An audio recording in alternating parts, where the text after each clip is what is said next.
Hey YouTube, Sizzy here. Hey guys, Isrin here. Hey everyone, so I was literally just about to go to bed. Hi, Scissorin here. Scissorin here with Scissorin here. Scissorin here with Scissorin here. Hi, Scissorin here. And welcome to my channel.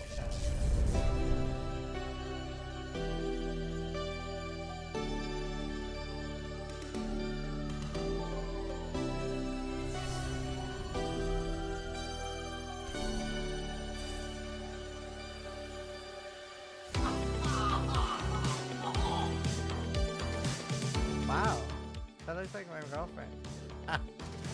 Sharks is the best one. Go away! Leave! I believe in Sharknado, and you should too. Vote Sharknado to go away!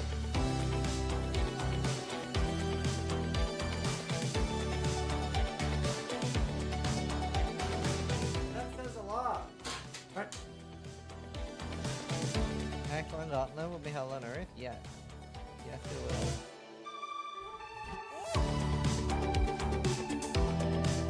Oh my god! Nothing prepared me for that! So creative. Oh! Oh! We made so much money! Oh! Oh. Scripted! Scripted!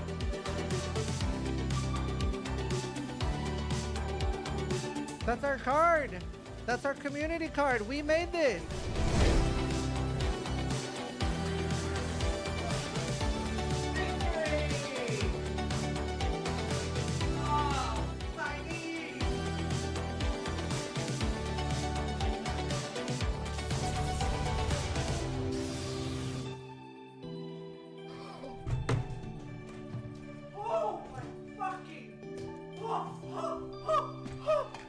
That is, oh my, this is the undisputed best axe in the game for duelist, for banquet, fucking banquet, holy shit. Oh.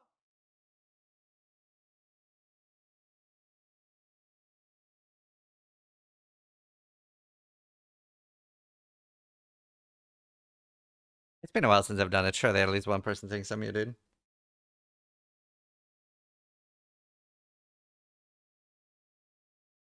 No one? Really? I think it's been a while.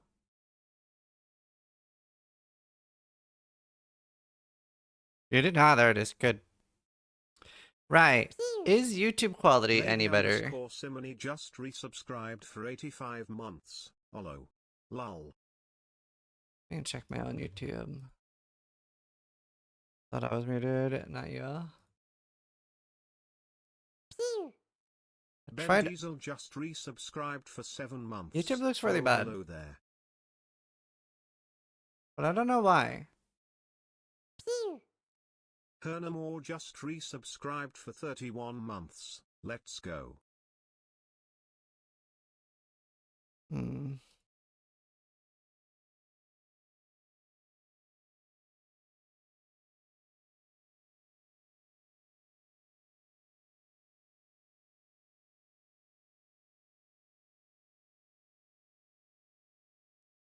Weird.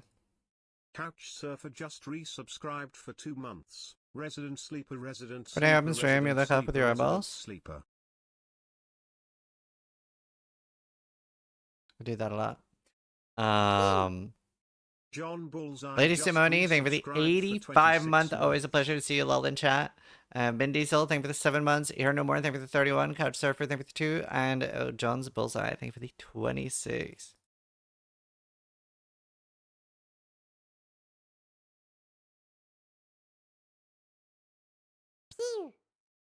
Bloody Salad _ just subscribed. When is the live time reveal? Oh, great question.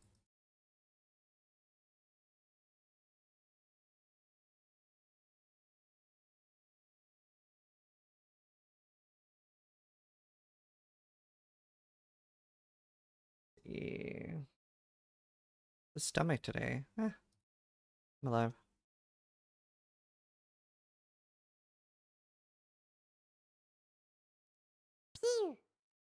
Bren Exile just resubscribed for 56 Bloody months. Salad and Bren Exile. Thank you. Appreciate it. I hope this thing's gonna be a banger. Me too.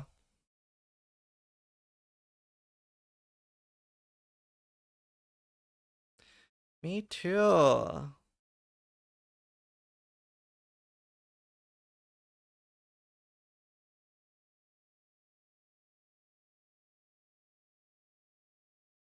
Any predictions? We should do a bingo maker.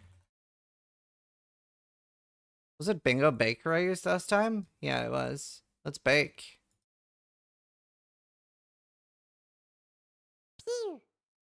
Nick Walk just subscribed.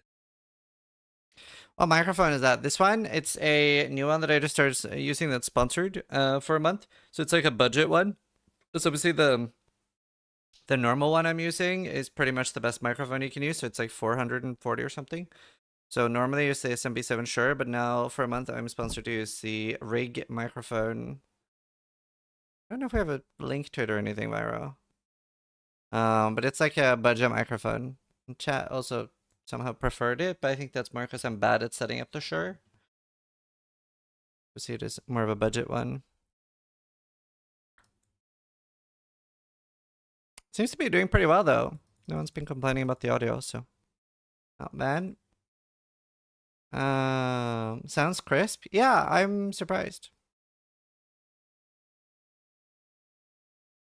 Okay, Chaos Dot buffs, Spell Slinger buffs.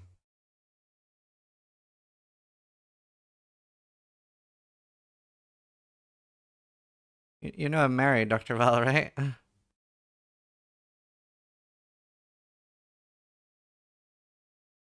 WSD? No, they've already said that's not happening. They said that they'll be doing WSD when they have all the rigging done for all the characters. Hey, Boston.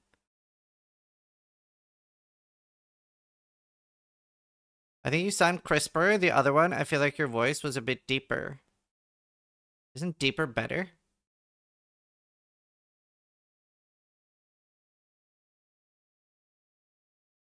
When is the reveal today?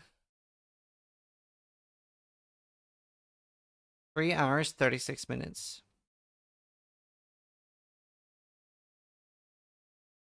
Yeah, I prefer the other one. Right. That's fair. Yeah.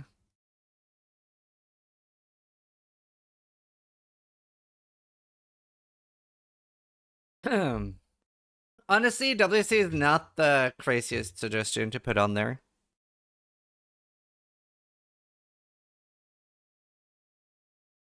But this one's not bad at all. No, I mean, especially for the price. It's like $300 less. Plus, I'm not using a mixer on this or a compressor. This is just an audio, it's a software compressor. King's March. Huge King's March rework. It has to get a full rework to be able to go core, right? I think it would be so extremely bad for the game. I think it has to be so extremely bad for the game if it stays the way it is, but with being passive. It can't be passive income.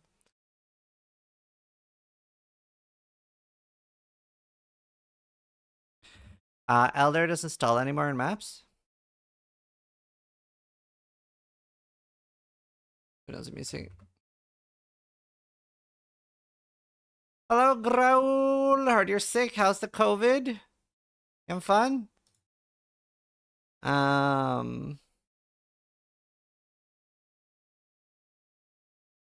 Maybe only mappers and shipping. But those two that you mentioned are the things that can't go core. That they would be bad.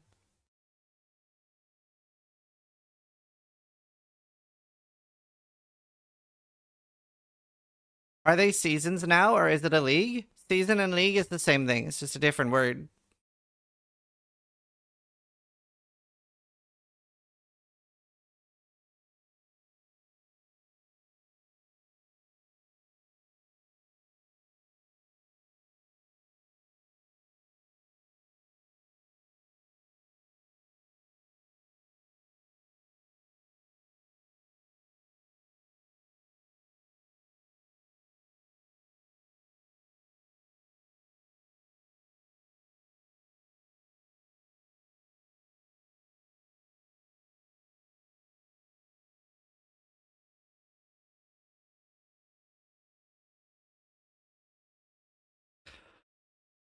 Katarina doesn't reset board.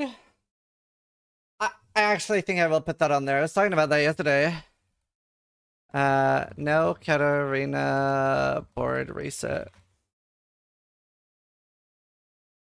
Gambus Runbox from PoE 2. True. I hope we get that.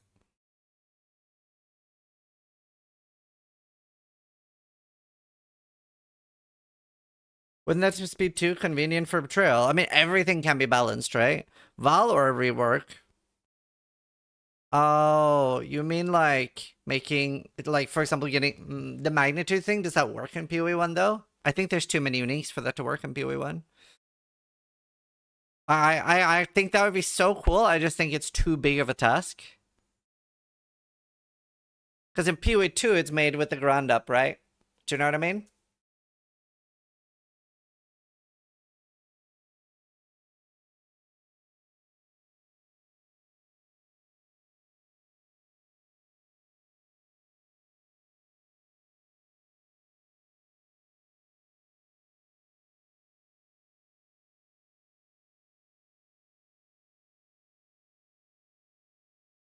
Probably can't do the unique thing, yeah.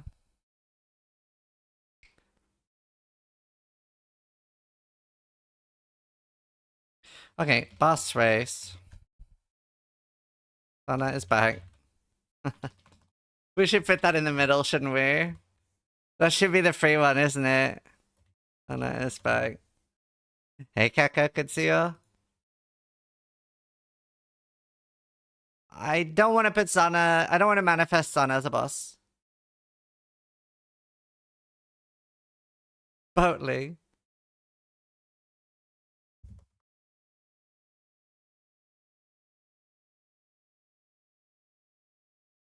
Do you know? Okay, by the way, my big prediction is that it's gonna be like Maven and Zana versus Eldritch entities, and like it's gonna be like code team.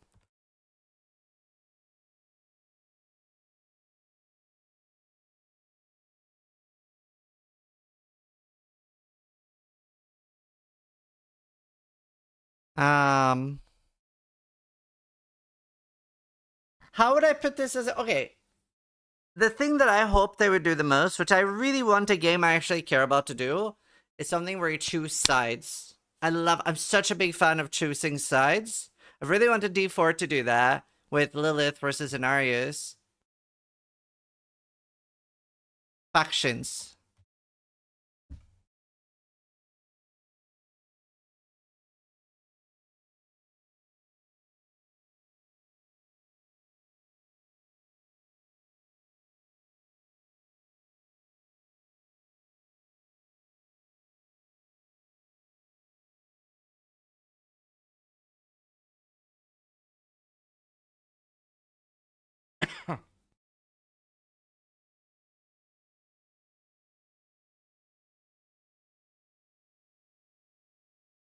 Like Zana versus Kirak? Sort of, yeah. Choosing sides does not work in multiplayer. Wait, why? Why?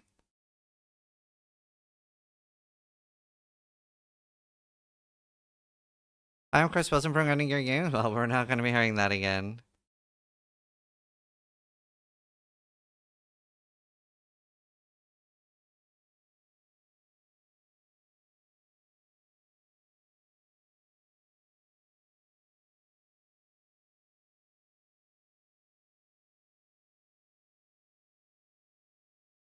Hello, ZD here. That will definitely happen. Let the man enjoy his retirement? Yeah. New currency item. Did I dream that we're getting Chance Orb Scouring on the crafting bench?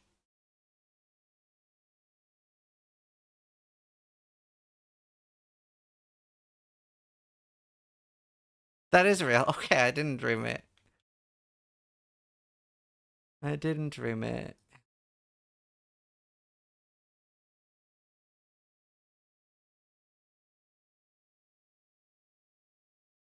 In Path of Exile Secret Atlas, we're adding a crafting bench option that'll add us both Orb of Chance and Scouring. This is coming in hot.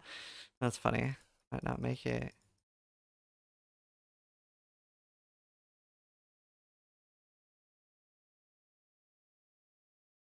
Freysia ascendancies as gems. Jewels. Wouldn't that be cool? I think that'd be so cool if the Freysia ascendancies could be part of the ascendancy jewels. That's so tiny.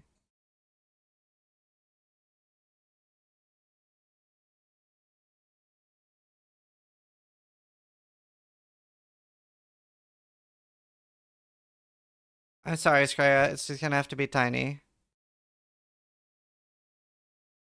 Crangled Forbidden Flesh? Yeah. I know you don't get this a lot, but size matters. Huh?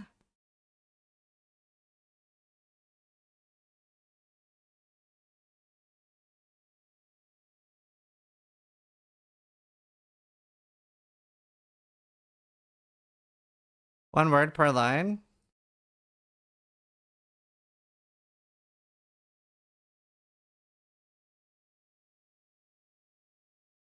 How'd that work?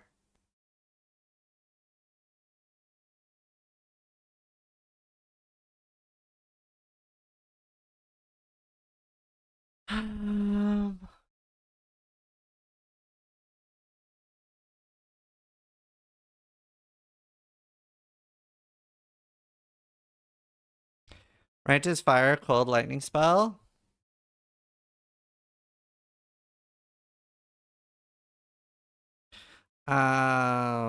Lightning Strike destroyed.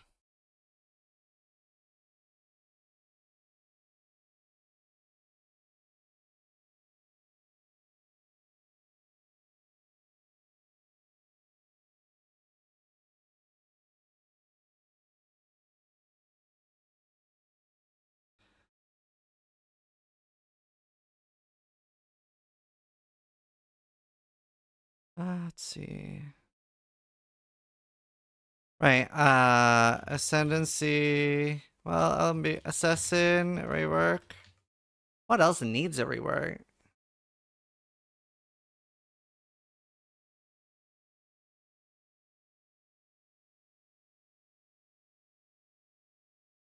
Warden. Yeah, Elementalist.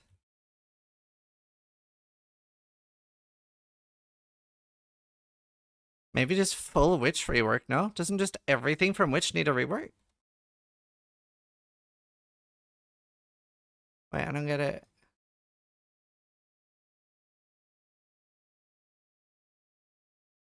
Huh?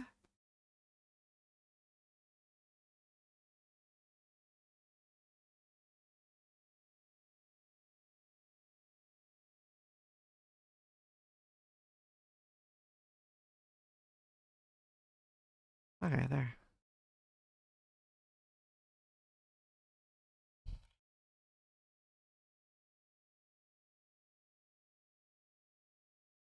Okay.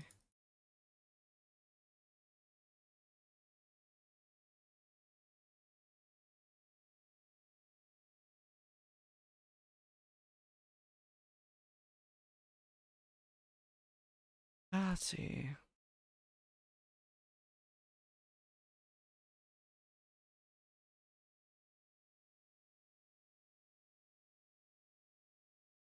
Trickster nerf. Champion 100%. Like a champion nerf.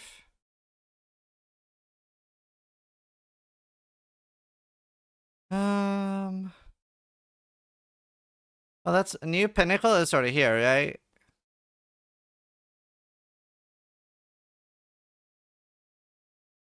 Just check a heat map of all the current witches and you see the simple pattern of get the fuck out from the top area. Yeah.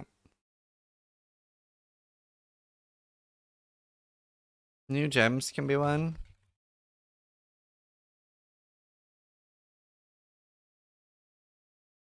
This is almost a free one, right? The WSD is some insane copium. I agree.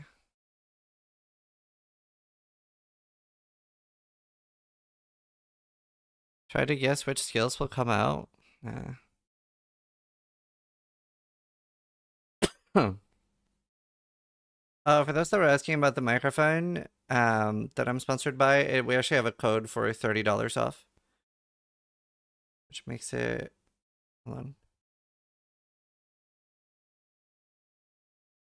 Yeah, it takes it from 130 to 100. Yes.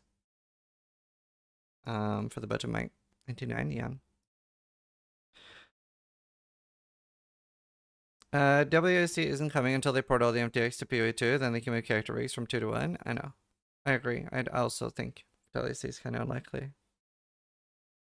ED buffs? Yeah, I'm hoping for ED and Spellslinger buffs. Self-cast spells buff. New class?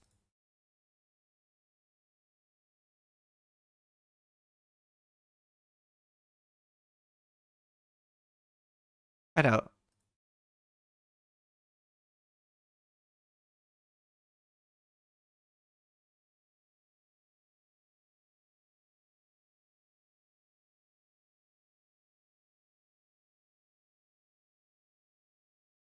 What if they give Scion a second ascendancy with free shit? Yeah, I think that'd be cool. Don't know if they will, but Recombinator nerf?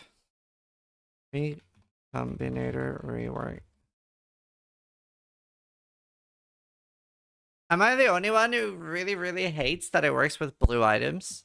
I really wish Recombinators would just work exactly the way it did in Sentinel. That was so good. Just like make it not work with blues and not work like, I don't know, 4 mods on each item at least. It's so stupid, dude. I fucking hate the alt rolling. It's way too strong and it's such a boring way to make items.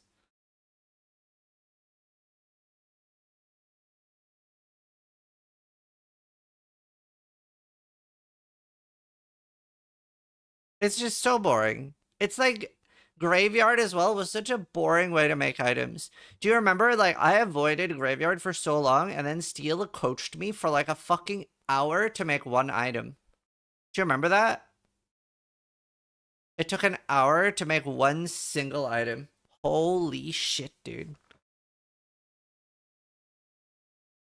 And then it missed? It did miss, yeah.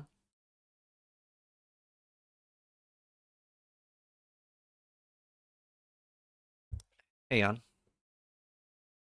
Is a recombinator similar between the 2 games right now? No. So, honestly, I would say between the 2 of them, the PoE2 version is better. As in, like, not stronger, but just better for the game. The PoE2 version, it's also... It might be a little too strong in PoE2 as well. And you have kind of 2 sides of it. You have people that don't understand how they should be using it, that think it's bad. And then you have people that know how to use it, that think it's OP. The thing about PoE2, the way it works, is let's say that you take Merciless and Flaring, right? The 2 highest fist damage mods on a weapon. It's going to say, what, like 0.3 or 0.11 or 0.7% chance? You're never going to get it, right? It's never going to hit. But some of the things that are super broken that you can do with it is you could do, for example, tier 3 life and tier 3 chaos res, right? So let's say like 70 or 80 life and 20 to 30 chaos res. And then you put those together and that might be 40 to 60%, which is like you're almost guaranteed a ring. And that's common, so you can do multiple times, right? So you get these really strong bases to start your craft with. And that obviously is very strong, especially in PoE2, where you're not even supposed to have that strong items. So it's such a strong starter case. Whereas in PoE1, we start with perfect items.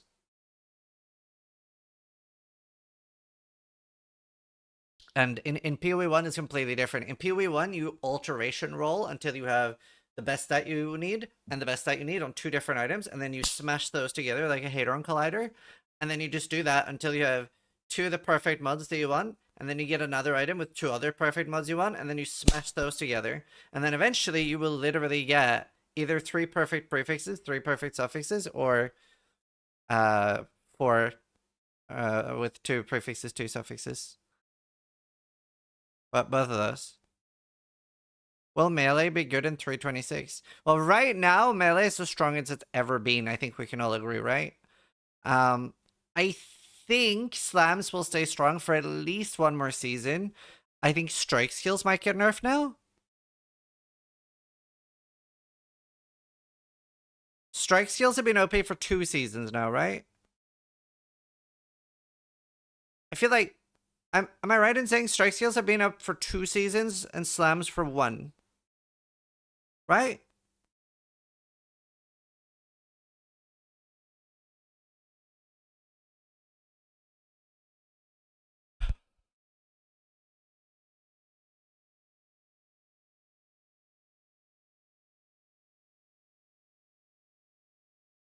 All of them are just lightning strike? No, several. What strike skills do you have that is really strong? You have dual strike, double strike, lightning strike. Obviously, lightning strike is the strongest by far. So lightning strike, regardless of anything, should be nerfed. Molten strike, glacial hammer, smite, zenith, frost blades. Is there any more? Or is it just 8? Catabasis. So there's quite a lot.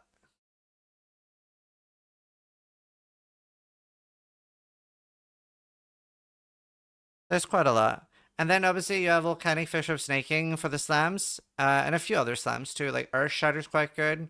Do you know what? Isn't it a really long time since Earthquake has been remotely usable? Oh yeah, Mamba was quite good.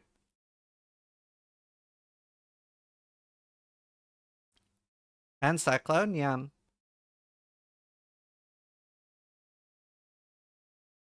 Um,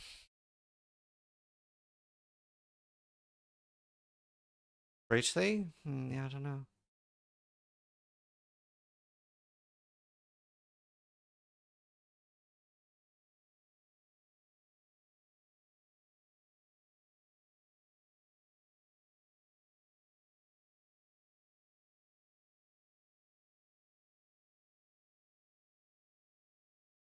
Alright, let's see. Missed it? Cyclone what? Oh, just a while since Cyclone's been very strong. Yeah, actually, I like that prediction. New tier 0 uniques. Div card rework. I can't remember anymore. Can boss unique div cards? Didn't they do that recently anyway? I can't fucking remember if that's just something I talked to them about or if they actually did it. I swear, tier 0, the boss uniques can't drop anymore, right? Can they? They've reworked something like that.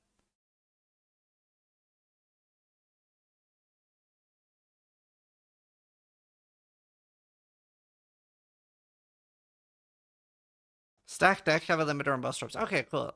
Sweet. You can't get boss uniques from stack decks and div cards. Yeah, that's it. That was over a year ago. Me and Steel are reacting together once again. Yes, sir. Do you think Ephemeral Edge will nerf rarity? Yes, maybe also in power. Nimbus has a div card. Yes, but is that farmable anymore? You can't get it from stack decks. I can't remember. Where's their div card rework post? Div card rework PoE.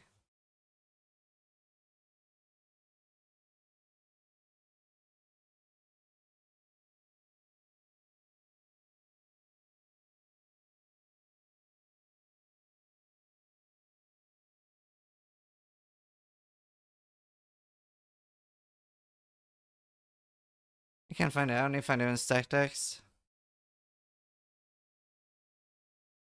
They can drop, but not from chests and decks. Yeah. You know, there should have never ever been created divination card for boss drop uniques. That should never have existed. And if they existed, they should only drop from bosses as a pity reward.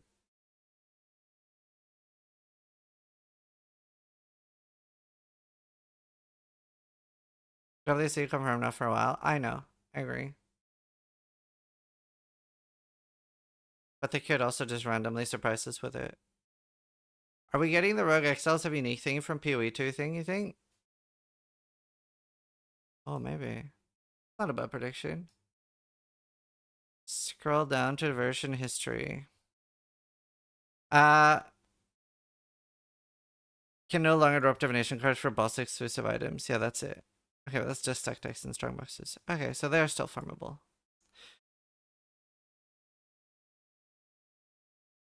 Ugh. Sentinel on the Atlas tree? Do you know, I didn't actually like Sentinel, the Lee mechanic.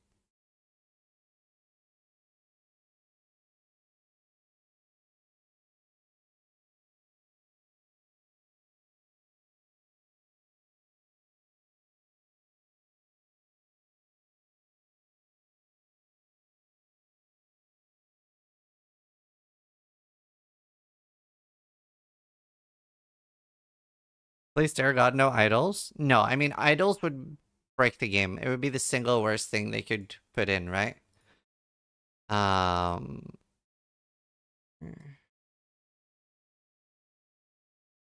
Like, it's pretty much the most destructive thing that could possibly enter the game. Gold going core? Yeah, gold is going core. Oh, I don't have a lurch on the screen. I'm still setting up a bit.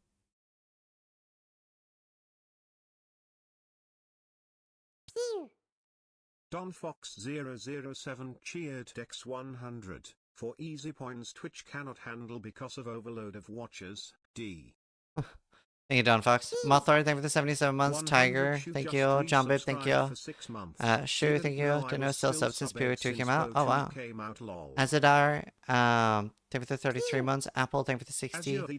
Coca, thank you for the 4 months. Ackline, thank you for the 63. Lost Gunman, thank you for the 4. And Man with Hat, thank you for the 96-month resub. Atlas, Passive Tree, Jewels. I feel that's likely. I hope that's not happening. Hi Snooty, how you doing? Good to see you. Coca-Lolly just resubscribed for 4 months. New league hype. The secret is jewels. I hope we don't get jewels.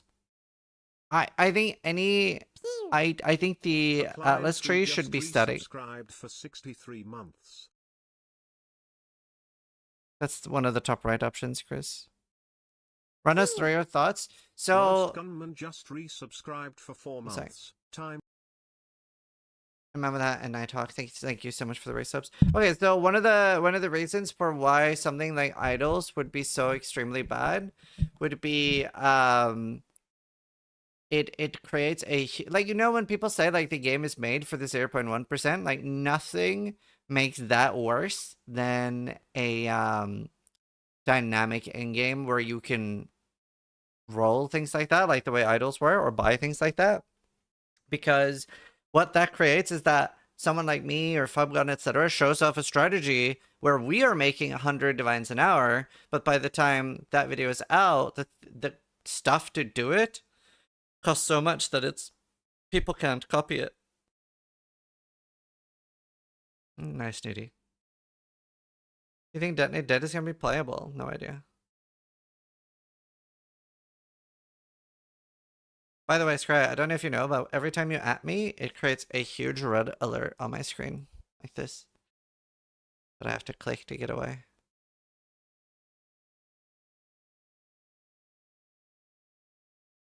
What if it's upgradable via boss kills? The problem is if there's any RNG and it's tradable.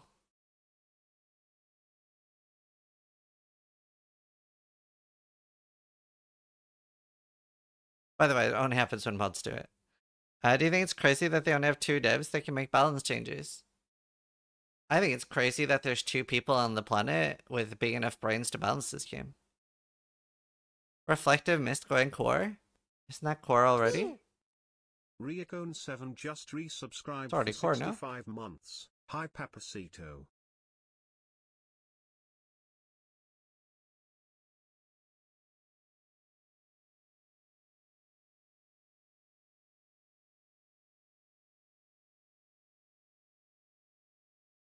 Toda is back? I don't know, I feel like Toda wasn't liked that much. I like it. Raikon, thank you for the 65 months. Like, I like it a lot, but I feel like people didn't.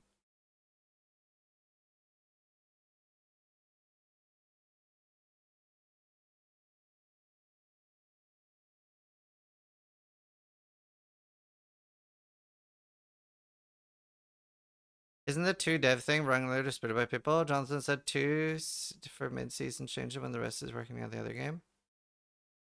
I can't remember what the context is, but there's only 2 people that can make unsupervised changes for balance for PoE1.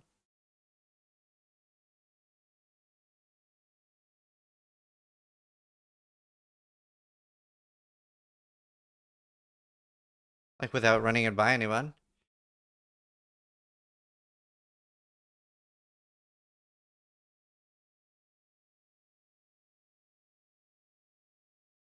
Read about Rory being gone? Yeah.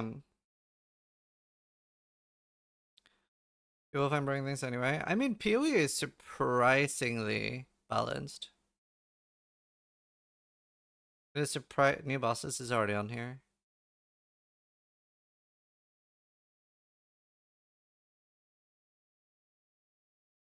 New bosses is here. Actually, yeah, tier 17 changes. That's a good one. Tier 17s were a mistake, dude.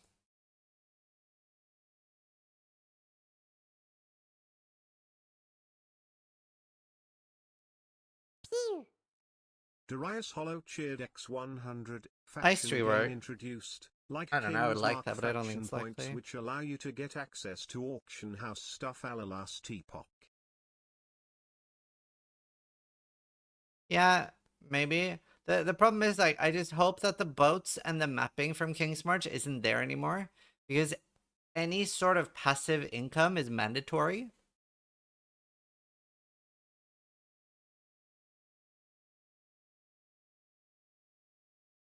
I don't actually get people's problems with tier 17s. We finally have a reason to push our characters for mapping. I'll mute alerts for now. Nash, thank you for the 11 months. So people's problems with tier 17s is that the price of every consumable, like map consumable, will match the worth of tier 17s. So let's say that for this argument, that tier 17s is worth 8 times more per hour what you can get in tier 16s, right? That means that you cannot spend scarabs in tier 16s because you are getting 8 times less the value. So let's say that you are making $10 an hour by doing tier 16s. You would be making $80 an hour during tier 17s, but scarabs are priced at $20 an hour, so you'd be losing $10 an hour doing tier 16s. That was always the case, not to this amount.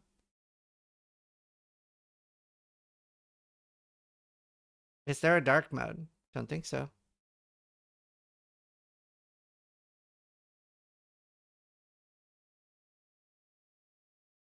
Nope.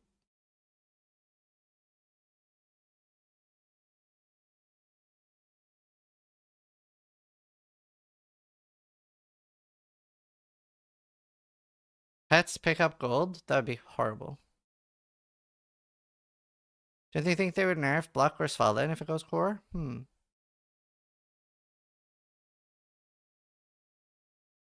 you can be in any stream.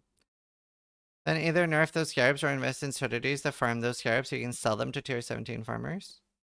Sure, but you just asked what people's problems with it was.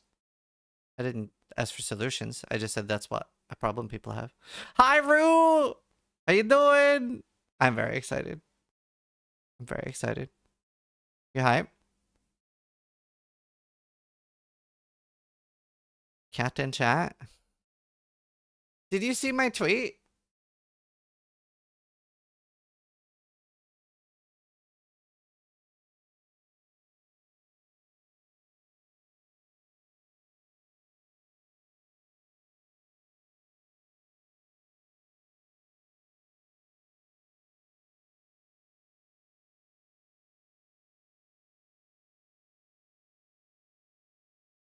Where's Rue hiding in your closet? Mercana, thank you. And Kevin's. Rue's living with you?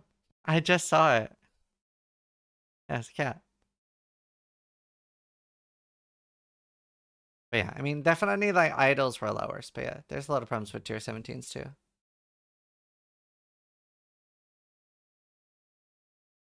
When's the live start? 3 hours and 4 minutes.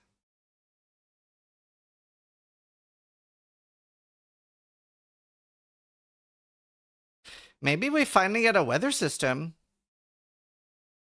Hi, Ginger. Hey, Rue, we should do a mini podcast soon. It'd be fun.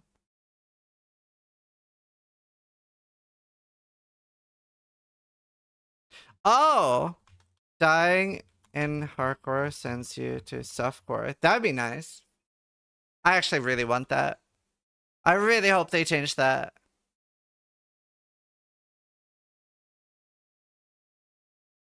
Weather, how? So when we talk about a weather system, it's something we've brought up a lot on the PoE Reddit. I've talked about it a lot on my stream since Tempest League, where a weather system would be like something that would give you a reason to do different maps. I'll show you what I mean.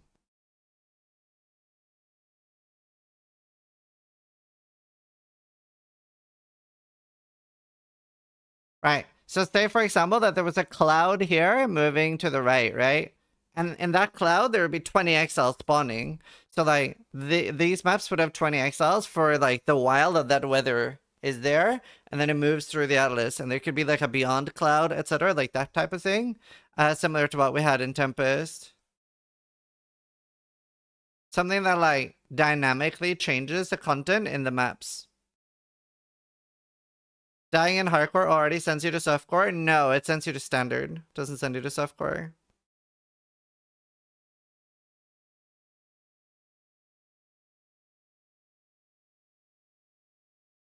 Yeah, random map events. That'd be so cool.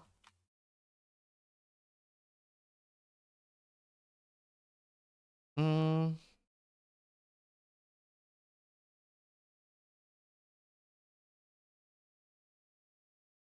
They've done a lot of the quality of life changes I've asked for. I think they've done everything I've asked for.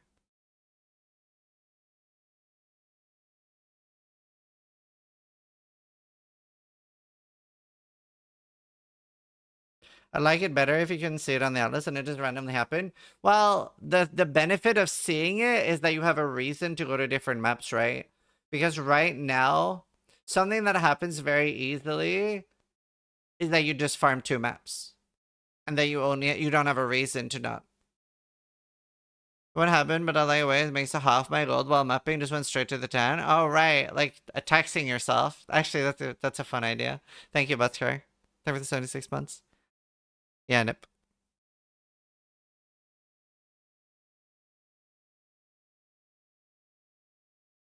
No, I think the WC one's pretty unlikely. I might remove it.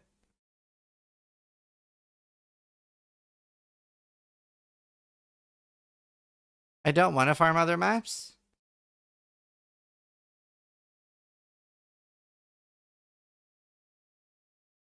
Something like that, Craig Gambit.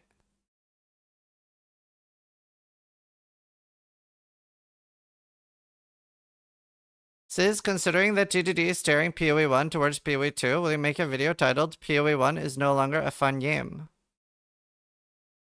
Why are all my retarded comments always on YouTube?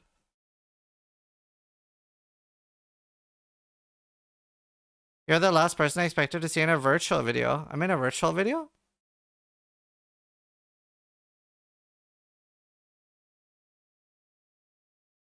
You know, Twitch chat, you're so wonderful. And honestly, most of you on YouTube, you're okay too, but holy fuck. It's just... You know, I didn't stream on YouTube for like 2 weeks. I gotta say, I didn't miss it. There's some really nice people on YouTube, but there's some really fucking dumb ones too. Yeah, I know who Ritual is. We're simply built different over here. Really are.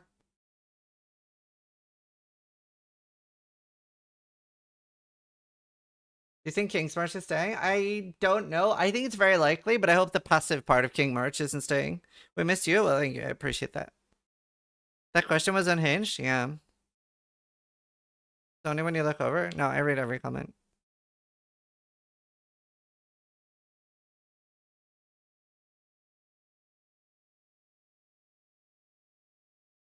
See, there's another one.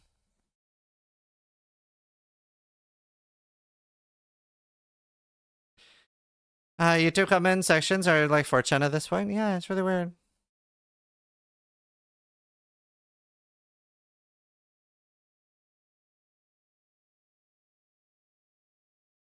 You mean the shipments when you say the passive part? Yeah, the boats and the mappers. Like the problem with if they went core is that it'll be mandatory.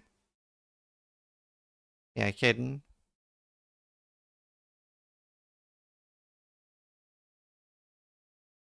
Will 326 break the player count record? I mean, fuck, I don't know, dude. I don't really care. I wouldn't be surprised if it hit 260. But I also wouldn't be surprised if it's just shy of 200. Thanks, Zephyr, brother. That's sweet. You too, dude. Current record for PoE1 is 228 plus... I don't know. Did it hit 400k? Because it's roughly like 40% use standalone too. But we usually just talk about the Steam charts one because that's the only one we can see without them saying. Who plays on the Steam client? 60%? So most people play on Steam client. There are more for PoE2. I think it's even more. I think it's like 70% use Steam. It's mostly like the old people that like me, they use the standalone client. But there are so many PoE2 new players playing PoE1. Yeah. But I don't know. Like I also just don't I'm not that like attached. I just either a lot of people play or they don't. I kind of like hate how obsessed people are with player count. The thing that drives me the most insane, the number one pet peeve I have, and I've seen this happen on nearly everything lately, like Kingdom Come Deliverance, everything. You know how like the launch of most games, right, is at like 5-6 p.m. UK time, right? And then the next 8 hours, you eventually get the peak, and then it starts going down because people go to sleep. The thing that I've started hating that people do, especially like rage bait Twitter accounts lately, is people are seeing like, oh look, the game is so woke, it's falling off already, and then they show the dip when people go to bed and say like, oh, the game is dying already. Obviously, it peaks even higher the next day, and then they just fucking use some other excuse.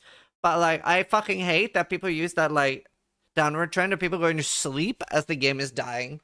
It actually like makes me wish like harm upon other people. It makes me so angry. It's so annoying. Dead game has lost meaning. It really has. And especially just the way people like... The thing is, I wasn't always this annoyed at it, but like, I'd probably happen somewhere here. Because think about it. I've been playing and streaming PoE since... Here. This is where I started. So look how many like dips I've been through of people saying every single dip, people have said the game is dead. Every dip. So it's just like, at some point, you're just like...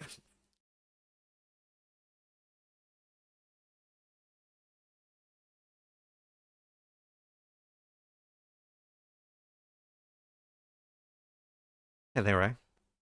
Fire all, never run with the game, Trill. It's 27 when I started streaming.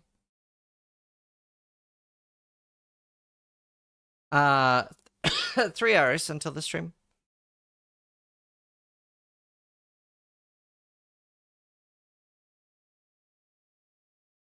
The so-called dip is literally intended, yeah.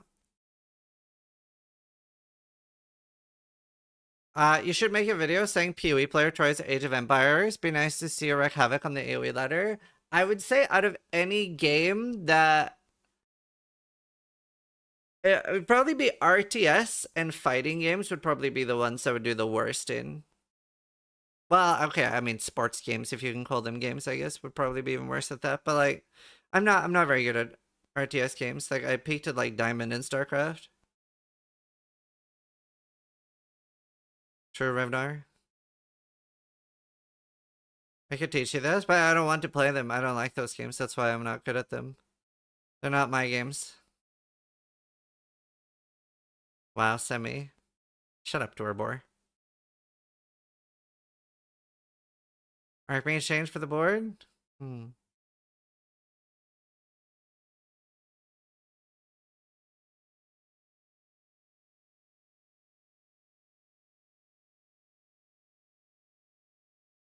Is there a benefit to playing the standalone client?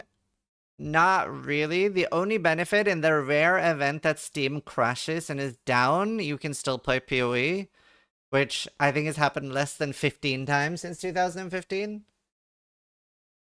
But rarely somebody will be like, how are you playing? And I'm like, I'm not on Steam.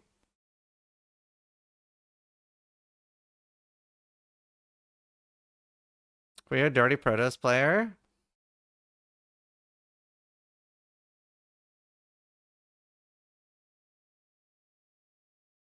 Oh, my cat's at my door, but my window's open.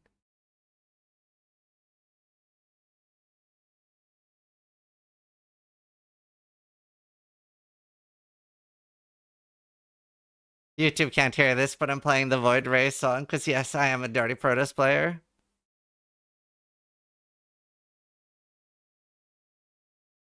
You know, this song only has 34,000 views. It's so niche.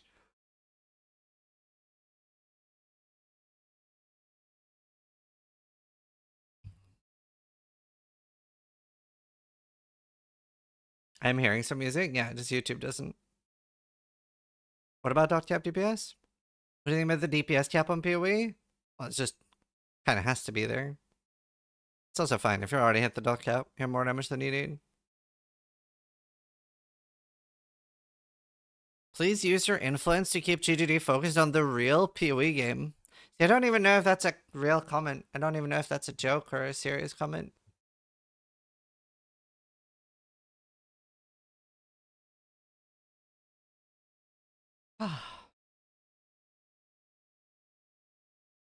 Hello, Scott.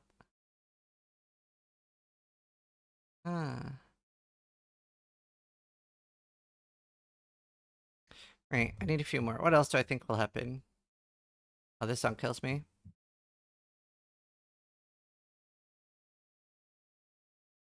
Twitch chatter's trying to match YouTube with that one. Is that another retarded YouTube comment? That one was on Twitch.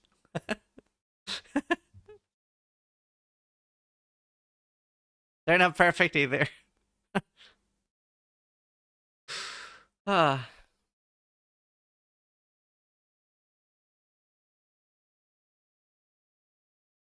They're gonna make the campaign harder.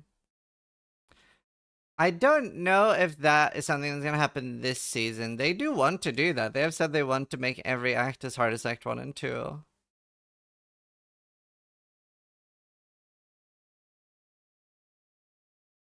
Why? They felt it was more engaging. Those are generally new players like it more.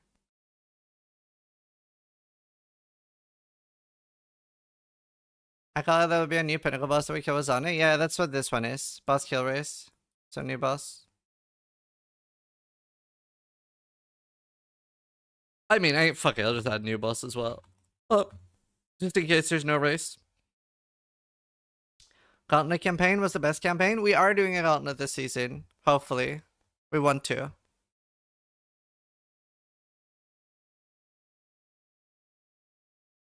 Buffer chaos kills, that's what the top left one is.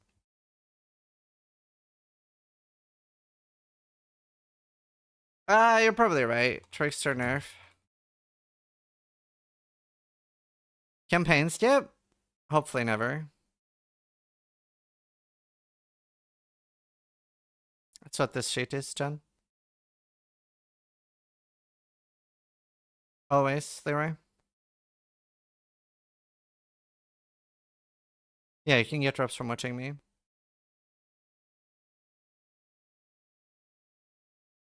Do you know, like, campaign skip is never the solution. It is always just better. Like, what Last Epoch did is the single... Well, by the way, Last Epoch does have campaign skip. I don't mind some sort of halfway skip. But the premise of Last Epoch with legendary potential is definitely the best way to make leveling new characters more exciting. Legendary potential is the best one. PoE 1 is the real PoE. Thank you for the $20. Yeah, but I mean, I also kind of ignored your fucking... I don't even know if it's serious. Use your influence to keep GGD focused on the real PoE game. Obviously, they're going to keep their focus on whatever makes them the most amount of money. which is PoE 2. Whatever they make more money off is what they're going to focus on the most.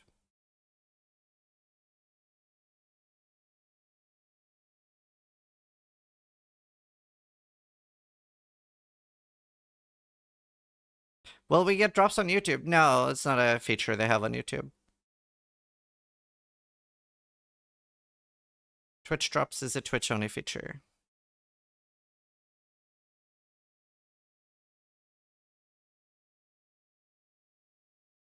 The double done with 20 is insane.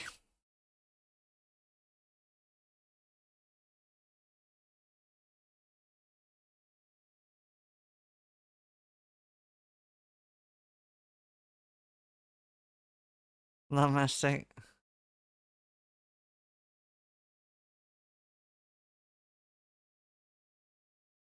To be fair, it's also like the campaign skip thing. It's also more of a softcore issue because on hardcore, the problem and part of why campaign skip is appealing to a lot of people is there's no progression on softcore. So, and you can't find anything interesting during the campaign. So it's just a chore to get through it. And it's just how fast can you get through it, right? That's why a lot of people want campaign skip. Whereas on hardcore, there is progression. And on softcore, you can just face rush any boss. You can die 400 times, and there's no downside.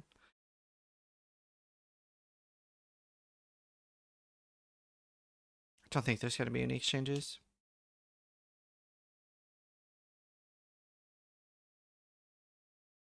Insta 60 is the most hated thing in WoW. Yeah.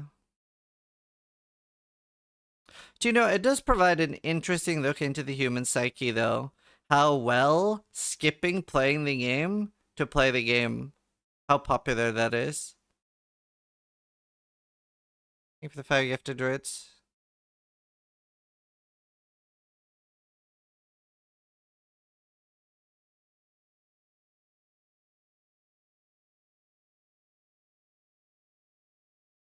Skipping vegetables to get the steak.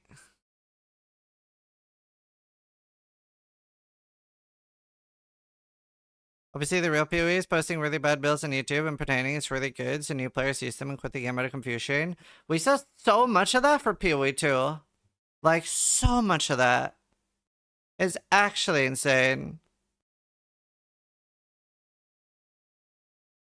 I remember there was someone that 3 days before the dawn of the hunt was announced, like 3 days before the patch notes came out, they posted build videos. And it was like, honestly, like, it was like a top 5 best builds for Dawn of the Hunt League before Dawn of the Hunt came out. But every video was things that were going to get nerfed. I can't remember his name. It was some random YouTuber. None of these people stream on Twitch. They just make videos. Are you telling me fast as fuck builds are bad? No, I'm saying they're terrible. But I can't remember who this guy was. But like every build he posted got nerfed before launch, and I was like, I hate it. A lot of accounts do that. Do you know, I really love that Lily is like a honey badger that really goes after people that do that. I really love that.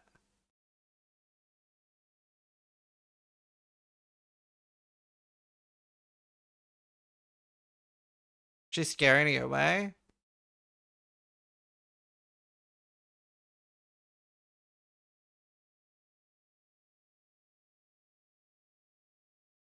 But it was based for the game. Do you know, I like that I've only had one build that was bad in like all my years of content creation.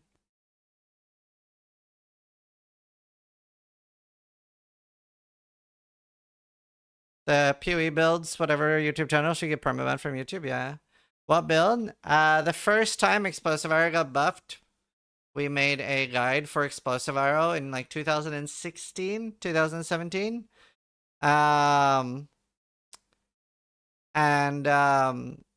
It didn't, so you could argue you can make bad builds. Like for example, I'll give some other examples later, but anyway, they didn't have a backup option. It was just bad, and it was just like, now you just gotta reroll. I was playing with Jeremy at his house. It's the worst YouTube comment I've ever seen. It hurt me. It burned in my memory. And it was someone that said, I follow league starters every single season, and every single season I've had a good time. This time I chose to follow his explosive arrow starter, and it ruined my league start. I like single-handedly ruined one guy's league start. It was so bad because the base calculations that we were all using, which like I was using them, Mathil was using them, Rise was using them.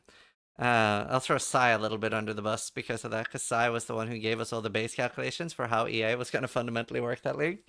They were very wrong. So it was like 6 of us, 6 streamers, all made EA guides, and it was not playable. It was really bad that season. And it was just terrible. But because of that build, it's caused us to like completely rework how we do anything remotely risky. So for example, I posted a Cracklands build, and I was really worried that Cracklands wasn't going to be all that. So there we had an Arc backup, right? So we were like, if Cracklands isn't good, go play Arc, because we know that is good. So that was fine. And same with like, for example, I did a falling zombie build, and I was like, I didn't even post that as a build video, right? They reposted it specifically as a build theory video.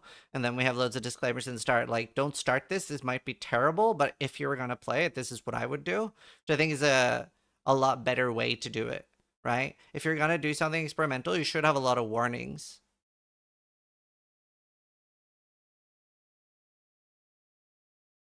But for the explosive arrow, I didn't. And that's what ends up ruining someone's season. Because you want it to be like, if someone's not sure, like if someone is looking for just something solid, then the warning might be enough to put them off. So now, like we've only had that one bad build.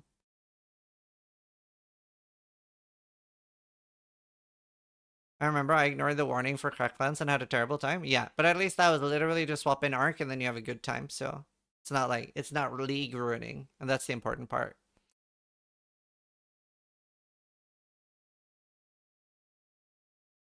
Six other streamers had the same mistakes, so it was understandable. Yeah, it was a rough time.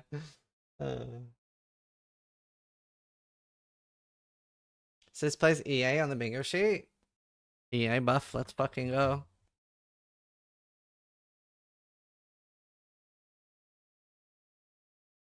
Hello, Mono. Is ED Contagion your dream build? I don't really have any particular attachment to builds. I like playstyles where I can move a lot, right? Like I like things that are mobile. So for example, my favorite ability would probably be like Penance Brand or Stormbrand. That's also why I've liked things like ED and Explosive Arrow a lot, because it offers a lot of mobility. So I don't really have a particular attachment to one build. So I was like, whenever one of the builds I've played a lot gets nerfed, people are like, oh no, this is gonna be mad. It's like, I don't care. I don't like, I live for nerfs.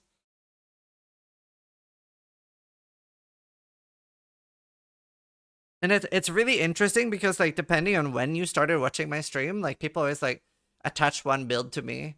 So like when I started playing in 2015, I only played melee builds. I played Cyclone and Reeve and only melee, nothing else. And then in late 2016, I started playing spell builds. I played Spark for the first time with Havoc coaching me. And then I played Spark. To this day, I've not played any build as much as I played Spark, because I played Spark for like 2 years. Maybe 3. So I did like over 30 Spark builds. And then after Spark, I did like a lot of like EK. Then lots of Righteous Fire. I was a Righteous Fire guy for a while.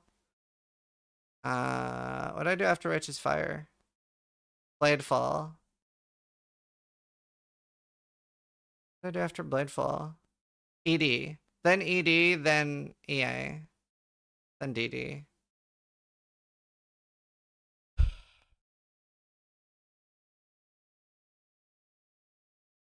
No one can take RF from Pox? I was the RF guy before Pox was.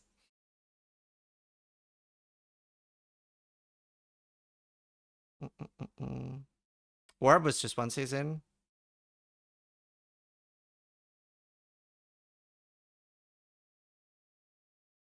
Pox used to be the trap guy. Yeah, he played Fire Trap all the time.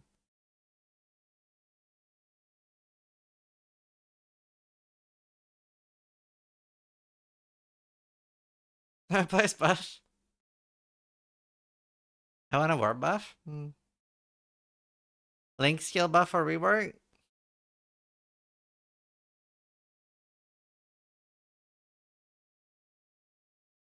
Remember when Ice Trap was released?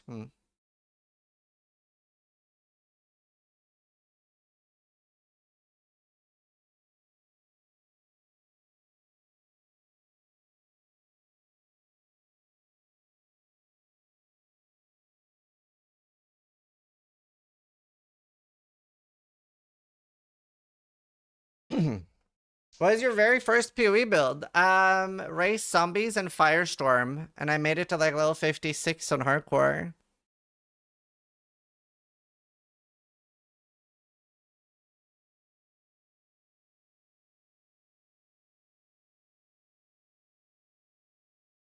So this was the Valspark guy with the cute maid to me. Good times. Right, I'm gonna get some more water. Sis, where is Turkey Cat? No idea. A lot of content creators are gonna stop over the years. Oh, nice, Oliver. Were you always a hardcore player, or did you play softcore for a bit when you started? Always a hardcore player. And in PoE 2, I started softcore for 2 days before switching to hardcore. But that was only because I'd tried so when they flew us out to LA to try PoE 2, we realized that this is completely, obviously it got nerfed like 10 times since then, but like the last version we had played that there's videos about this on YouTube, that it was completely not hardcore viable. It would be like starting Dark Souls or Elden Ring on hardcore, you know what I mean? So obviously like now PoE 2 got like doable pretty fast, but it was completely fucked when we tried it. Anyway, let me go get some water. Water?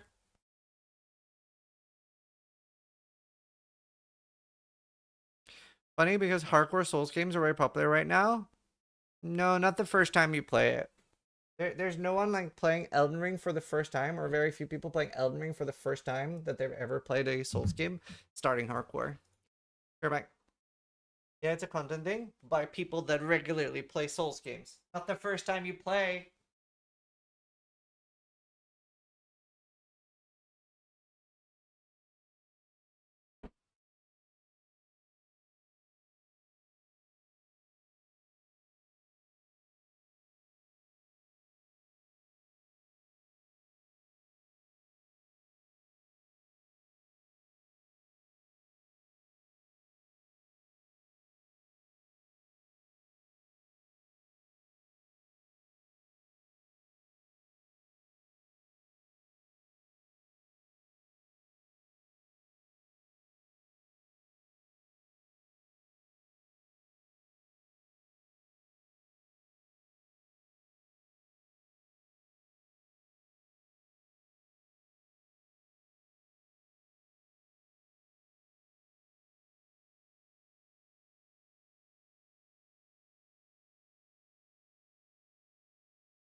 I should make a countdown.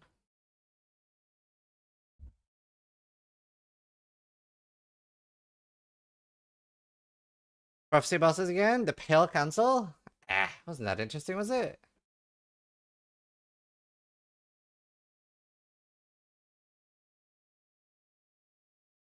Sure, Medikey.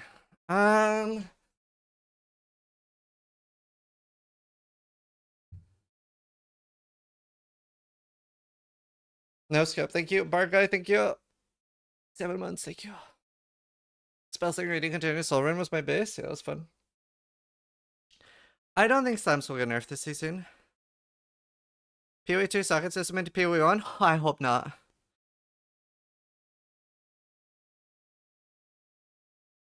Oh, nice, no.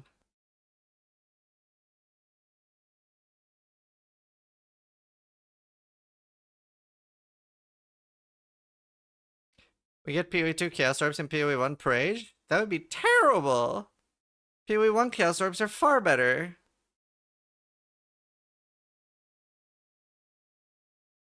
Spirit? I don't want... like, stop trying to merge the games. Can't they just be different? Will the VOD have the sound of the live stream? Yeah.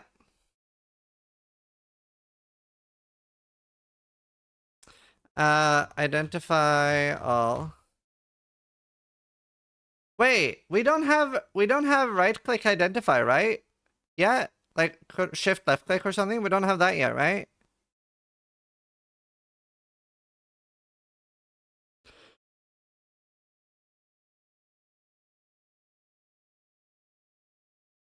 No. Shift plus left click identify. I would want that.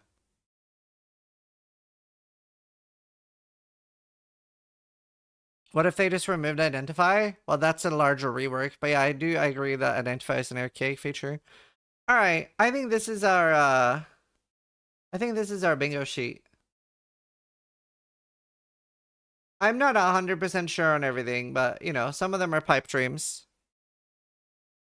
A well for flask refill? Someone get that guy out of here. Get that guy out of here, quick.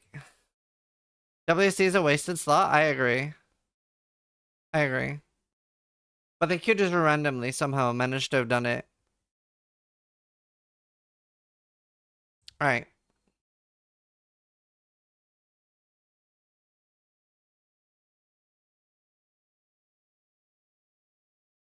Well.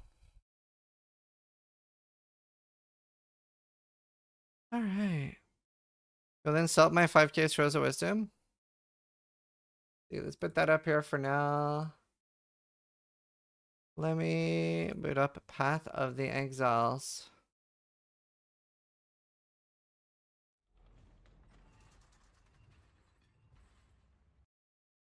We hit the word effectively.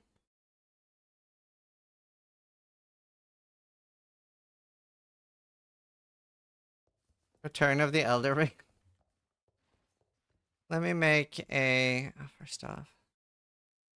Let me... see. Fucking...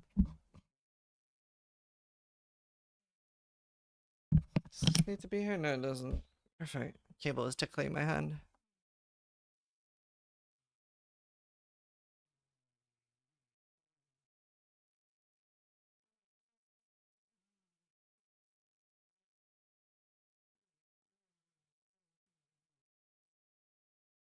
What if they remove double-clicking portal scrolls to waste due to lag? Wait, but you don't need to click portals anymore, you just use the hotkey. You shouldn't be clicking that anyway, right? What's up? Yeah, that's my new mic. It's a sponsored thing for a month. There's a $30 discount too. Good luck to you. It's like a budget mic. My normal mic is like $400 and I use like a $400 compressor. So like, hold on. So like this would be my normal system, which is like close to like $1,000. And then this is like $100. It's like a sponsored thing for a month as a budget mic.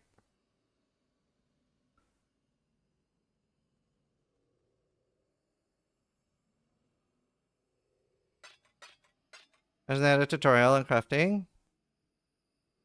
The budget one sounds good. Yeah, it's not bad.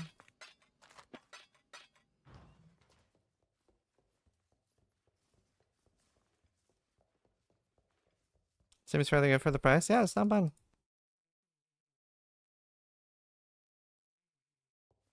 It's not the bad. Yeah, I have OBS software compression on. No, it's a USB thing. My other one is in a mixer. Some sort of Yamaha mixer under my table. Don't fully know how it works. I'm really bad with audio. My normal one could be a lot better as well, to be honest. I'm just not very good with audio. I am not very good with audio.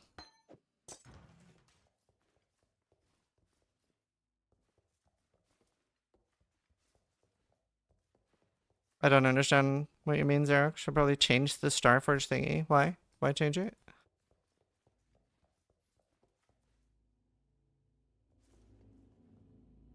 Yeah, there's a... I think it's exclamation ring.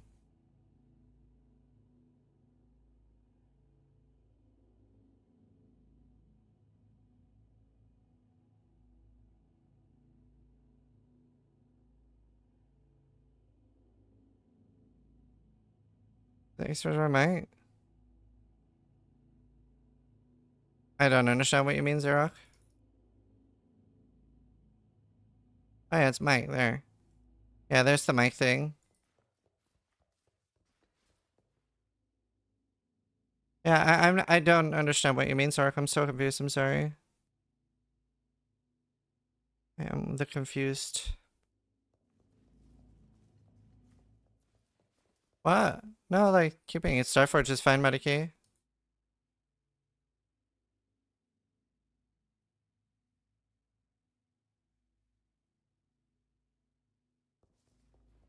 When you do exclamation mark Starforge, it's still your Intel ring.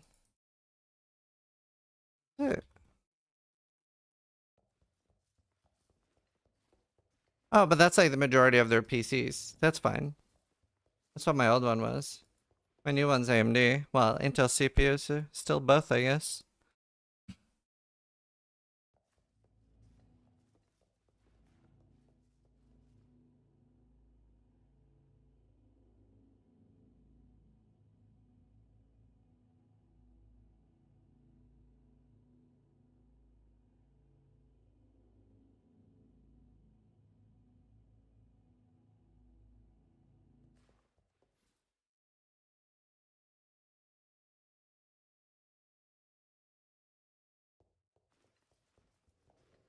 Oh, no, there's no promo code for the Starforge thing. It's just the link. Will I have a reason to not click Trickster? That's what I want to know. Always Trickster. I want to ascend again. Oh yeah, I was gonna make a...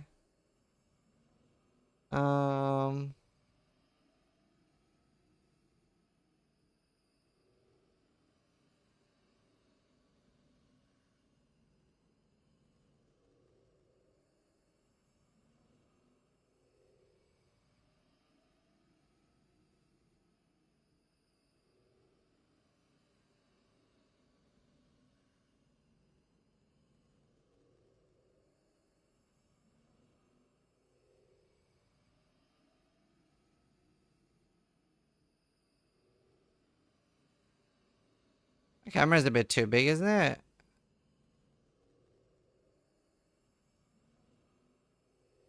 I know you like it, big chat.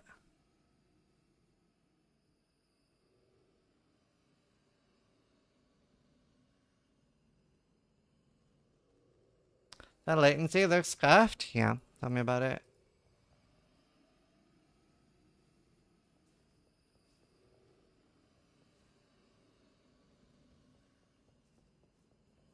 What build are you practicing for? Well, right now I'm just like practicing playing PoE, to be honest, right? Like I don't really care about what build I'm playing because I'm expecting something to be nerfed. The reason I chose Sunder into Volcanic Fissure of Snaking is just because that's currently very strong. So if that doesn't get nerfed miraculously, then there's a chance I could league start that, but I never assume that things aren't nerfed. So I'll after patch notes decide something to practice more on. I think I sent it already. Yeah, I did a send already. The weary traveler draws close to the end. Some things that slumber should never be awoken. I was just gonna try one more time to get Fisher of snaking. Well, you could be tripping still. I don't know.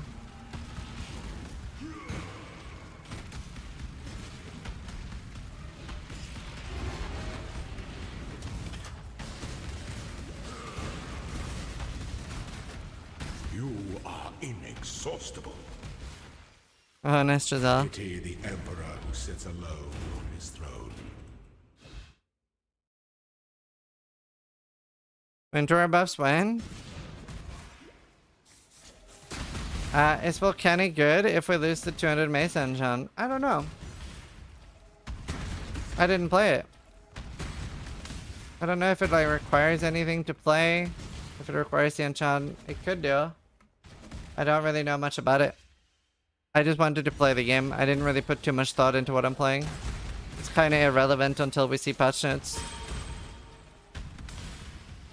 That's why I always say, like, right now is a good idea to go look at like build creators on YouTube, and if anyone puts out like 326 guides before patch notes, then you can just block them because you know their content is always going to be irrelevant. To strike, an emperor strikes without hesitation. When one defiles the effigy, one defiles the It's always better to wait for patch notes. You see Uber Dan's video? Dan doesn't make content. Stand your ground. There's somebody impersonating Dan on YouTube. But Dan does not actually make content. That's just like a shitposter impersonating him without consent. By the goddess, what ambition! You are not an emperor if none will kneel before you. But yeah, anyone that puts out a literal build guide for the next season before it's out is a crazy person. That should never be encouraged. Oh, I don't think I'm fire risk yet.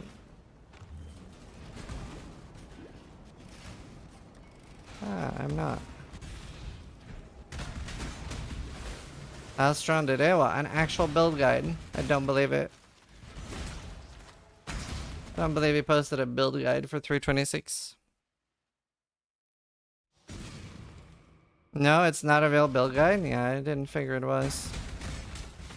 Halstrom did a league start testing video? Yeah, that's fine. What's wrong with that?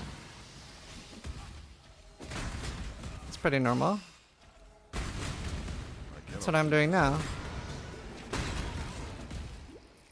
Yeah, I made a bingo sheet. So the Uber Dan is a beta account? Yeah, it is not done. It is not done.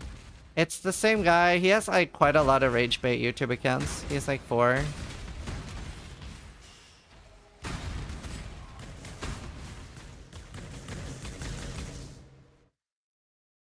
An aspirant can afford to be promising. An emperor must keep. The empire awaits you with open jaws.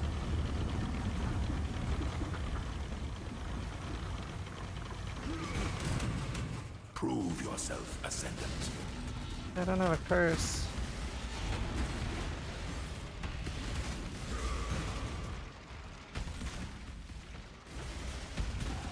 I leveled up.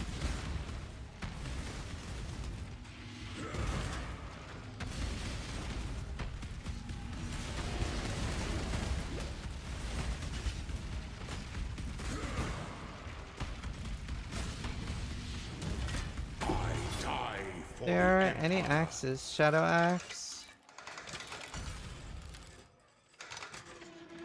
Let's see.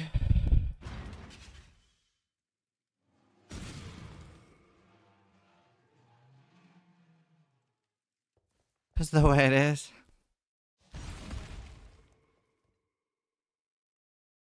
I don't get how so many people in PoE follow build guides. After 2 or 3, can't you just send it? No, most people can definitely not send it after 2 or 3. Game's pretty hard. Game's pretty hard. Alright. Damn.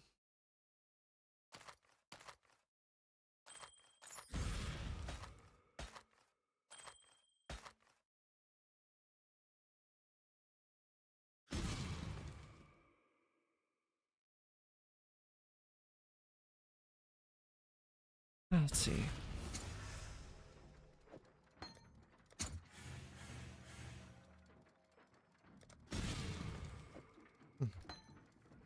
I've been playing since 3.0. No, can't make a build myself. Yeah, it's hard.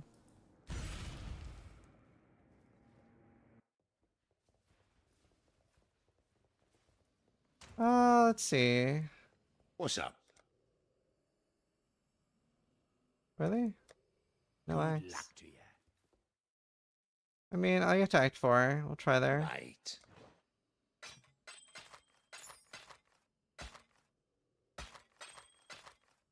Bring me back something nice, eh? We're going to do another PoE University. Yes. That is the plan. Yes, sir.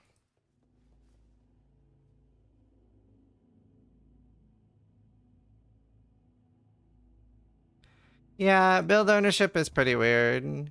You'll also notice like mostly like content creators don't do build ownership stuff. Mostly viewers. Cause like it's very rare that somebody actually comes up with a build that isn't obvious.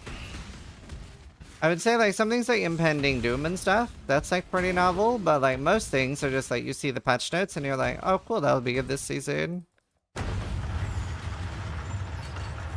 I remember the funniest like build attribution thing that I found was she doesn't stream PoE anymore, but press start to pause had like a really good Juggernaut lab farmer, and I needed a lab farmer, so I was like, ooh, I'll copy her build. And I even made a video, like, because I would make regular update videos about like what I was playing, what I was farming, and I made a video, and the name of the video is press start to pause's lab farmer. That's the literal name of the video I made. And people came into her stream asking why she stole my build. And she was so sad because even the name of my video was press start to pause's lab farmer.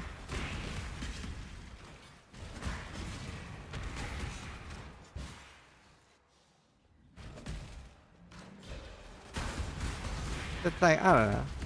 Build ownership is always so weird.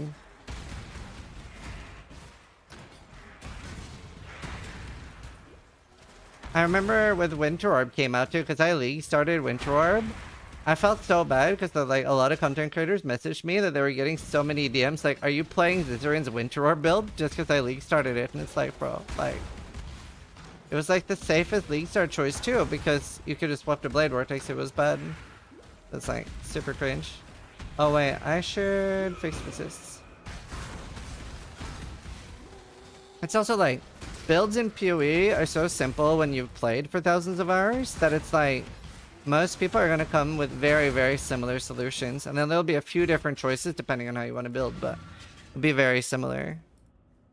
I remember someone was accusing me of copying Palsteron once with my champion explosive arrow, but they were accusing me of copying his elementalist explosive arrow. So obviously we're at completely different points of the tree, right?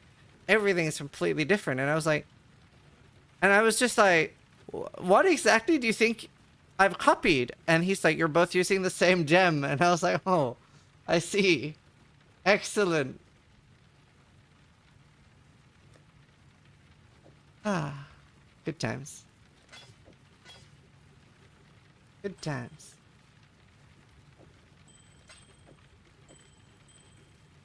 I need some lightning.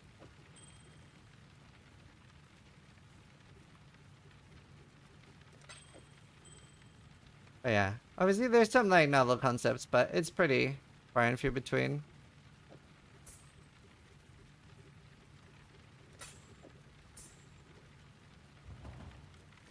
True cannon.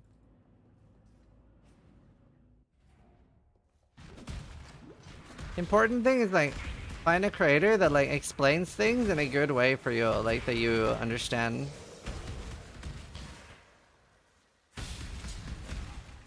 That doesn't like bait you. If you regularly have a good time with someone's builds, you're probably doing the right thing.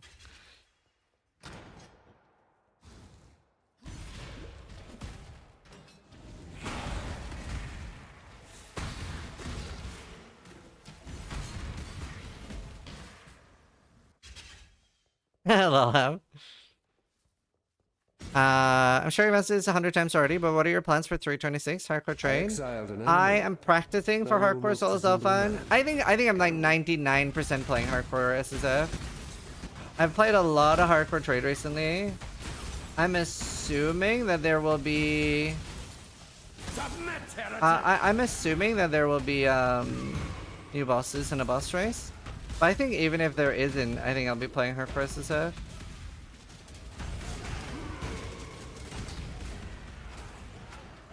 Have you ever seen the true face of God, Exile?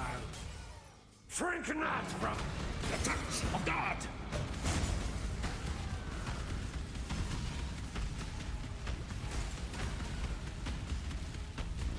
The light of divinity!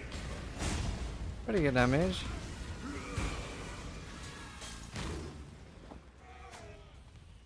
This world is an illusion, Exile.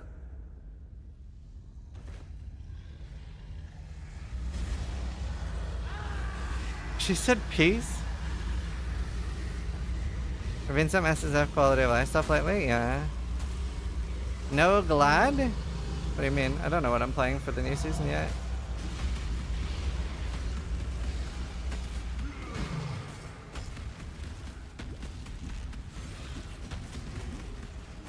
No idea what I'm playing. I love glad.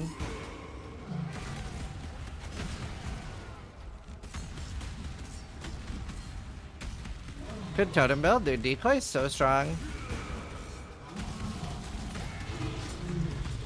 I cannot. The Empire dies with you, Dominus. The DPS on glad is a bit rough, especially for SSF. Ta-ta. I think it's fine for hardcore trade league because you can get a result those. Just how the elders at home.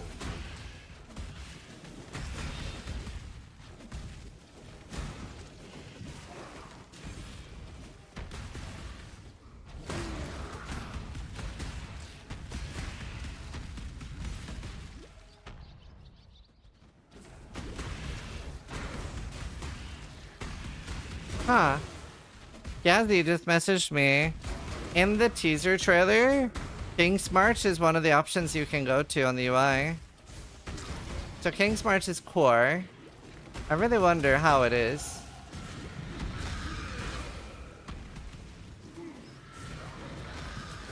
I just hope it's not automatic. It needs to be active like Heist. Like, it needs to be a pain to use. Because if not, it's just mandatory. And I think like having mandatory busy work is not good for the game.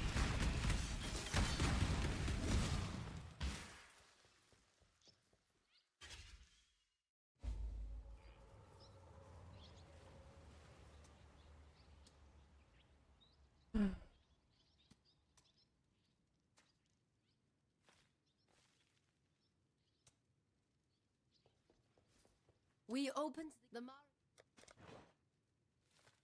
Yeah, we'll see. This song is so good. I'm watching you. How to Yes. farm King's March? Well, you get like boat watching shipments and you. stuff like that can automatically farm for you.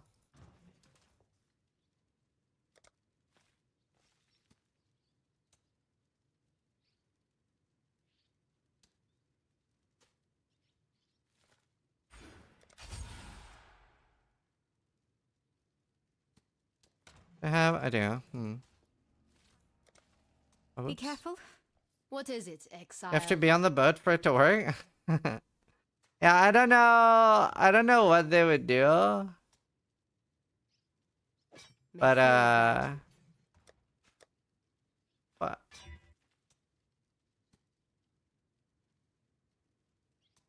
Huh? Wow. I mean, that's pretty garbage.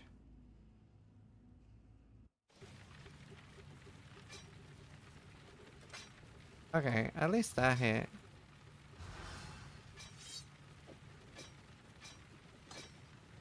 Okay, I really need some gloves. This is an upgrade, right? 2.6. A lot though. Yeah, you could already use Suctioness and head out. What is Attack it, speed Exile? does feel good for leveling.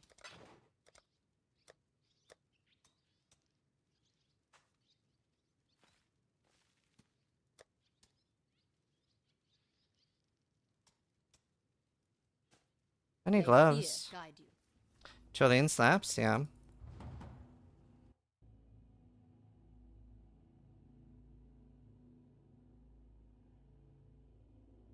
King's marches work. Always farming gold to pay for all the workers. Yeah, I just hope they don't add like unnecessary tedium to the game. I did really like King's March, but it has a lot of downsides to it. Okay, we can color that. And I can get a 4 link on this. Good luck to you. I really like Miley's voice. It's really good. Wow. You get a new helmet.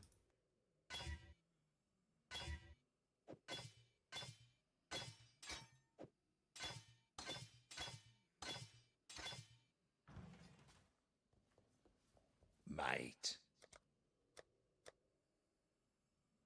Good luck to you. Upkeep of it was bad, but the benefits were good. Right, but that's the problem, right? If the upkeep, if it is like that in the future, it's going to feel like forced. Like it makes the game feel like work in a way What for a do lot you of people. want? That's the problem a lot of us have with it. It's not necessarily a healthy thing for the game. It's the May fear concern. guide you.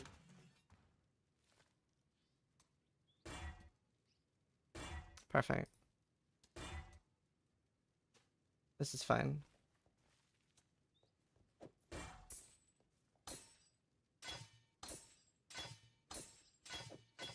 Man, I kind of want a green. Just to get faster attacks. It's fast, but I know it's not good, but it feels good. I shouldn't do it though.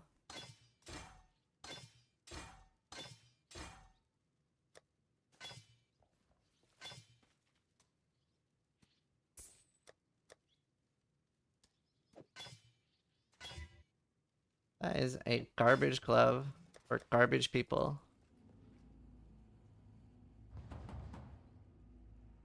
Can we get some Fs in chat for the timer? Is it only when it's focused that it works? That's annoying. Is there a way to fix that?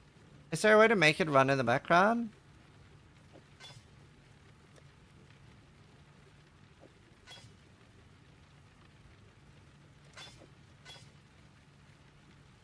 It's going now because it's not in the background anymore. Anyone know if there's a way to make Firefox run in the background without focus? And works fine on a second monitor. I have 4 monitors, but it's always under something. Properties.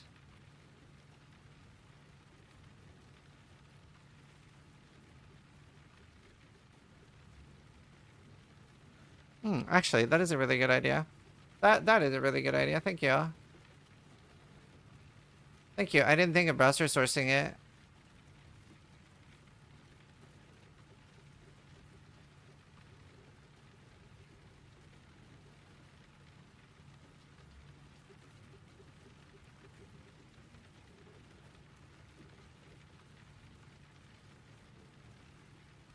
Ah. You're so smart.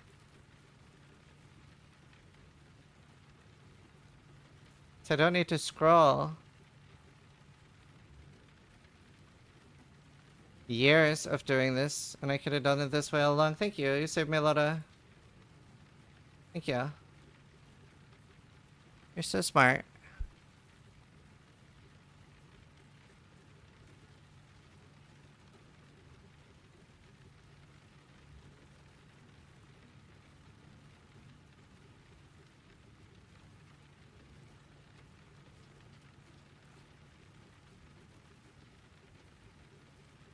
Yeah, that's much better.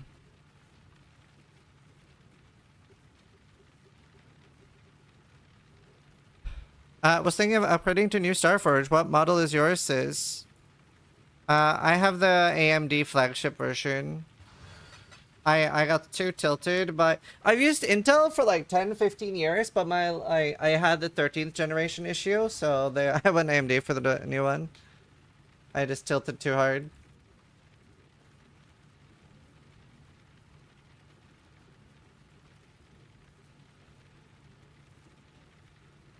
Yo, what's up with PoE? New season announcement today.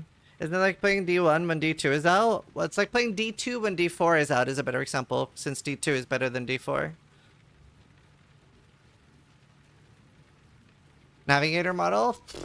Fuck, I don't know. I'm so bad with names. Creator series. I think this is what I have, but with AMD. I'm pretty sure this is what I have. Or does it say what's in it? That's what I have. Yeah, this is what I have. Yeah. This is the one I have.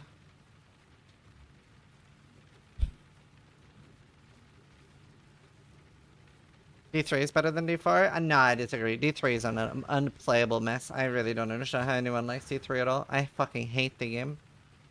I genuinely loathe D3. Mine changes the light. What do you want? I genuinely detest You Diablo will be 3. remembered. I think it's the single worst ARPG.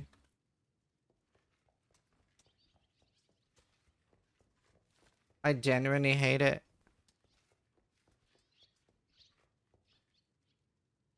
How do you win this PC? No, I'm sponsored by them, so I got mine as part of my contract. We will be like doing giveaways now and again though with Starforge. We've given away quite a lot of PCs. Gave away a lot for Christmas as well. Like 4? 5?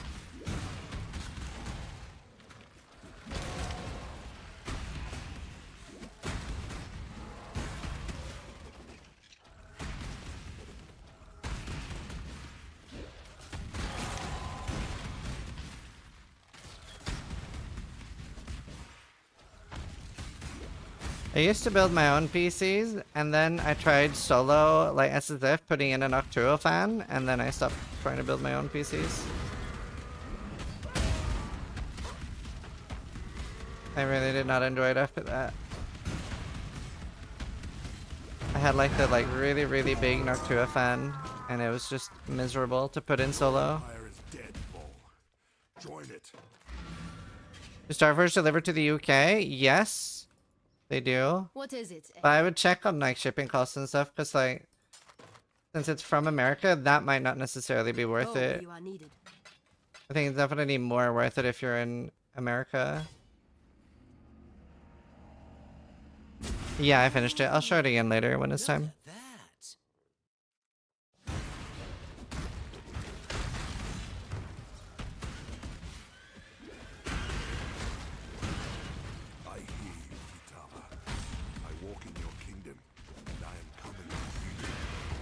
Especially with water cooling and stuff, I'm like not that keen on building it myself.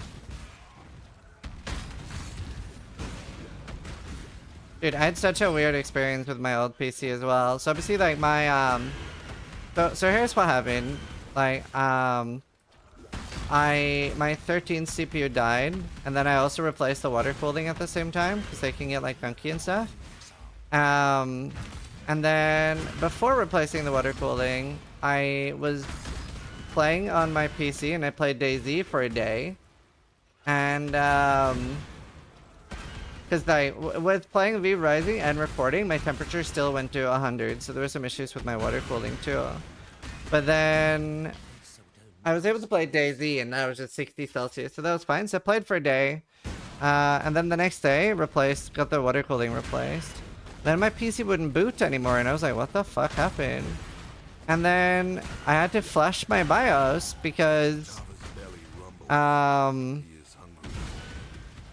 BIOS I had can't recognize the 14900K. But then how did I play DayZ for 12 hours when the motherboard isn't supposed to even be able to recognize the CPU? So I was like, huh? PCs can be so weird sometimes. Like I literally, like, that motherboard with that BIOS version can't recognize the CPU I was playing DayZ on, but I played for 12 hours. So I was very confused. BIOS updates are scary to me. Well, so I used to build my PCs back in the olden days, so I have a little bit more PTSD with BIOS updates, probably like you do, since you said they were scary, because now BIOS updates are incredibly easy to do. I just popped in a USB pen, clicked the file, and it installed. Whereas I used to do BIOS updates back in the day where you had to change the pin connectors on the motherboard and do stuff with the battery and do weird shit. So like, yeah. It used to be awful. Do you remember when you had to overclock the AMD Duron by writing with it on a pencil to make a LED connection? To take it from 800 to 1100?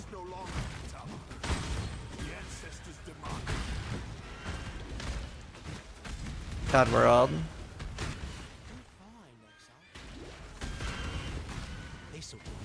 That just sounds diabolical. Yeah, my brother did it for me and I was like, you're ruining it! Because he took out a pencil and started writing on my CPU. What the fuck are you doing? He was like, no, trust me, it'll be better. Are you expecting the player base to be similar to Settlers? I'm probably guessing that we'll have a... I wouldn't be surprised if there's a record of players this season, but I also like feel like people care a little bit too much on player count. Like, people are a little bit too obsessed with it, I think. So I'm like, either it is or it isn't, you know? I don't care that much. I hope I will have fun with it. That's the important thing for me. Especially I'm gonna play SSF, you know, so.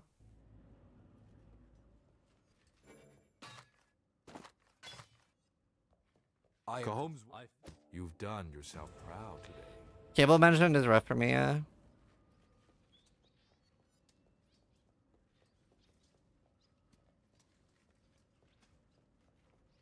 They're gonna make a new record for PoE 100%. I mean, I think that's likely too, but it's just like, what's the benefit of me like putting hopes in that? Like, it's just, TGD should care. I shouldn't. I don't care.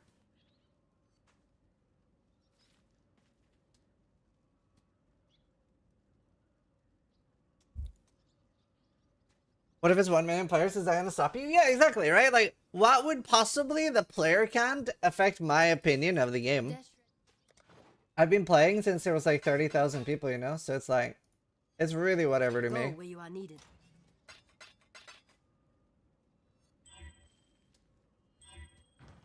What is it, Exile? It can affect your bottom line. You will be remembered. I do pretty okay on everything now. I had like 1,600 people watching me play fucking Terraria.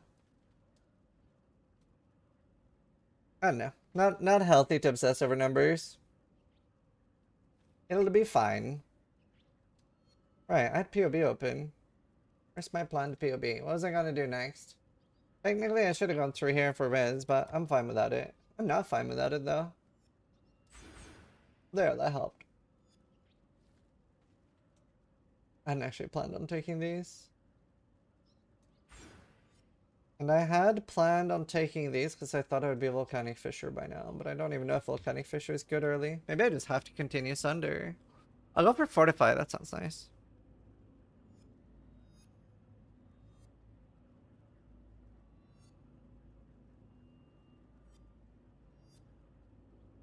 Oh damn, Sparhawk, that sucks. I'll be playing SSF.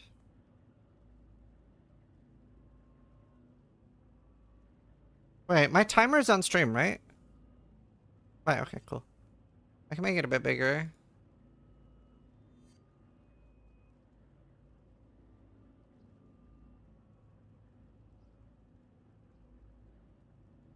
Enjoying the playlist today, says thanks.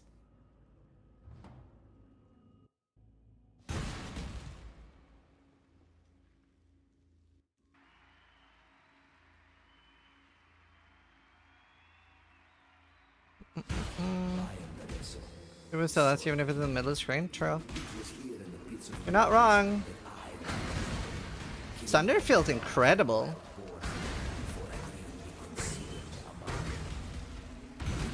Wonder how good Stems will be next season. Do you know, in my brain, I feel like I'm missing Ancestral War Chief. Do you know what I mean? Anyone played Melee recently and had that experience?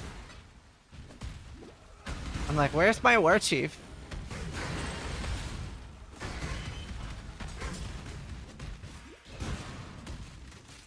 I'm so glad it's gone. That's fair. Wait, I should pick up the gloves. They're pretty good. Coming back as a berserker, owning that. Dude, it almost feels surreal that we're getting PoE content. PoE 1. It's been so long. But also, like, there's a few things. I feel like other games in PoE 2 has made me appreciate PoE 1 so much more as well. And Frasier made me realize how little stuff I need to appreciate PoE 1. Like, I had so much fun in Frasier. I can't remember how much I played. It was somewhere between like 400 and 600 hours I got out of Frasier. I did like 2 level 100s. 3? Did I do 3? I can't remember now. Dude, my Surfcaster was so fun.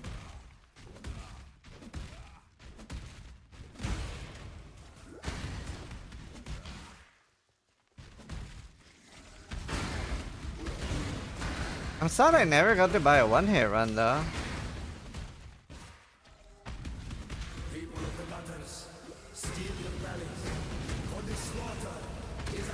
I should have bought one. I actually gave away a Mage Blood. I should have like maybe not done that. Nah, it was better to do that. There was a guy that plays Hardcore Trade that got scammed for a Mage Blood. No, he didn't get scammed for Mage Blood. He got scammed for 2 mirrors. And he was like super despair. So I gave him a Mage Blood. Because I was quitting anyway. So I was like, whatever. Hopefully that'll give me good karma this season. What is it? Classic Denmark? Yeah. I'm just karma farming. It'll work, right? Go where you are needed.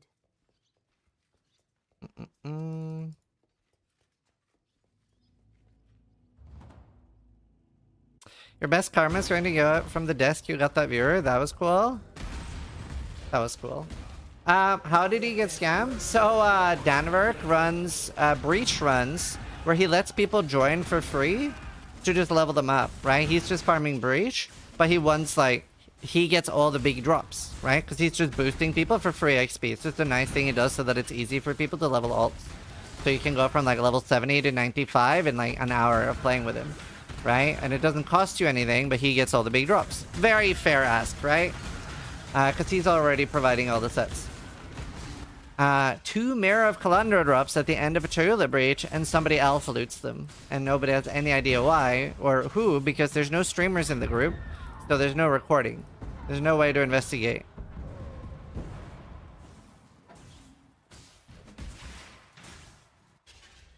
And that's like what he does all league. Like, he just boosts people all league. So he was like very, very sad. But then, I was pretty done playing, and I gambled 4 Mage Bloods. And then I traded in 1 for a mirror, and I gave away the other stuff. Because he like, was pretty ready to quit, and I was like, I'm not gonna play. This is gonna rot in my stash. Fuck it. Network Error 2000? Because nobody asked, is that something he's getting on my stream? Or what's he getting Network Error 2000 on?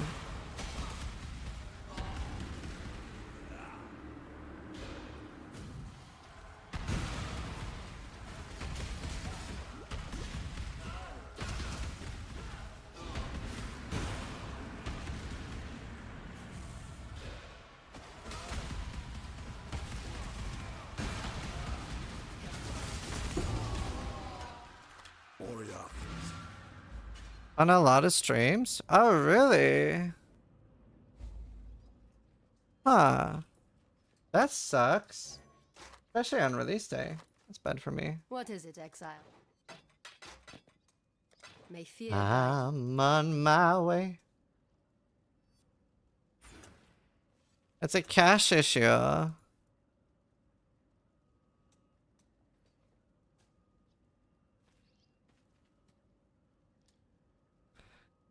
What's the intended build? Not anything really right now.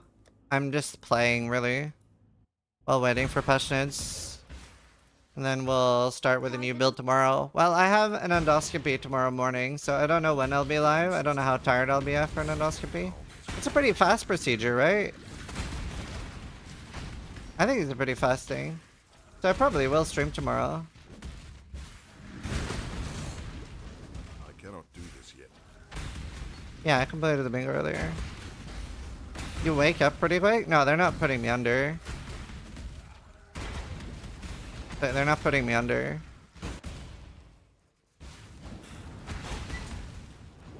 Like, they've told me I will be fully awake during the endoscopy.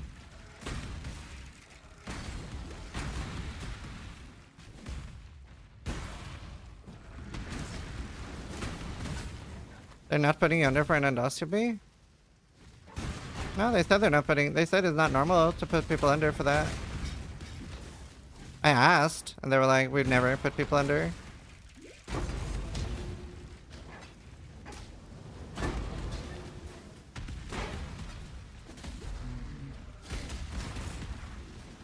I have a really bad gag reflex though, I'm pretty worried about that.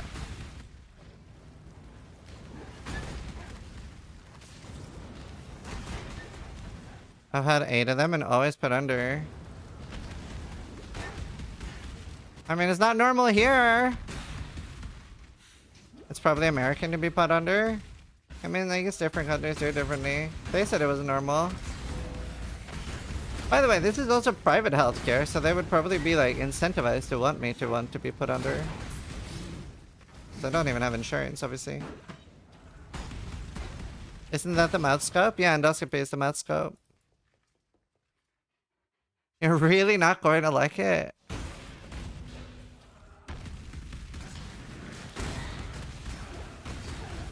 And my grandmother told me it was horrible. You're normally not put under for endoscopies in the UK? Yeah. Yeah, they were surprised that I asked. Americans get drugged to hell just to pull teeth, so I wouldn't be surprised. Whenever you get a tooth pulled, you only get like a small, like, teeth numbing injection, right? You don't get more than that. You don't need more than that. They did tell you not to do anything for 12 hours before? No, they said just like, don't eat the day of, so just as long as I'm sleeping before, it's fine.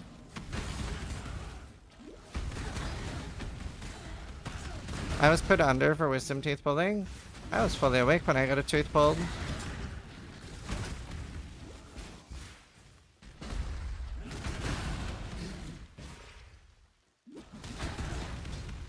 Fascinating.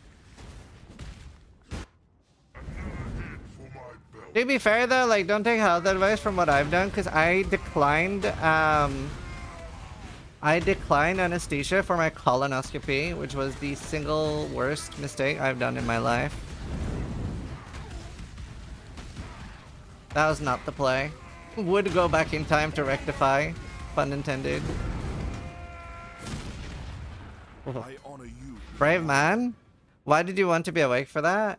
My friend Adrian was driving. Ooh. My friend Adrian was driving me there, and they said that I needed somebody to wait with me to take me home afterwards. What They do you said if need? I wanted sedatives, then I would have to wait.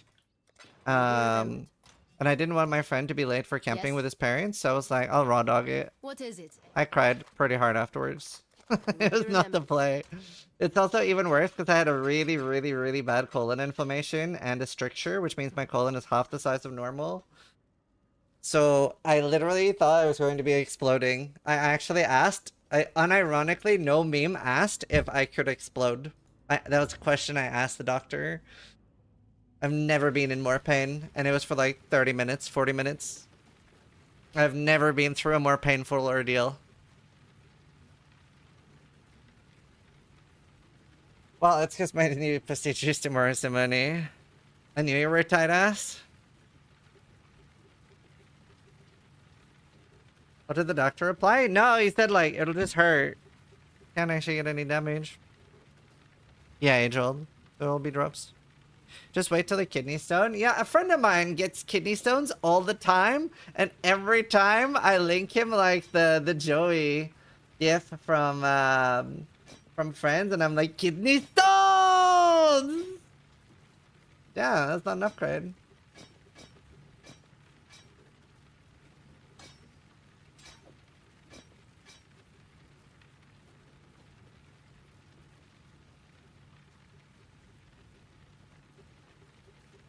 Kidney stones!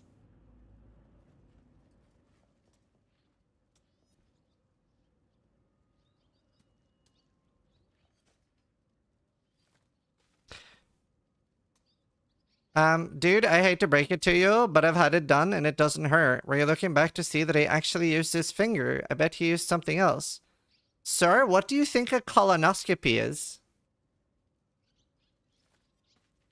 Yes. I'm watching It is you. definitely not what you think it is, though.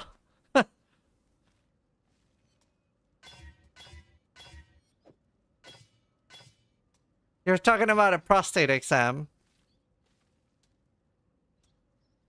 A colonoscopy is when they put a camera up your butt and fill up your entire colon with air. It's horrible.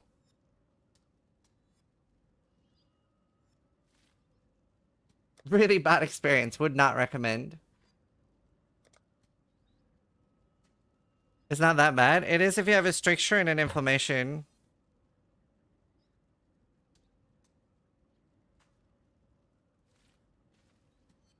Both is lovely if you're into that sort of thing. Well, apparently I'm not. I hope no one's eating.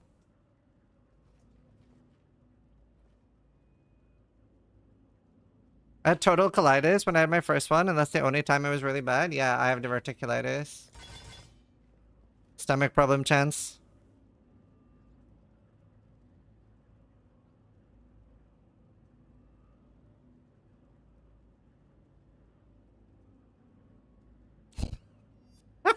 Thanks, since all this colonoscopy talk while I ate just added so much flavor to my meal. You gotta be shitting me.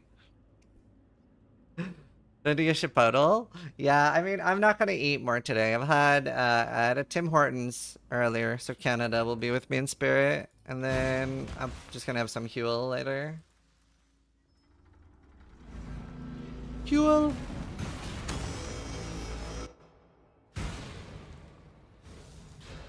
The way to a god's heart is through his guts.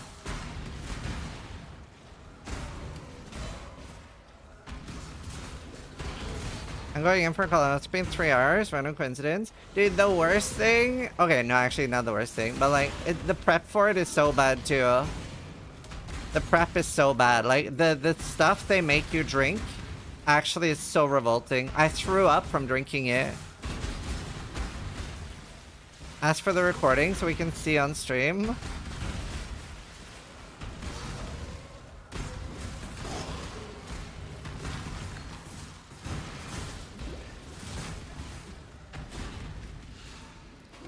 Oh, really, Rich? That's cool. ABBA? Yeah, I love ABBA. My.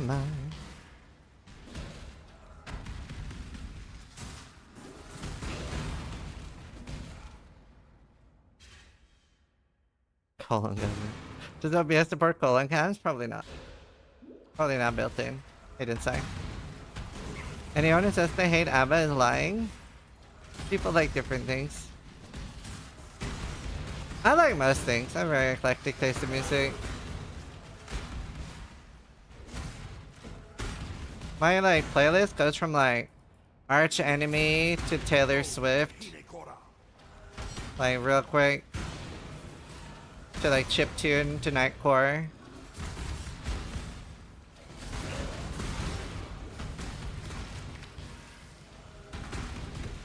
No more PoE2? Yes. Whenever, so generally you can only play one game at a time. So when I'm not playing a game, that doesn't mean I've quit another game.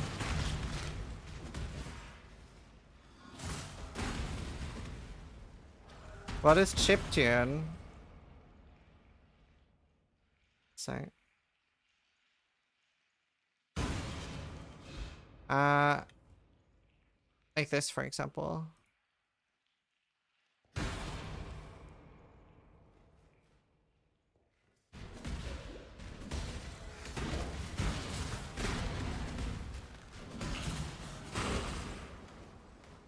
You've done well, Brute, but let's not get above ourselves. Anyone know what game this is from? Oh.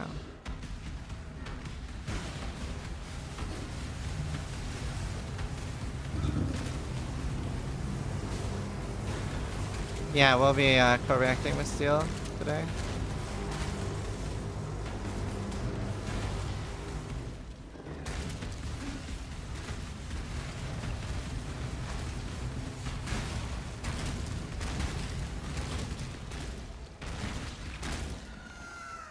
Calm wasn't half the man you are, Marauder. There's a countdown for the reveal. It was. So is this, do I play New PoE League or keep playing Eve? I mean, New PoE League will be a bop. I've heard Eve was pretty good right now. Eve is sponsoring me and Metal in like a month. Gonna be an interesting stream.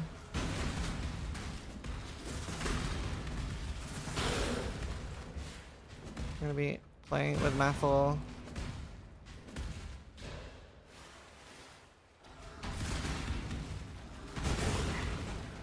Well, that the timer is right there. No one notices. Well, most people notice. Hi, wife. Hi, wife. Good wife? Wait, what have you done? Oh, okay. Darter. Darter. Darter. Adrian's mom is called Darter. Really? Think of her every time I kill Darter. I'm like, oh no. Yeah, but these circles, they each do something. Yeah, curses.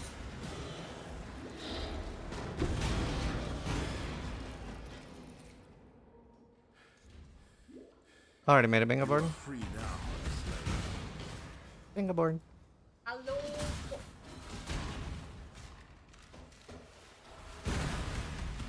Yeah. I cannot do this yet. 1 a.m., 2 a.m. I have to get up early tomorrow too. I need help. I like how you're like, I have to get up early, but I'm the one driving you, so I have to get up early too, but I also have to get the kids. Dissection time. Like, no, I was just gonna ask if yeah. No piggy. Piggy.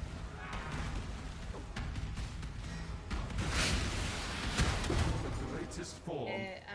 Well, I got things added and things completed, so it's not a new tattoo, it's a finished tattoo.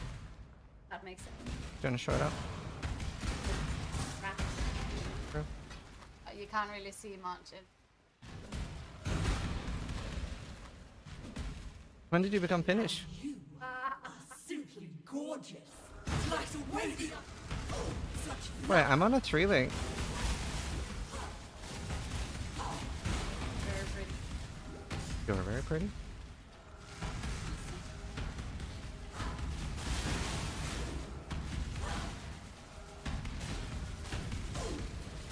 Wait, we both have tattoos now. What a world. This one's a... And this ancestors one will demanded. probably eventually... But it's not Yes? like Ed. My elbow? My shoulder goes down very... and it'll like connect, so Until I have next time. like bugs up here as well, so bug here.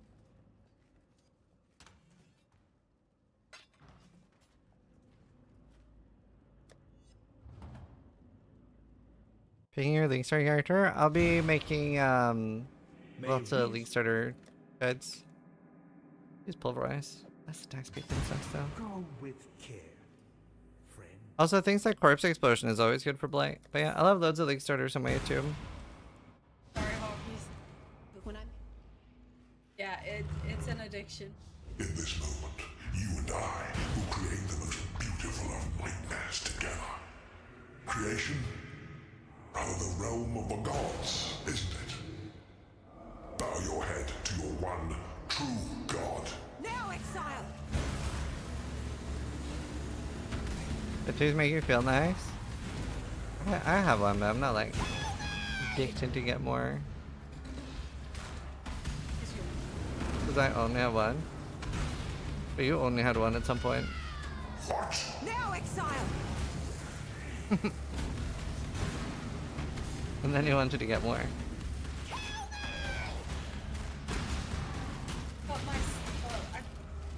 I got my second one on a school trip. A school trip. What's coming this? You don't know yet? I'll do another one as a sub-goaling is. Let us see if you haven't. truly understand what it means to Yeah. be a nightmare. It is the Stargate Earthcliff on our arm.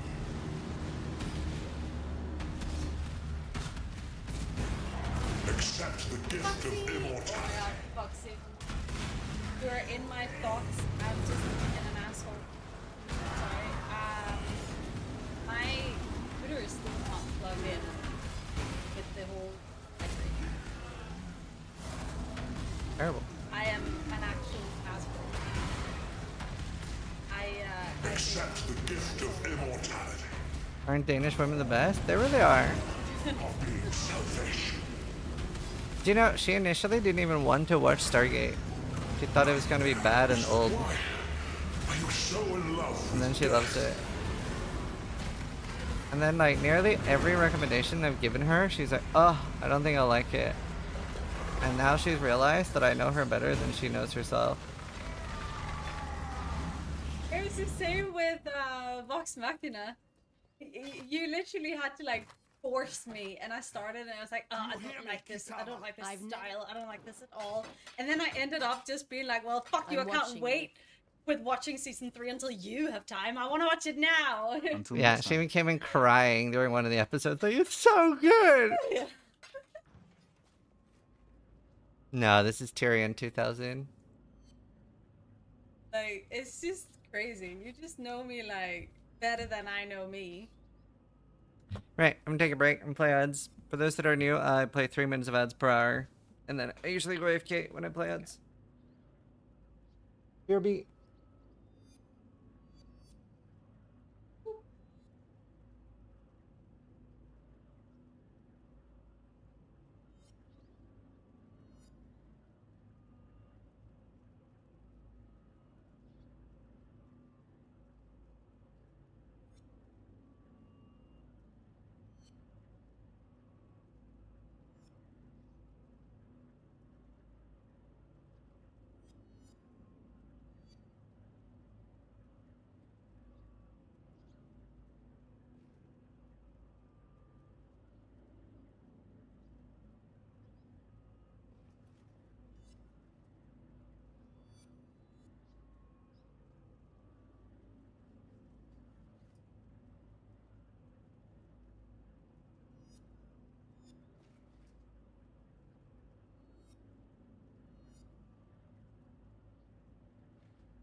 I'm back.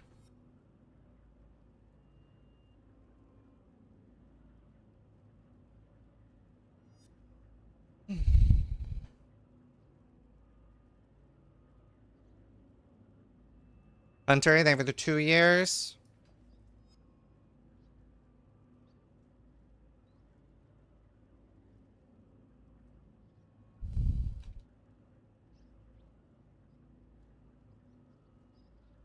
Um,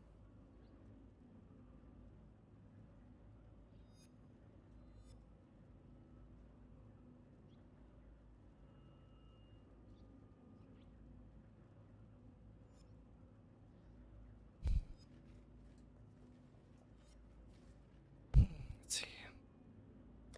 What'd I do? Oh.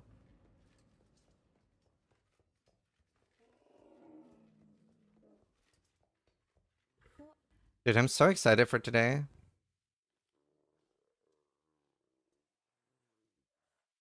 Still I live. I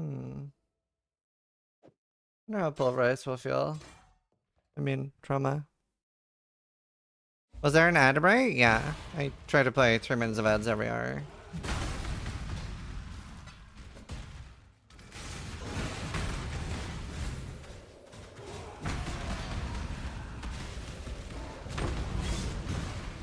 Generally.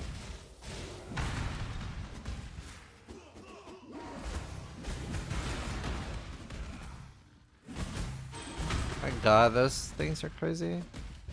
So is it true they're nerfing a trickster? Yep. 100% true.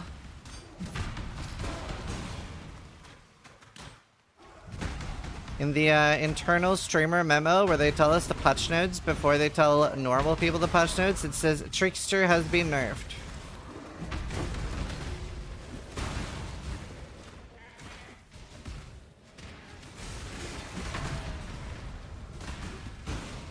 They also deleted the lightning strike gem. That it also says that in the document, yeah.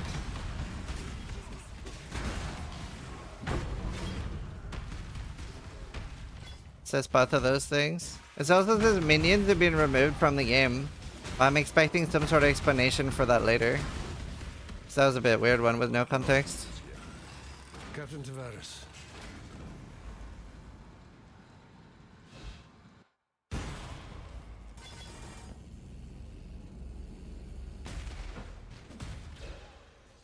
Oh yeah, and they removed energy shield.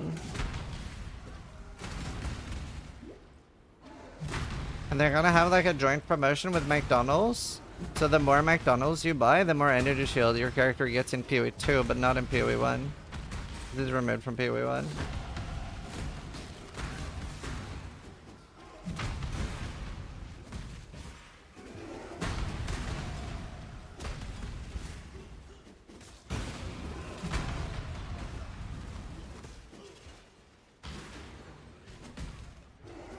I guess I have 0 energy shield. Dude, McDonald's is so bad here. I really liked McDonald's when I lived in Norway. It's like they're holding the condiments hostage here, so there's like no ketchup or anything like that on it. It's literally just like a plain dry burger. It's like, bro, could you not?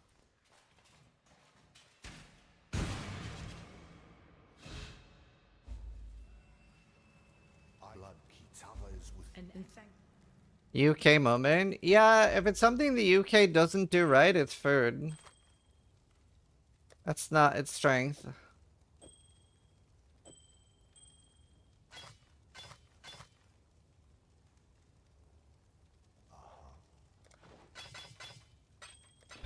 Where do you live now? Belfast, Northern Ireland.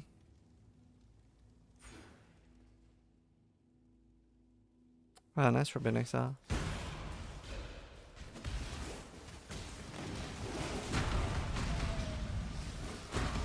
Belfast, mate. Larking. Would I like a PoE card game? I mean, I'd probably try it, but I'm not really into card games lately. What is their strength? The people... I don't know about the rest of the UK, but like Northern Ireland specifically have like nicer people than anywhere. Helena even noticed it like during traffic that like people are like really good at like giving way and stuff like that. Like people will like actually let you out a lot. Whereas like she said in Denmark, you're fucked. You just have to wait. And even things like, you know, where an ambulance and a fire truck has their sirens on, people will even drive like off the road to let it pass. Whereas like in a lot of other places, she's seen like ambulances and stuff just get stuck because people won't move. My first day in Belfast, I didn't know where Queen's was, the university I was gonna go to. And I asked some random off the street, like, hey, do you know where Queen's is? And he was like, sure, I'll take you.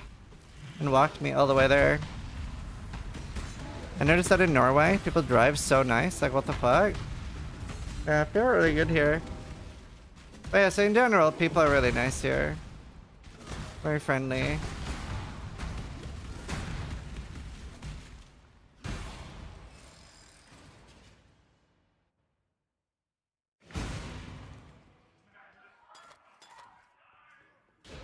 There's a countdown to when the stream countdown is. Hello, sir. It's also like, it's a small city. I feel like the less people there are in one spot, the nicer they are. I don't know what the amount of humans that has to be in a spot for people to start turning into cunts. I suspect the amount is 3. But either way, whenever there's more than 3 of us, humans just start turning into cunts. And like Belfast is really nice because there's so few. It's like it's small enough that people aren't cunts yet. For some reason. I mean, there still are cunts, but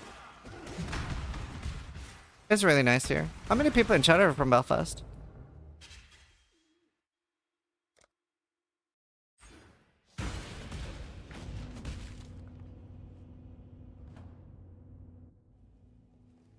Lol, Ellen. Sometimes I simply farewell. Oh, nice tonight.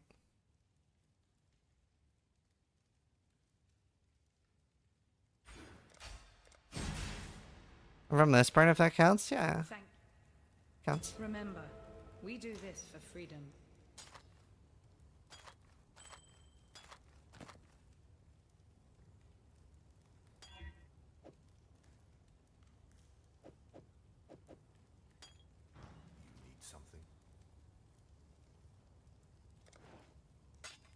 Well, the timer just counts down to your local time zone, right? So it can't be wrong ever.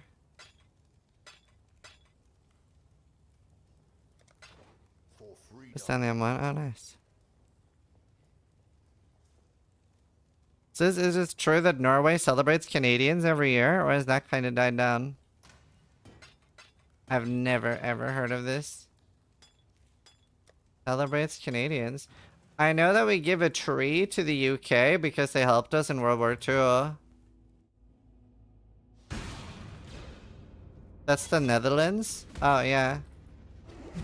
I've never heard about Norway celebrating Canada. He confuses it with the Dutch, right?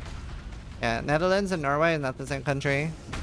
We send flowers to Canada every year. Is that a World War II thing too?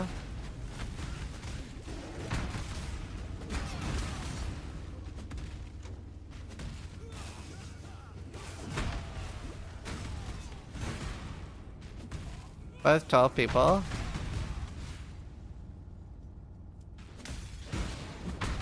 Yeah, no, Norway gives a tree to the UK every year.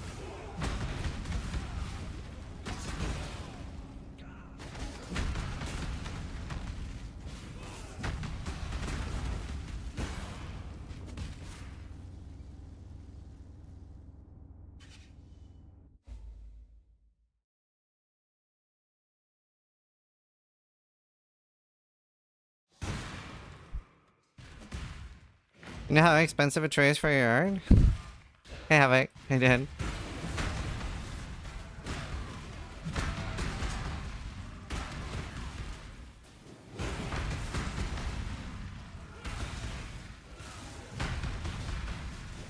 Hello, Kev. Hey guys, gonna take whose job?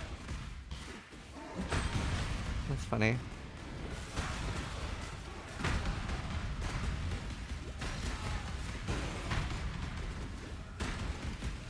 I can't believe the servers are going down. I won't be able to practice soon. I'm just gonna have to sit and yap.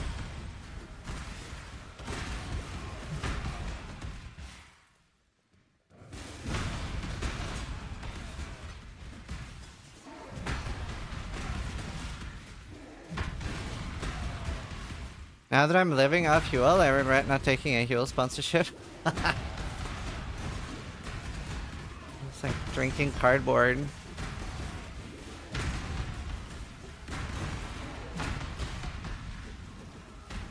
Oh, nice Hades.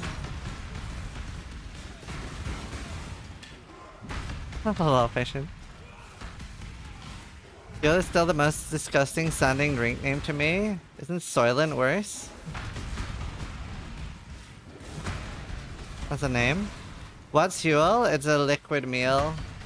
So whenever I have bad stomach issues, it's what I eat.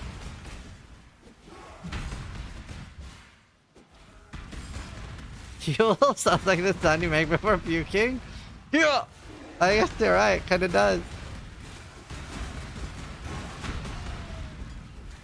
Are you Norwegian? Yeah, I'm Norwegian.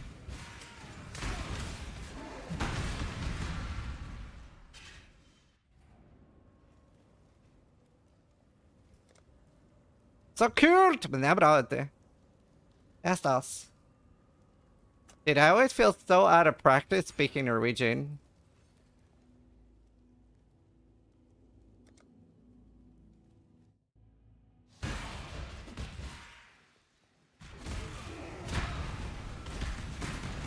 Knowledge of a book? Yeah.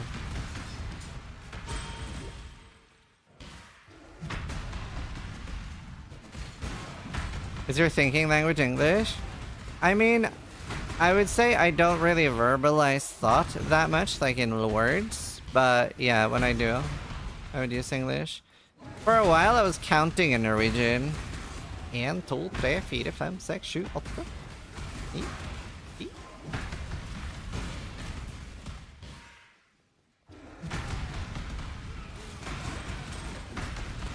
I mean, I should have farmed it already. I was just lazy.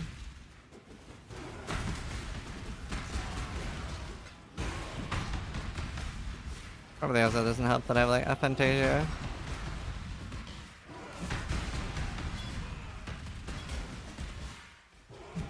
I had like I was like emailing the Norwegian government because they were like they weren't sure if I was actually paying tax in the UK or not. But like they were using like really like proper Norwegian words and I was so confused. I was like, wait, have I done anything wrong? And they were like, they gave a reply and I was like, can you just write in English if I've done anything wrong? I'm so confused right now. And they were like, no, you're fine. You don't need to do anything. I was like, thank you. It was just very confusing. It was like, I no longer recognize these words. Can we take this in English? I'm stressed out now. It's funny.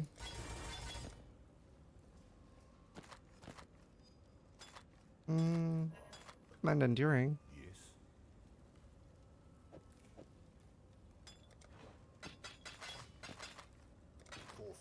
Angry sounding words? Jeg sinna! It's really funny når du bare plutselig begynner å snakke norsk and then jump back and forth mellom to forskjellige språk. Only the people that understand both forstår hva du sier, and the rest are like kind of confused, think they're having a stroke. Where in Norway are you from? A tiny little village called Knapstad with 800 people. Well, I think it's like 3,000 now. Like 40 minutes south of Oslo.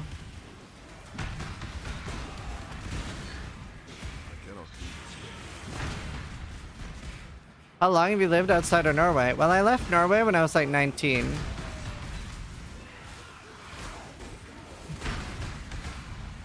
Knapstad? No, it's it translates into Button Village.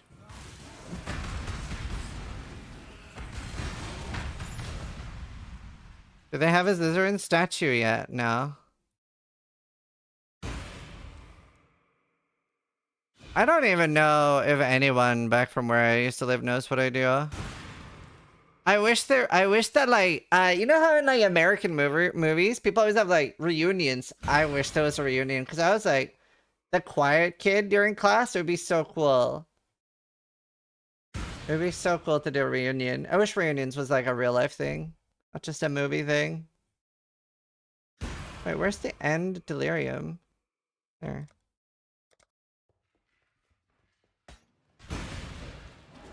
Oh, nice game. That's fun. I talk for a living now? Yeah.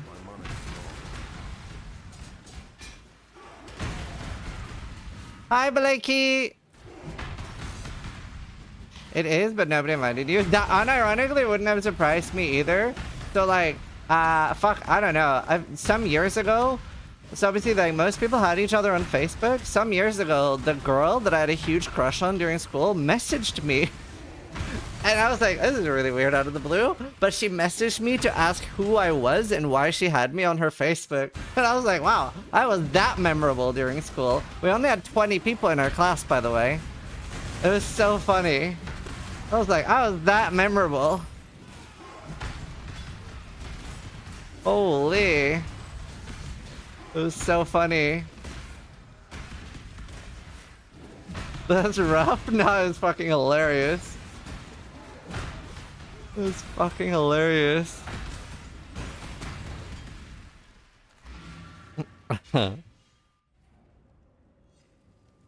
Yes,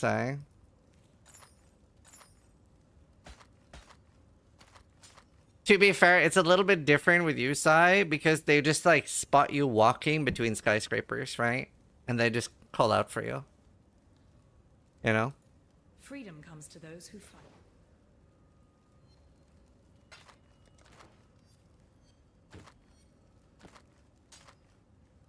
I wasn't even the tallest in my class? Like a special class for giants or what? Remember. Sai is a landmark and is often used by tourists to get their bearing. Oh, nice, Anna. Very fun. The world. Oh wait, I have axes now. Average Dutch class? Yeah.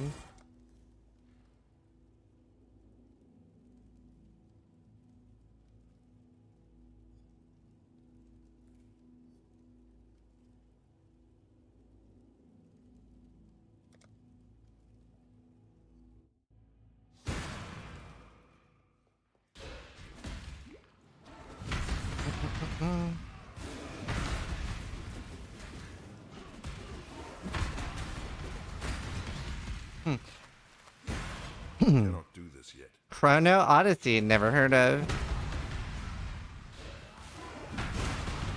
I mean, I do, but you cannot have them. But like last time you let me like choose something. You let me like say a word. Can we not do that again? That was fun.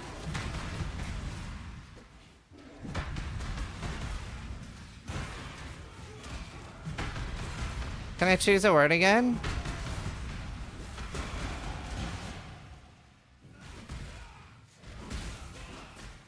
Like you can just say how many times the thing that I asked for appears.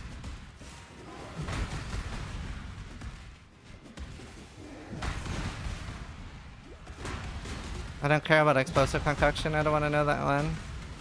I'm trying to decide if I should ask King's March, but I already know King's March is there, so it's not that interesting. But I'm kind of tempted to ask for Lightning Strike. How many times the Lightning Strike appears.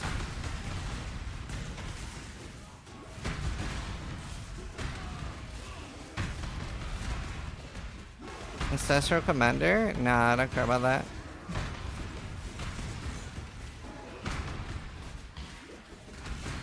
No, actually, I know what to ask about. I'm gonna ask Spellslinger, if he'll let me. That's what I care the most about, to be honest. If he'll let me. Spellslinger.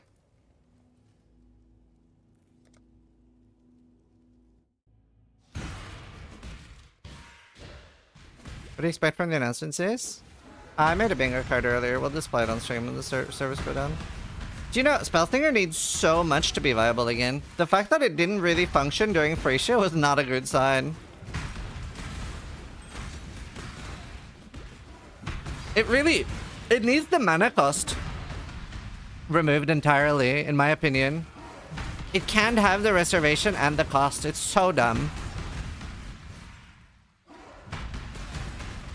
Like, that's insane to me. Like, it's already such a penalty that you're losing a more damage multiplier.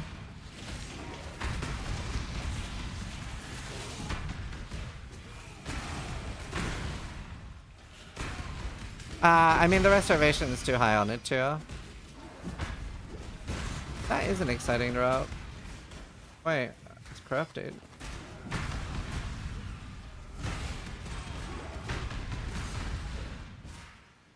No, it doesn't need to be exactly the way it was when it was released, but it wasn't so unbalanced there. Yeah, there'll always be league starters. Like, unless I'm literally in the hospital dying, there will be league starters for PoE1 and PoE2.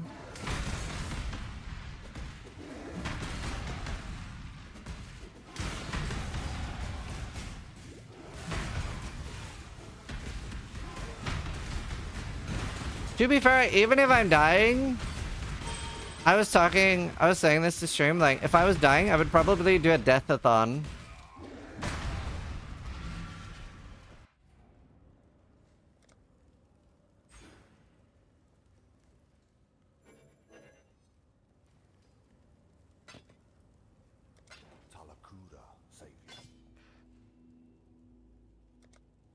That'd be so grim to watch. Well, like, I don't know. I think I would do that. Just to, like, make money for my family.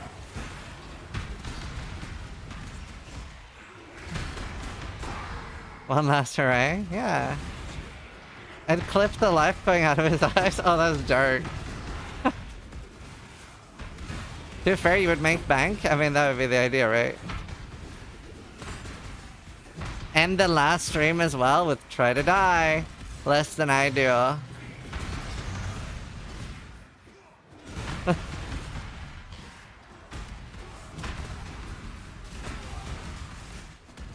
Yeah, I would do it. I would actually do it.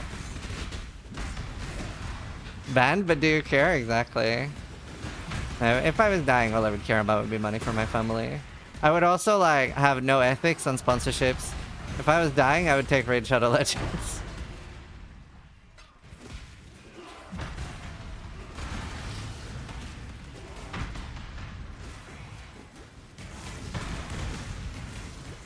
That's my line. If I'm dying, then I'll do it. As long as you're not playing hardcore for real.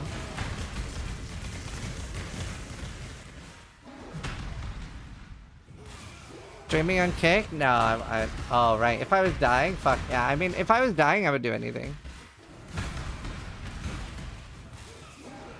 Raid Shadow Legends must be offering millions by now. Like 8 to 10k an hour.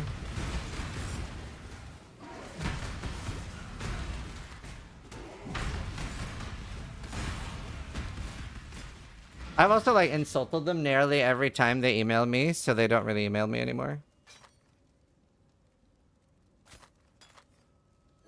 Yes. Freedom comes to... for freedom.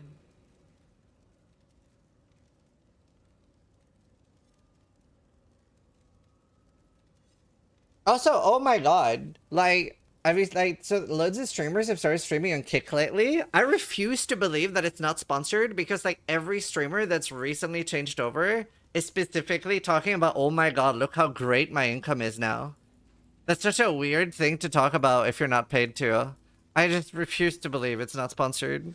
Like, ain't no way.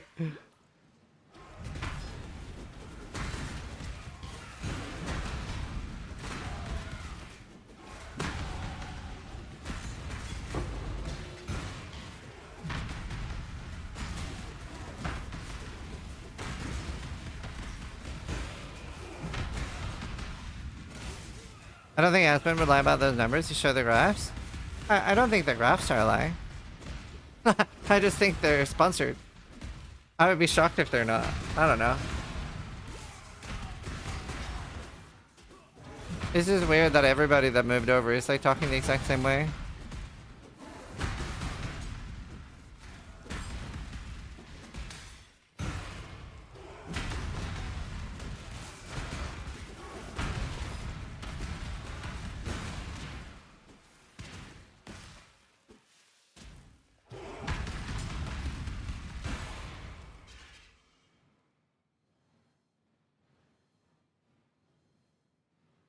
There's more than one mention of Spellslinger in the patch notes. I love you, Baleki.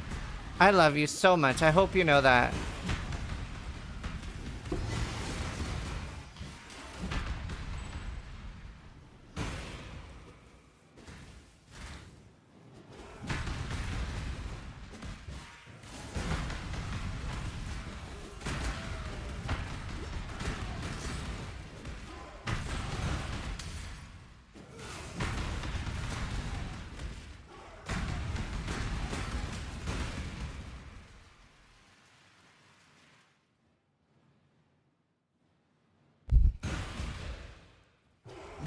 Spellslinger's mana multiplier has been increased by 200%. Don't even.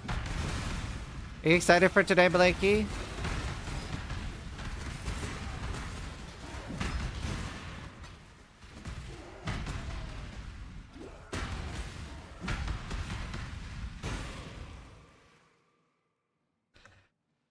Let's see.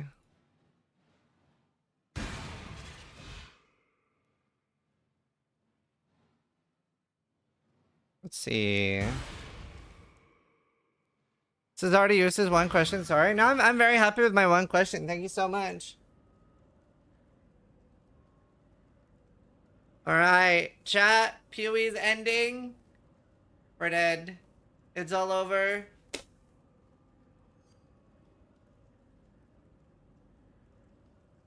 I can show you some of my off-stream shenanigans while we wait.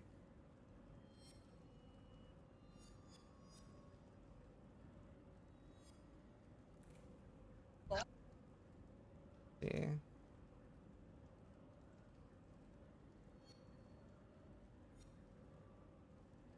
I'll show you me failing. I'll show you me failing, chat, because I'm bad. Hold there. That's me, it's me. Just hold it, don't go. This is Daisy. I might have heard. So we're holding A2 because we're waiting for the storm, which, by the way, clicked 20 minutes after we're dead. I love this game. I got knocked. Go for me. He's knocked. Hold it there. That's me, it's me. Just hold it, don't go. Don't go up. Oh my god. I shouldn't have gone up. Very sad. Wait. Yes. Oh. Time's not done. We can keep farming. No, I did hit him, but there are two people and I only knocked one. I never had a fight there before. I love Daisy, dude. Are you excited for Arc Raiders Shadow Row? I haven't tried Arc Raiders. I've heard that it's good, except for the third person stuff is very bad. I cannot do this. I did want to save my friend, that's why I went up. I did kill a lot of people that life though.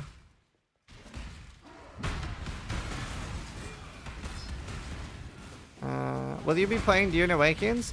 So I don't really like, they're sponsoring me, but I didn't want to play for the early access launch. I don't really like early access launch stuff. So I'm waiting till the game comes out, just on the 10th. So I'm playing on the 10th. I really don't like early access launch things. I think it's lame.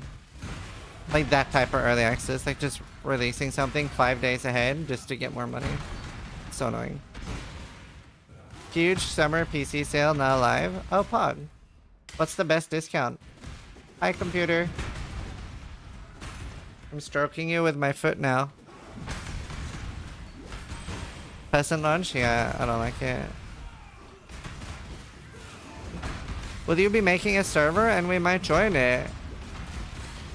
Maybe I should do that. I don't know how much I'm playing though, because it's right before PoE, so I'm definitely not going to play a lot and get properly into it.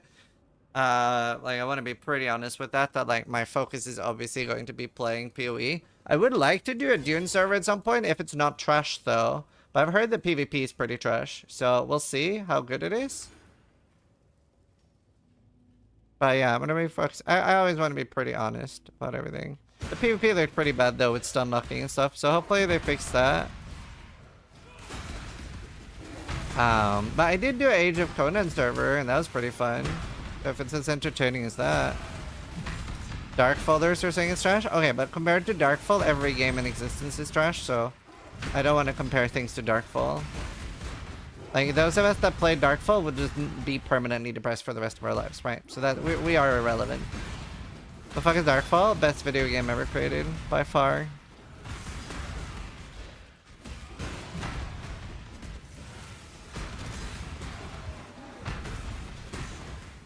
Not even remotely close. It's a full loot hardcore PvP MMO with virtually no save zones.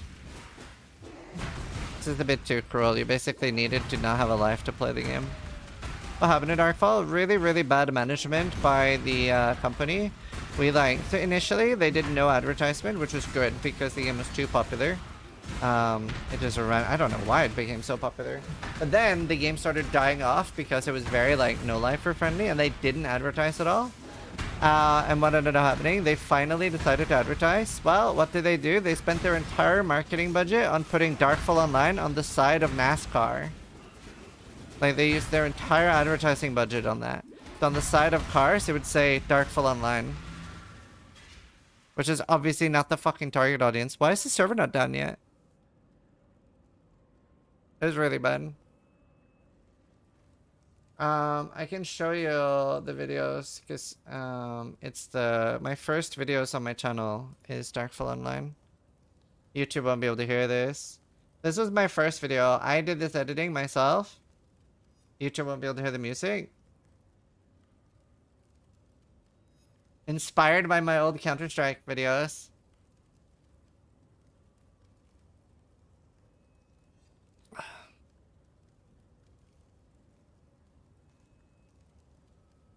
You used to play Counter-Strike? Yeah, I have a few thousand hours in FPS. I'm like the only person playing Mage.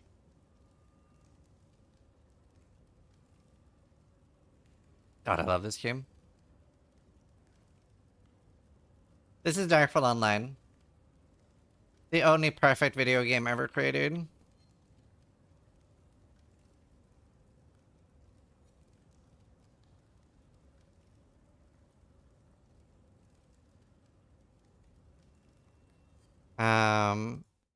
Here I'm soloing about.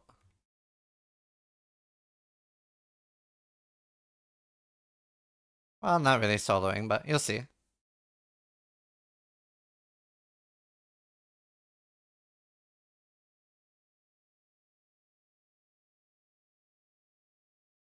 How long until the season comes out? I should start playing more ads so we have no ads for the entire reveal. No, I didn't play Dark Age, but a lot of people that played Darkfall did. 50 minutes? Okay.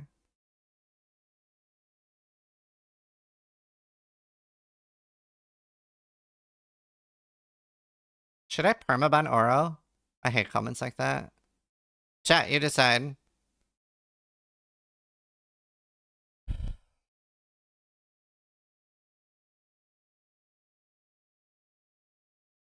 What did he say? Hey, Ziz, quit gaming and let's talk PoE. Come on. I'm sorry.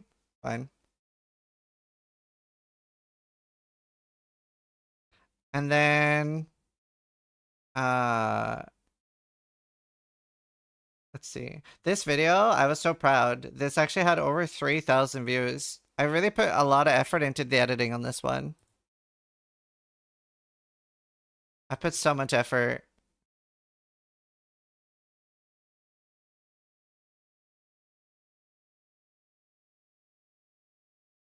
Look at the editing.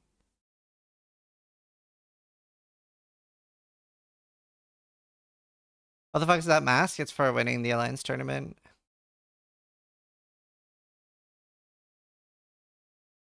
I was in TFK at the end of the Critstein era. Wait, I was in TFK. What was your name? Critstein era was fucking sick.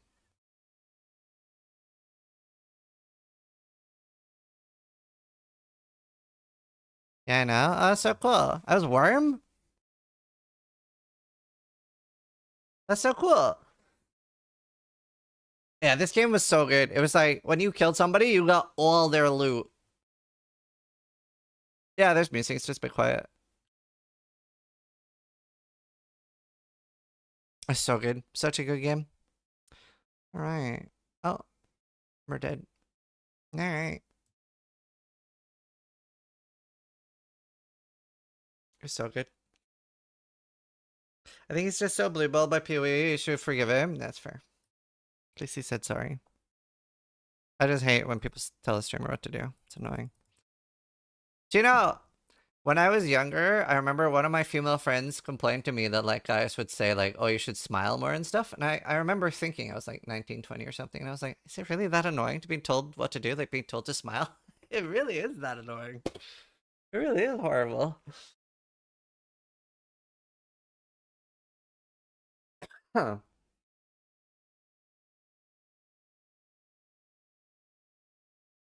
Probably Tempest Shield. I get excited and talk too much? No, you're good. Do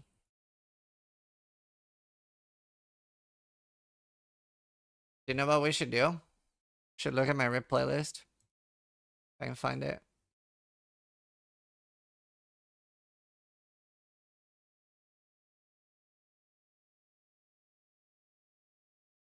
The last time I even died. Can't even find my fucking RIP playlist. I'm gonna Google it. Is there a RIP playlist? Hey Sabrina.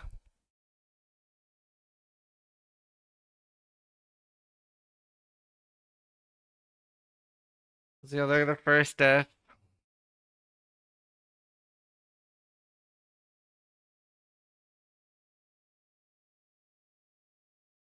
Horrendous? My god, the game looked so different.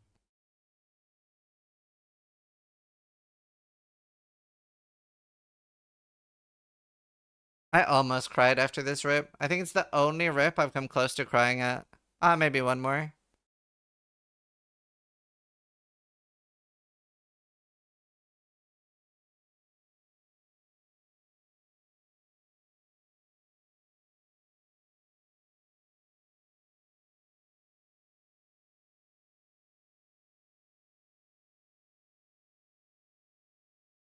I was so close to crying.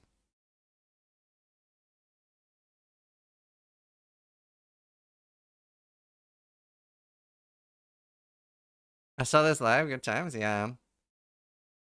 Yeah, there's younger now, though. I've been awake like 30 hours then.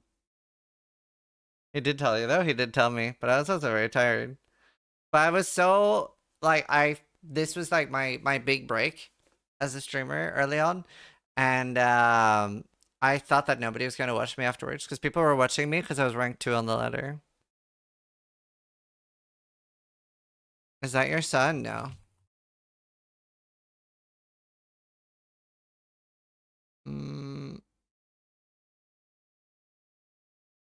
Here's a like kind of recent picture. I mean, that's like a year ago. I guess I haven't tweeted a picture of my son for a while.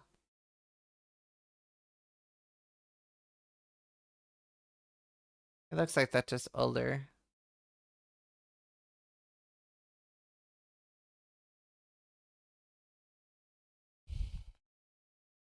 Maybe in 15 years it is. Yeah, maybe.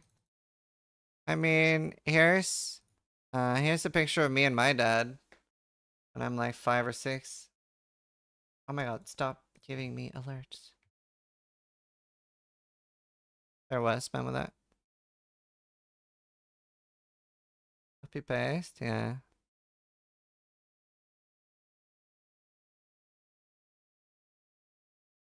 That side profile is just you. Are you adopted? That's the funny thing. I asked my mom if I was adopted. How do I, like, stop these fucking alerts, dude?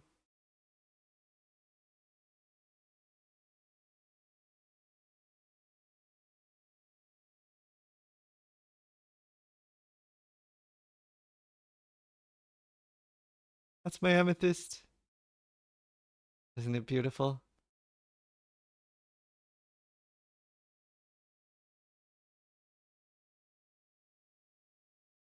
Why do you use Windows in Norwegian? I don't want Windows to be in Norwegian, but I haven't found a way to like...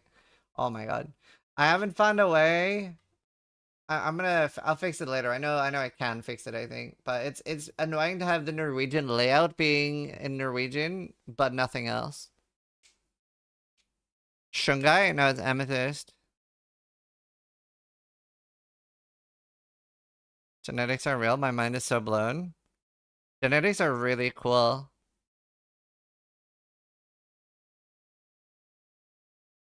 Is QWERTY? Yeah, but Norwegian layout.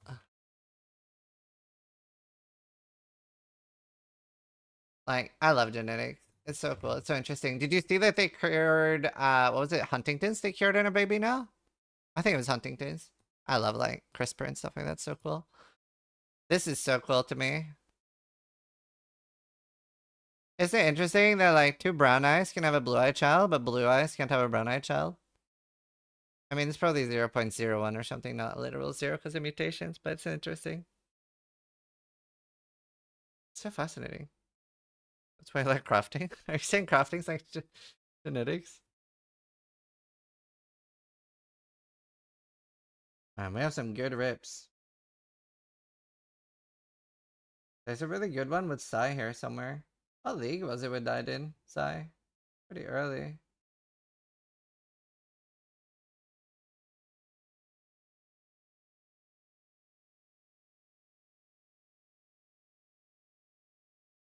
Yeah, Psy. Something about Val DD.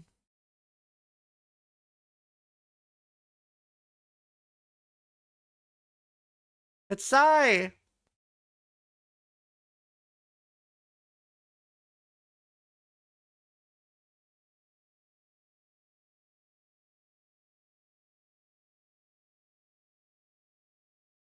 Gorilla.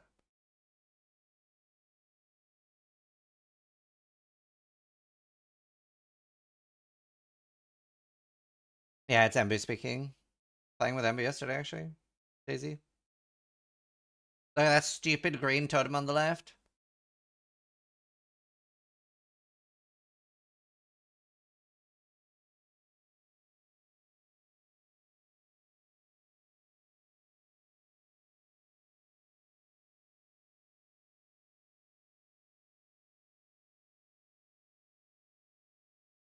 Rank 4, rank 7.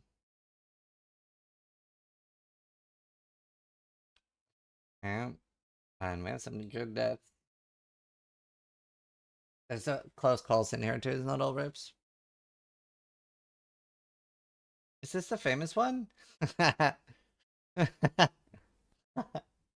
This is the famous one. I don't know where that. No, I didn't die there. Remember that. So it's not in here. No, Steven, I don't.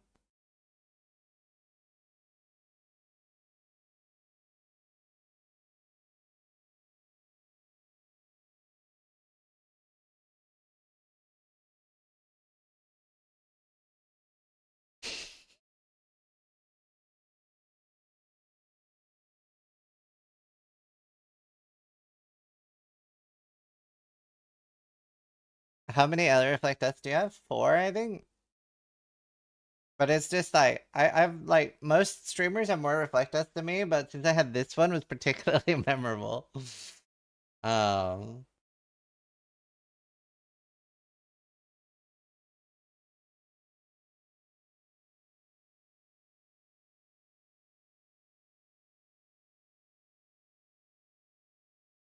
Oh, do you remember how stupid those like fist DDs were on the ground?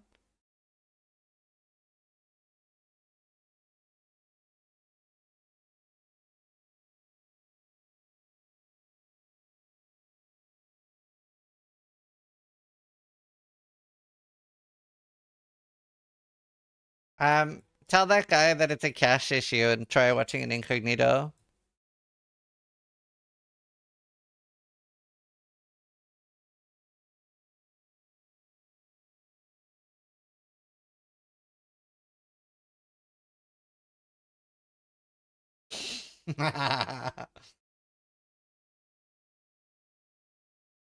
Is this where I die to predictive or is this the Exile DD? It's an Exile DD.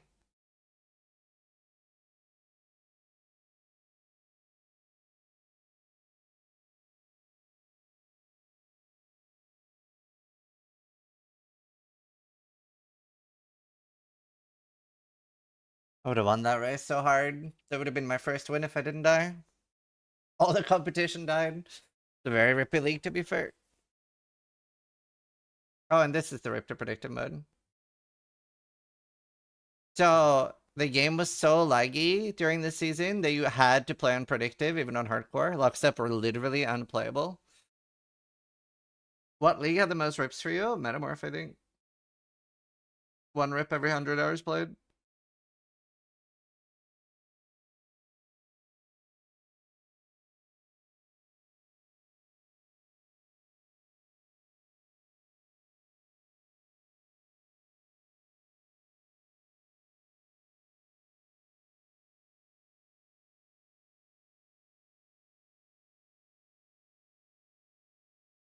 No, this was bad. You didn't get it better.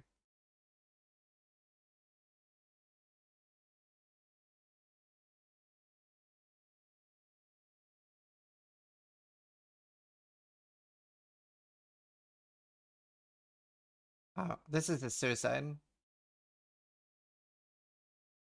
I used to suicide my characters at the end of seasons last day. I died at 12.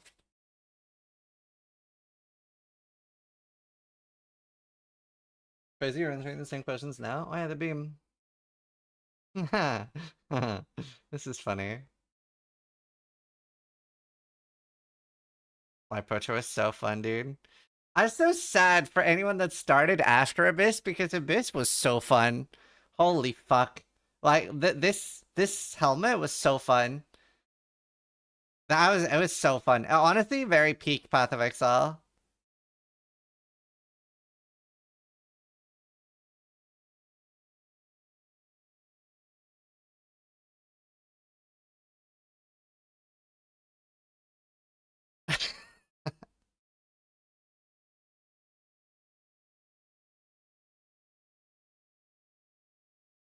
Very fun helmet.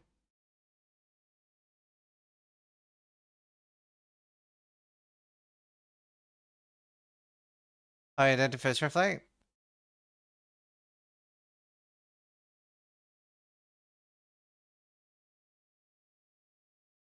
Funny. Do you think you used that helmet build too much during that league? Yeah. I'm glad I did. I used it on every build that league. Huh? How'd I die here? DD? Oh no, it's DD. DD is what's killed me the most, by the way, if anyone was curious what I've died to. I need to start playing ads, or we are going to have ads during the announcement. How long? 30 minutes. Okay, I'm gonna start playing ads. I'm gonna try to play 9 minutes of ads before the 37 minutes, and then we'll have no ads for 3 hours. So I don't want people to have ads during.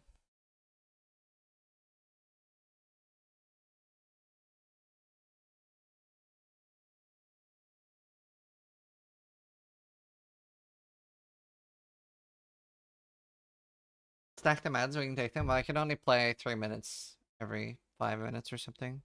7 minutes.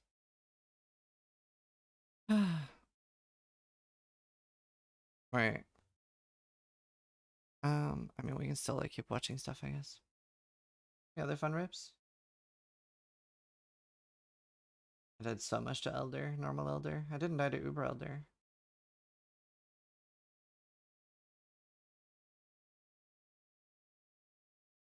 Oh, this is before I knew about the debuff by standing inside this thing.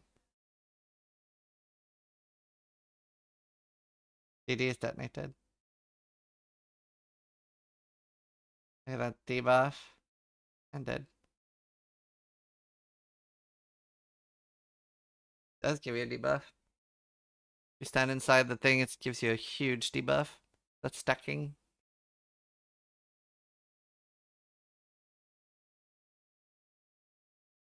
I'm so excited for a league start.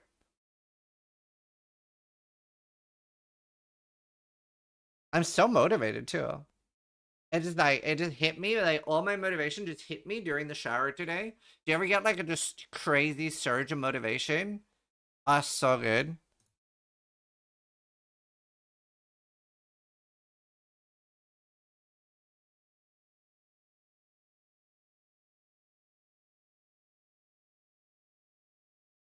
Look at that Sunder, dude.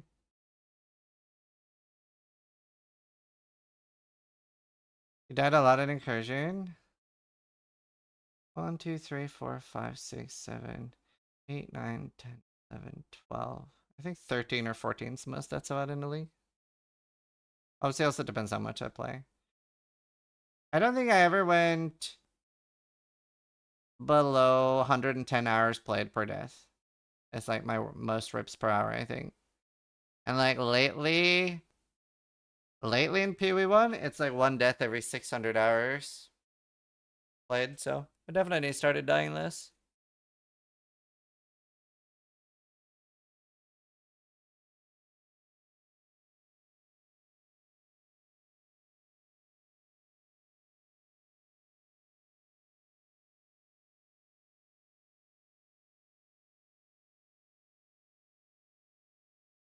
I usually don't die during the campaign. I used to die to Hellrake sometimes.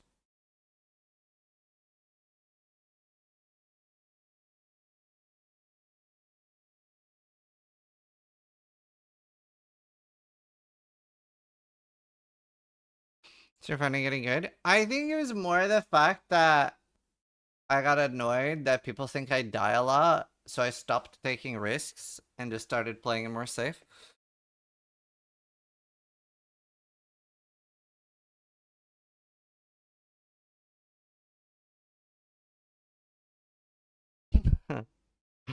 I think do I have 30 cold rest for this?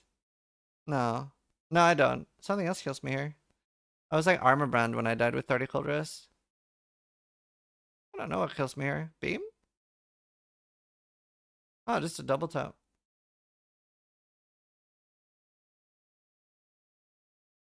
Campaign rip.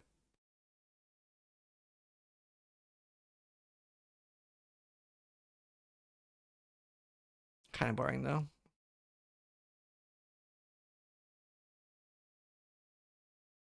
Bro.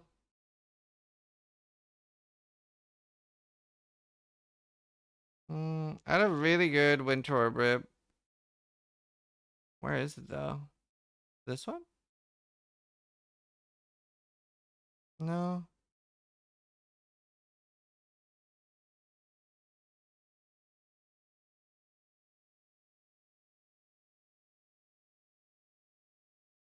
You had a death to disable Res Aura, but I don't remember when. That one's pretty recent. That was in Total League.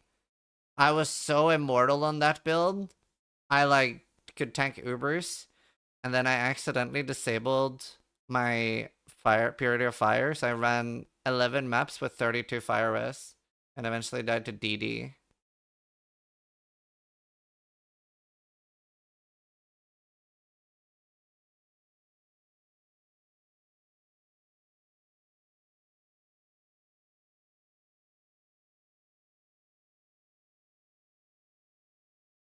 My god, that is actual CDPS.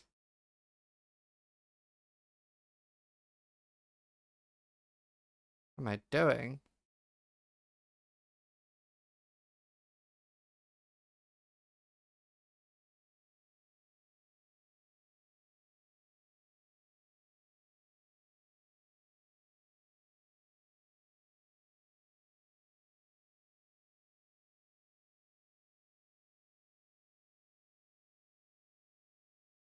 Oh, it's killed me.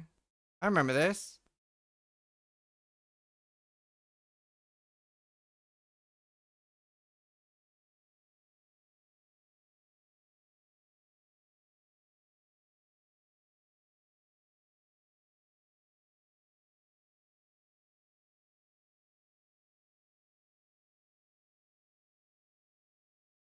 I remember this.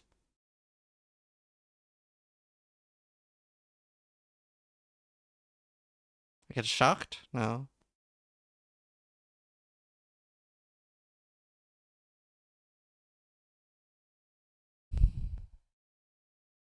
Hey, Vala. Oh, I remember this. This is the one I talked about.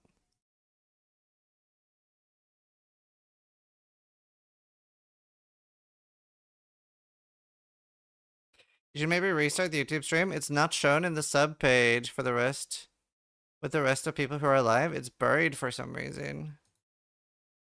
Ah. Is that the case for other people too? What happened in that death? So, this is targeting where I used to be, and this teleports me back to a random location, or like back to the start, and yeah, it just teleported me perfectly as they detonated.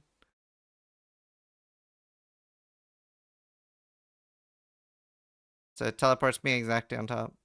It was shown in the subpage for me. Okay.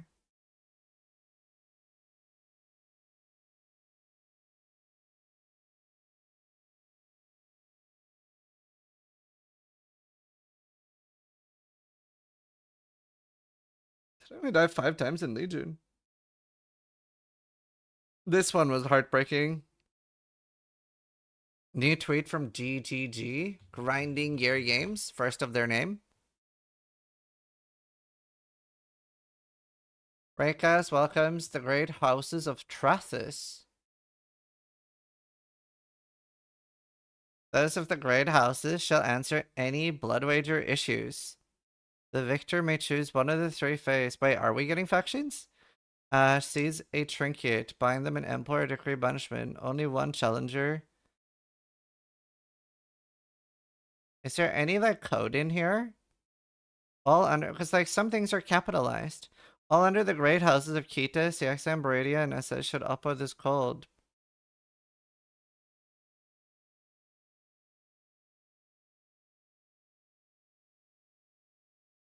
Yeah, I guess it is just names.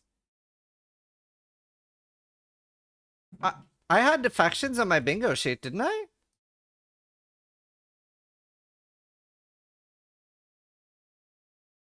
Kita, Siaxan, Baradia, and Asadi. Wait, where's my bingo sheet? Haha! Are we getting factions? Do I have foresight?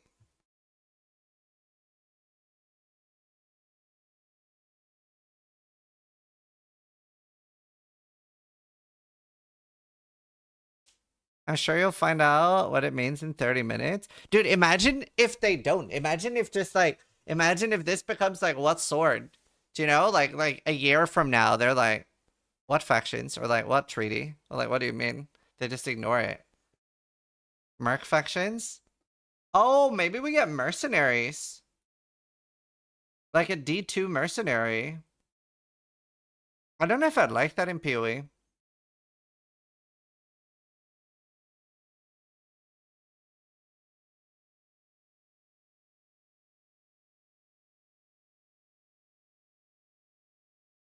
Is the audio for clips off because of the MCA? Yes, but there will be like audio from the reveal. I will watch the reveal with full audio. It's just like DMCA for YouTube.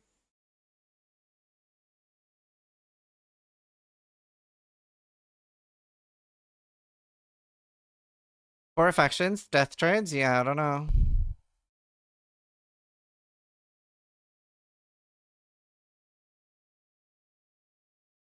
How hyped are you? Very. Very hyped. I'm gonna see if I can play more ads now, so we have no ads during. For those wondering, I basically try to make sure that there are no ads.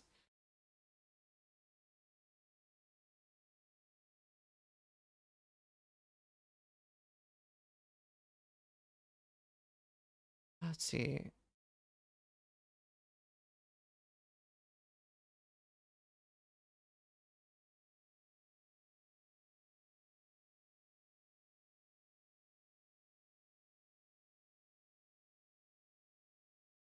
I'll be right back.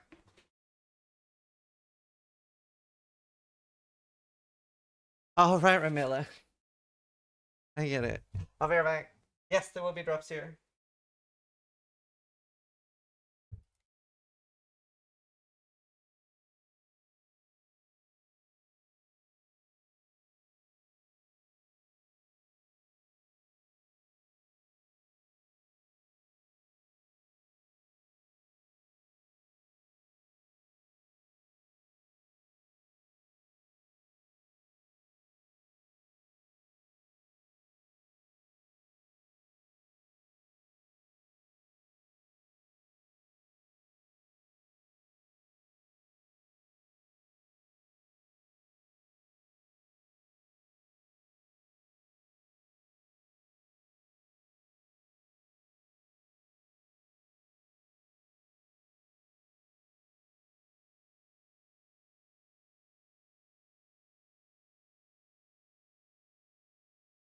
I'm back. Hey, chat. There's no drop command here? No. I mean, there's no reason to have one. It'll just be drops whenever. In 25 minutes. Already decided on League Starter? Well, we don't have patch notes yet, so it's impossible to decide on League Starter. Don't forget your free games on Epic Games. I will forget my free games on Epic Games. Let me thank some subs. Yamaduta's, Bounty, Horman, Dom, Demsteak, Bryce, Ghost Dragon, Blind, Woosins, Disser, Moose, Charso, Tanuku, Gerard, Alberon, Medu, Bagnabu, Pod. I actually had so many subs. I kind of like forgot that I turned off alerts because I was like mid story time. I'm so sorry. Stank, Strike, Balding, Snappy, King Cobb, Default, Broken, Yasilicate, Surecake, Penscinator, Iron Man, Bausch, 108. Jesus Christ, and Penscinator with 106.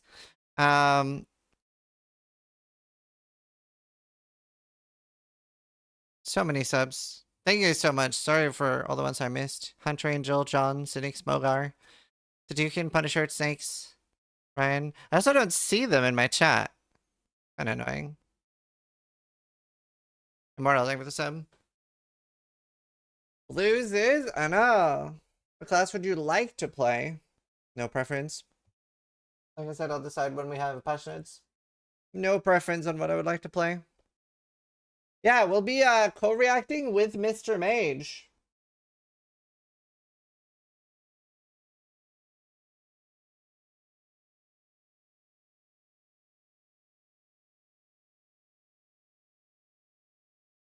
Muramasa and Savage. And thanks so much to everybody who resub. Sorry if I missed anything because I'm still getting used to my new setup.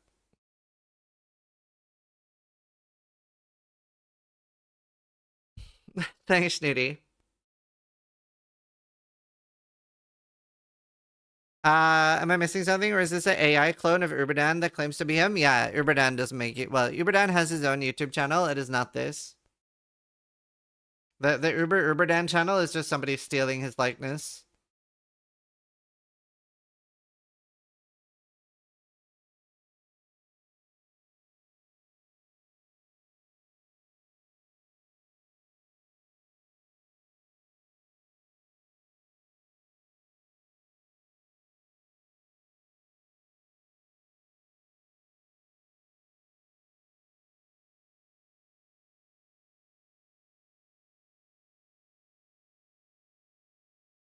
But yeah, no, the Urbadan account is not actually done. Are you able to get it taken down at all? I mean, Dan probably could if he cares.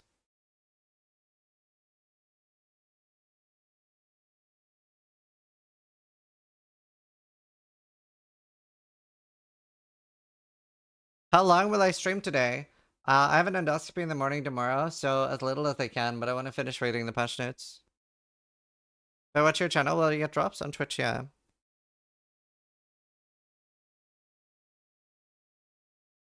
Someone in Quinn69's chat said you're Manses. I hope it's just a meme. How right, Dices?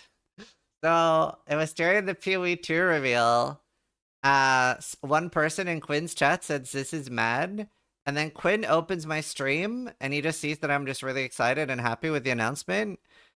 And then Quinn says, "Shut the fuck up, chat. This isn't mad." And then everyone in his chat started spamming, "This is mad." That was 6 months ago.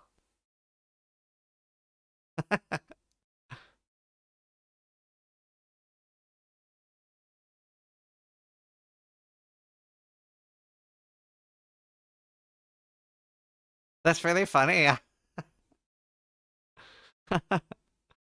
I'm fuming. So now when I'm mad, people are like, "This is actually mad." Hi, Goblin. How are you doing, Goblin? RuneScape players seem happy.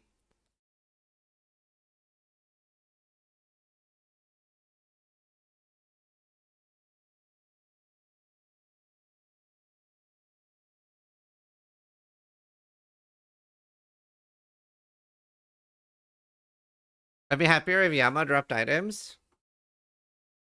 So odd, people still think you're this angry guy.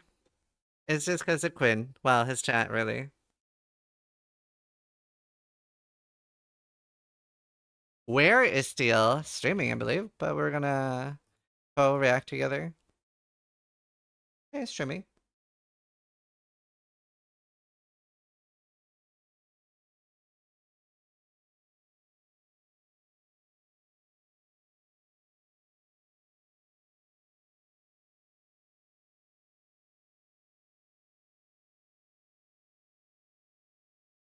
Like the man is absolutely fuming. True. Foxy Foxtastic, thank you for the 52 months. No one's minion, thank you for the 58. Thank you for the subs, guys. I appreciate it.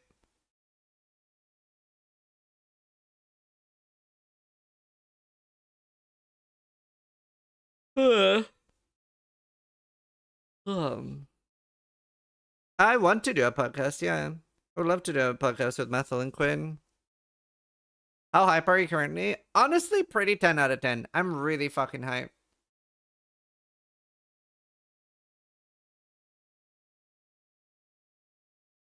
I am very, very hype. I'm gonna open my bingo sheet in pain. I am very hype. Look at that.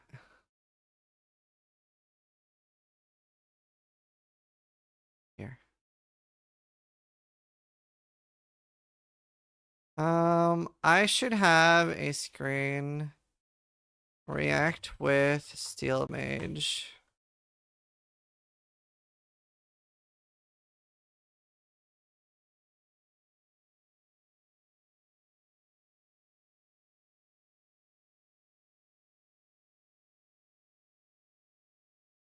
Yeah, Karosh. You have a couple of messages there, yeah. Say no to drugs? Drugs are awesome. Do you want to see my drugs cheat sheet? I have a cheat sheet for drugs, like what drugs to take.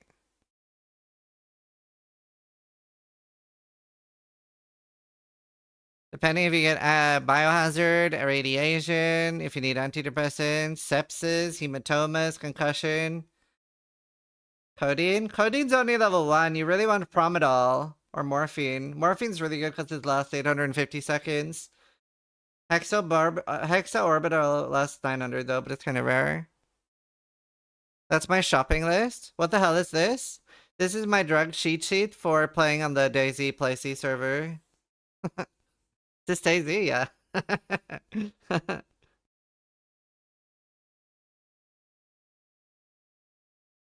Without context, this is wild.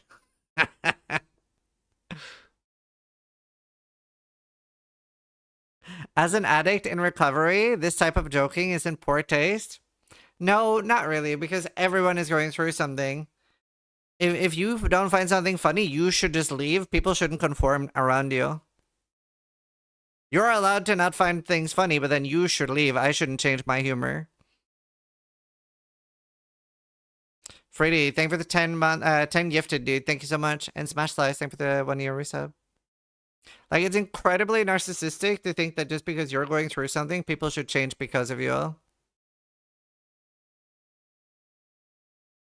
Are you a recovered addict? No?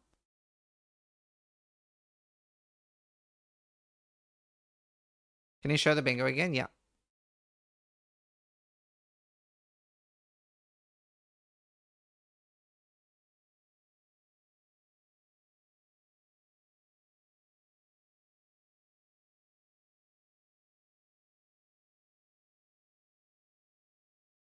I ain't no quitter.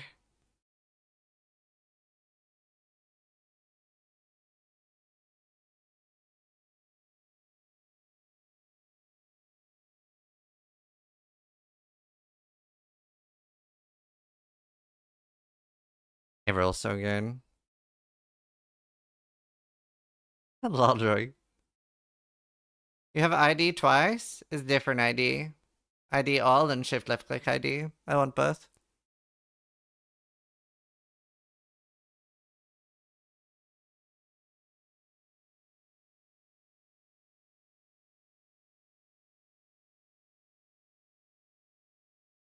Hello, lady.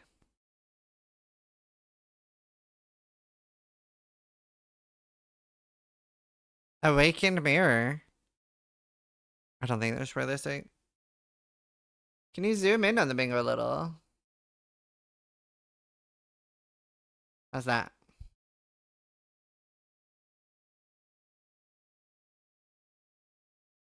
Loco. They are live? They're here. Right, let me open Chrome.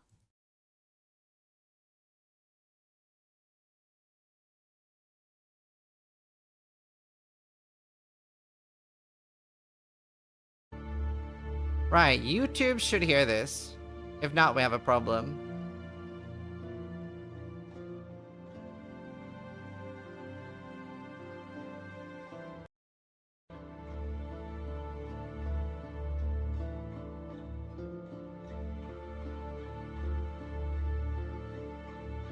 Let Path of Exile know you want to drop in and collaborate.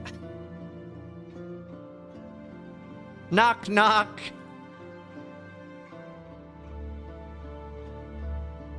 I don't know, Shatness. Right, I'm gonna try playing one more batch of ads. We have 15 minutes till it goes live. For those wondering what I'm doing, I'm trying to play ads now so they don't get any during the reveal at all. No knocking! Fine. Professor Chaos, Smash Slice, Varial, thank you for the subs, guys. I really appreciate it.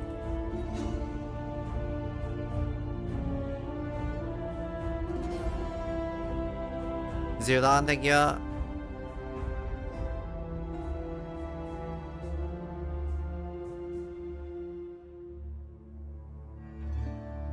If they're up there stream in 2K.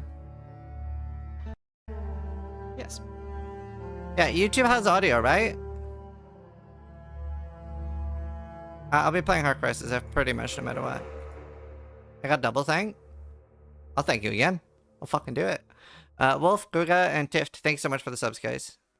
So many primes. Why isn't Steel coming? I don't know what he's doing right now, but he'll join me soon. Should we set up? It's probably a hardcore solo so fun. I think there's going to be a competition. YouTube has audio. Beautiful.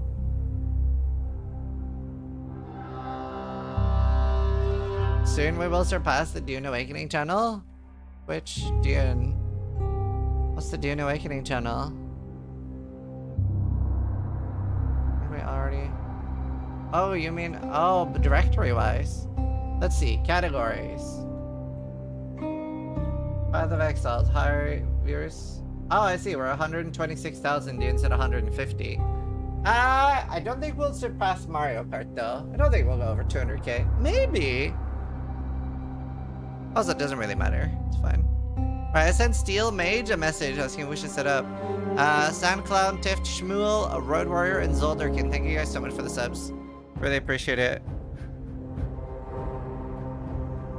How much would you have to be paid to play Softcore in any ARPGs? I've played Softcore in several ARPGs. Depends how much time. It depends, like, if I'm not going to continue when I die, then I'll probably play Softcore. Like, I don't always have a burning need to play hardcore. It's just like, if I'm going to play something for a long time, I want to play it on hardcore.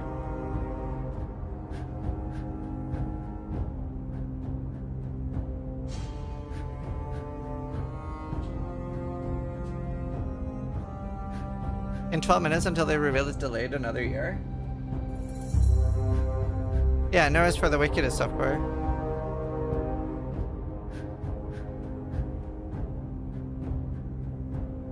Log offline.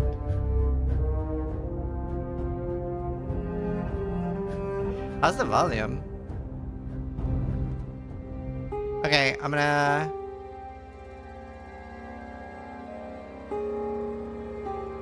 gonna react with Steel, so let me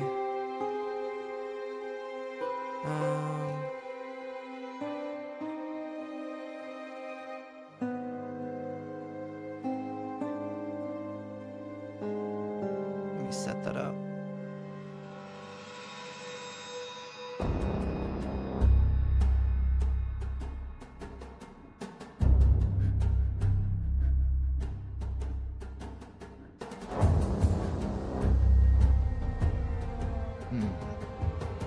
hear me?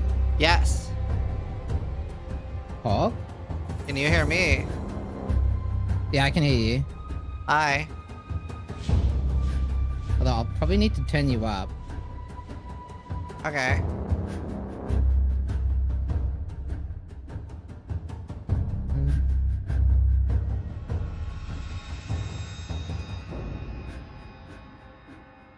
Ooh. Do you know a smart way of boosting your source somehow? Can I do it via a filter or something?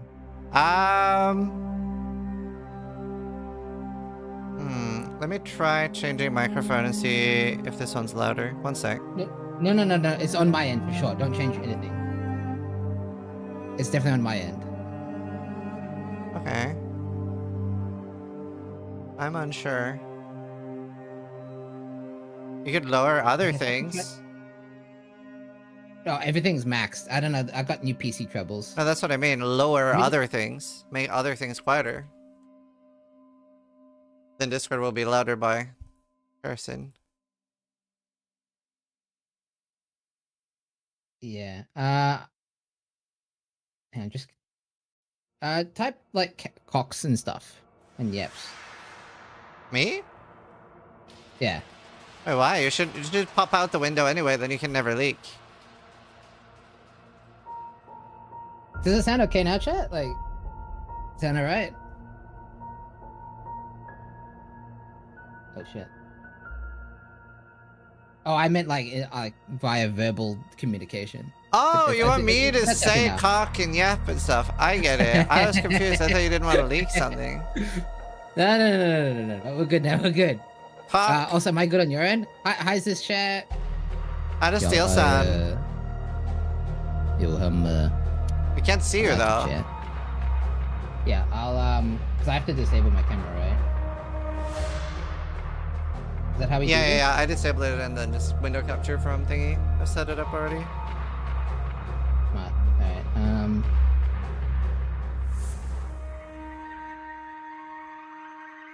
Alright, Alright, boom. I want you in my room.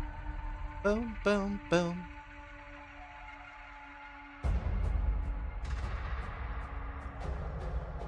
Alright.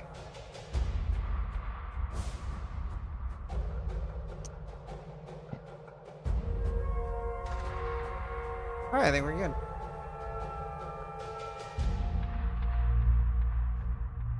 Is it window capture or display? It's display, right? No, window? I use window capture and then I capture the null window when I pop it out.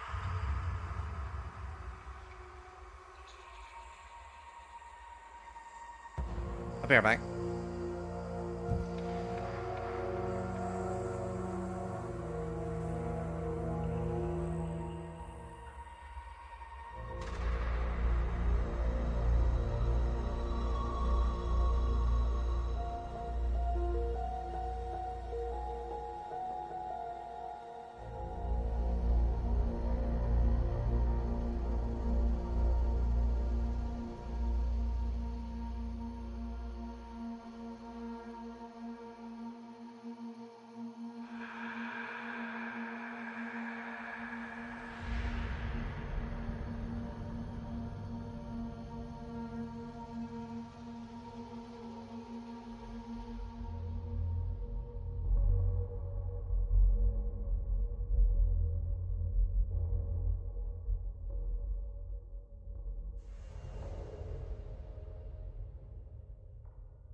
Alright, I think I've set it up. I think we're good.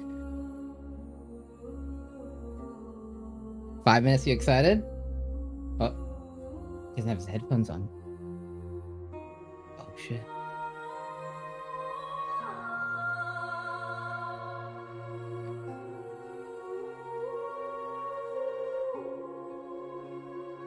You hype? You look good. Yeah, you look good, by the way. Oh, thanks. Not eating for a week will do that. Oh. Aware.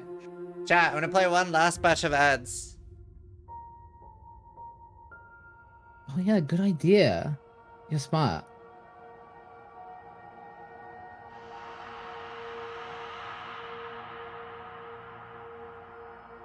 Have my moments. Dude, I'm so hyped. I feel so ready. Oh, I guess we can do a quick test with the thing. 1, 2, 3. 1, 2, 3. Is it really bad? Well, I know I can hear when you're clapping so like mildly.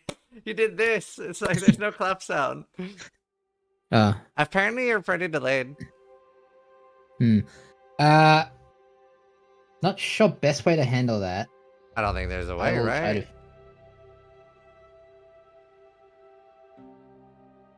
to.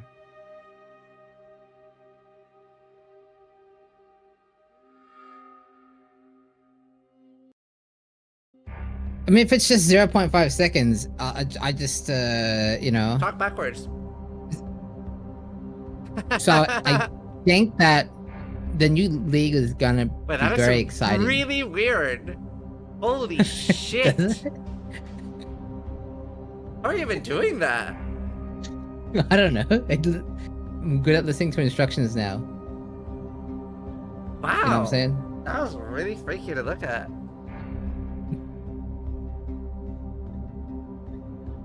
Oh, weird.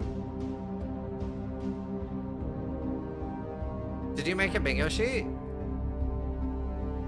Kind of. I made more like a list of changes. I guess I'll go through them. Maybe you can, I mean, just say yes or no. 4.0 announced. No. So they're not announcing 3.26. They're announcing 4.0. WASD. Even though they said it couldn't be done, they're adding it anyway because it's just too important to them. I put that on my list too. Yeah. New Pinnacle boss, obviously, Originator. Buffs to self-cast spells, not Archmage, which obviously means they're also going to nerf Archmage, probably. Yeah. Lightning Strike, Trickster, and EE all nerfed. Yeah. The triple, 1, 2, 3. New Uniques, new boss, obviously, it makes sense. King's March Core and Recom Core, but both changed. Yeah. Scarabs and Ascendancies changed. Probably, you know, some buffs, some nerfs. You know, maybe Titanic Scarabs in particular, right? Yeah. Zana, somewhere. Obviously, it's a free one. Yeah. New Transfigured Gems, or just new gems, new supports, you know, the classic. They just kind of announced the league kind of a little bit, but I wrote new league as a circle that spawns monsters, but they just kind of announced. I wrote factions as my different. prediction, which I think I hit bang on. Yeah, so yours is definitely correct and mine's definitely wrong because they kind of like teased it already. Chat really wanted a Sanctum nerf for some reason. I guess just my chat was like Sanctum nerf, Sanctum nerf. So I wrote it down, but I like Sanctum, so yeah, I want them to keep Sanctum. I wrote Chaos dot buffs because I'm hoping. That would be nice. Betrayal rework, pretty free as well, because obviously they're changing the currencies and whatnot, so that's a safe bet too. Jewels in Atlas Tree. Scry wanted me to put that on. I put it on. I think I'm one of the people was in my chat one time and joked about it being a possibility, like when it got announced the first time, like 2 years ago or whatever. Yeah. So I mean, at least it's on their bingo sheet, right? Yeah. So maybe it's a thing in the game. And then I just wrote Ignite buffs because I want to play Ignite in 3.26. At least Ignite is better in PoE 1 than in PoE 2. Yeah. All right, 1 minute. You excited? I'm actually beyond excited. I'm so ready.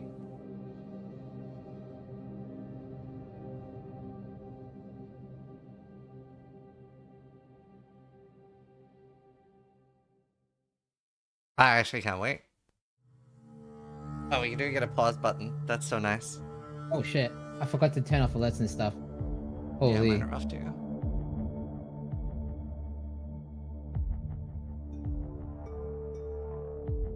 Here we go. Here we go. Log in, dude.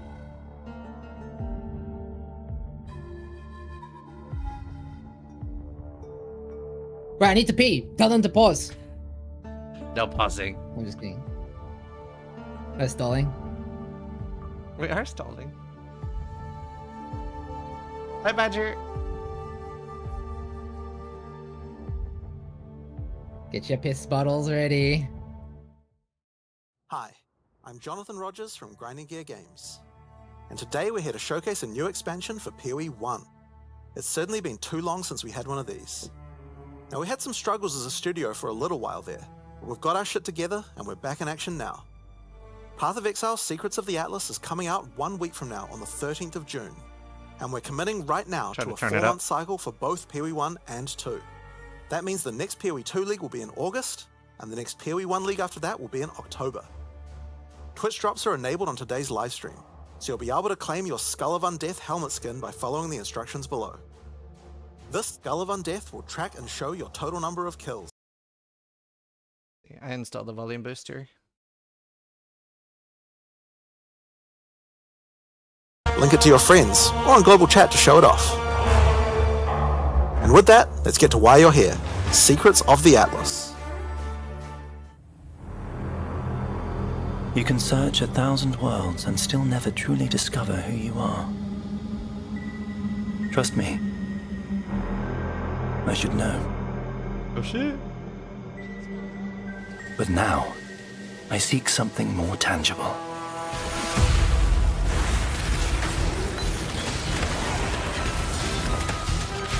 Someone I care for. Trapped within the Atlas. Insana! Reliving memories. Father? Made real. What have you done? Made grotesque. Made foul. Foul? He's a dick. These manifestations must be destroyed. Their threads must be eradicated. I must have answers. We must find the originator. We must save my sister. Oh, sister!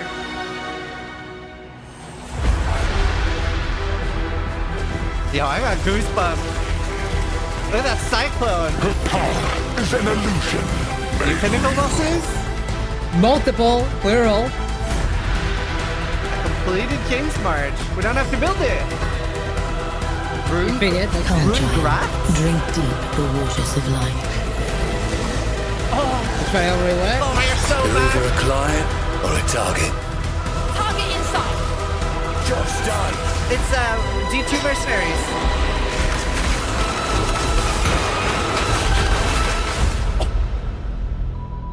I didn't have it on my bingo sheet, but I said D2 mercenaries like 10 minutes before the reveal.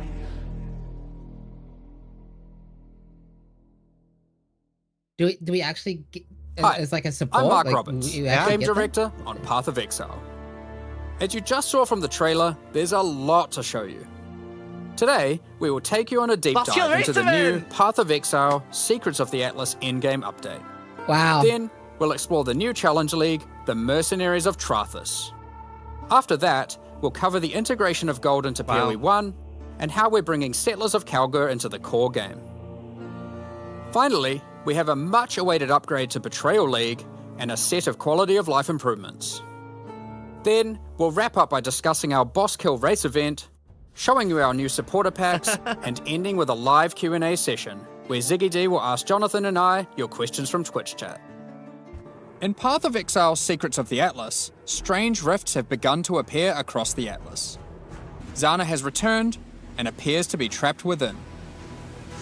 Partway through the endgame, you will meet Egan, an intelligent man of mysterious heritage. These tears in reality he has discovered are actually threads of memory, distorted and made real by the Atlas. Egan is able to create a link to these memory threads and open portals to them. Working with Egan, you must step through and find Zana, or whatever remains of her. Ominous. Okay, so that's the story background, but how does this expansion actually work? In the Secrets of the Atlas, the pursuit of Zana with Egon is a new storyline that is introduced in high-tier maps. Upon meeting Egan and discovering the tier, he will then transfer it to your map device and reveal this on your atlas, a thread of memories. In order to now access each map on the thread, Memory, right. you simply need to talk to Egan when you're ready, and he'll open the areas in sequence. These areas can be fully influenced by your atlas tree, scarabs, fragments, and everything of the sort. As you work your way along the thread, you will discover that these maps have manifested dangerous threats, influenced by the memories of Zana herself. Monsters here are imbued with memory petals. Defeat them to absorb this power, which can be unleashed as a special ability during combat. Different maps on the thread have different abilities, and these abilities appear on an additional mini skill bar next to your regular skills. For example, Magic Find. Memory of Disbelief will cause all affected monsters to stop dropping equipment items, meaning they can now only drop more valuable items, like currency and maps. Wow. Memory of Panic will make all affected monsters revive immediately after death, which means you can get twice as much experience and drops from them. And Memory of Impatience will cause all surrounding enemies to give you their souls, temporarily increasing your power. As you progress further into the thread of memories, the maps can have more than one memory, and thus you can have more than one powerful ability. As you gather memory petals, you can use these powers together. The Bitter Sentinel. Each skill costs its own amount of memory petals. So using the examples above, you can first use Memory of Impatience to become way more powerful, then use Memory of Panic to prepare them to revive when they are slain, then use Memory of Disbelief to cause them to drop better, more valuable items. Finally, obliterate them all. The Memory of Panic will kick in, causing them to revive, and then wipe them out again, allowing you to get all the experience and enhanced drops twice. Wow. There are many combinations of these powers, so you'll have to carefully consider how they best work together. That's not the only extra layer of content juicing these maps offer. As you defeat the boss of each map along the thread, you are presented with an altar. This altar will apply a modifier to all following maps in the thread, and these will stack as you go. So the deeper you delve into a memory, the more mods you will have. This, combined with the special abilities, will allow for some of the most juice maps ever run in Path of Exile. Let's take a look at some of the altar mods. You are always presented with two choices and must pick one. This mod, for example, will cause some rare monsters to be possessed by tormented spirits, where this mod makes Kerak modifiers free to craft. Both of these apply to all subsequent maps in the thread. The final map in each thread is a true challenge, with all the altar mods applying to it and guarded by a powerful boss. Each of these bosses are familiar, but dreamlike, drawn from Zana's memories and warped by the Atlas into something very different and terrifying. In this map, you will fight the pinnacle boss, Cirrus. Fueled by Zana's affectionate memories of him, his enhanced abilities can prove to be a unique challenge. Wow. If you manage to defeat Cirrus, or one of the other warped memory bosses, they will drop a map fragment, which Egan can use to delve deeper into the memory tears. This looks sick. With these, you can access a set of 3 new pinnacle bosses. Okay. In this arena, the Moment of Reverence, Zana is reliving a memory of her father, Valdo, giving a passionate speech in Oriath. The Atlas distorts this memory of her father as a powerful, influential man and manifests those emotions into a twisted nightmare, the incarnation of dread. I'm so glad I just played Terraria. Another memory created is the incarnation of neglect and the incarnation of fear. Good luck, exiles. They look Of course, so cool. if you are brave and strong enough to defeat them, each of these new pinnacle bosses have new unique items befitting them. If you slay the incarnation of fear, you might be lucky enough to find the Starcaller unique abyssal axe. We're gonna show this one because it's straight up badass. The Starcaller axe is a weapon that can harness the power of the stars themselves to deal immense damage. What makes it shine, however, is that on melee crit, it casts Starfall, a new skill. With the right build, you can carpet entire areas and wipe out screens of enemies as you rain down the elements upon them. Okay. Another item you may find, and this one is my favorite, is the Wine of the Prophet unique flask. It consumes a lot of charges, but every time you use it, you draw a random divination card. This card appears above you and correlates to a powerful buff. If you draw the Escape card, you'll gain increased movement speed. Or maybe you'll draw the Doctor, which will cause you to gain the modifiers of slain rares you kill. For a minute. Effectively, you can think of this unique as being many other uniques all in one. There are many cards to draw, each with varying degrees of power to grant. Okay, but let's get back to the Atlas.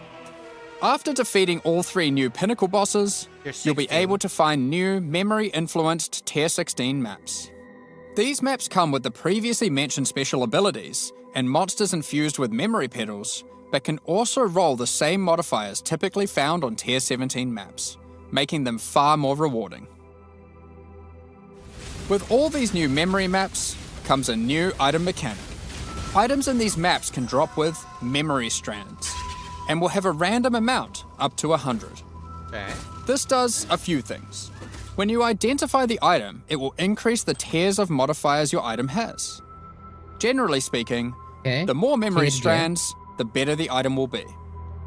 On top of this, whenever you're crafting that item using currency orbs to replace or add modifiers, such as alterations, chaos, and so forth, it will consume some memory strands to make the crafted mods more powerful. It's crafting potential. The new Pinnacle bosses also drop new crafting currencies, which can be used to manipulate the amount of memory strands on an item. The Orb of Remembrance will let you add memory strands to any normal equipment. So if you have your perfect base to craft on, and it doesn't already have memory strands, you can add some before crafting it. The Orb of Unraveling will consume all remaining memory strands on an item to randomly upgrade its mod tiers. This orb's effectiveness is based on the number of memory strands it consumes. The Orb of Intention can be used on memory-influenced maps to reduce item drops, but improve the chance to find items with memory strands. Cool. In the process of adding these new currency items, we realized something was missing. The Shaper and the Elder did not have their own Exalted Orbs. This has now been rectified. Both bosses now have Exalted Orbs, which can add their influence to an item. Zana was there from the beginning, when the Shaper Pinnacle fight was first added.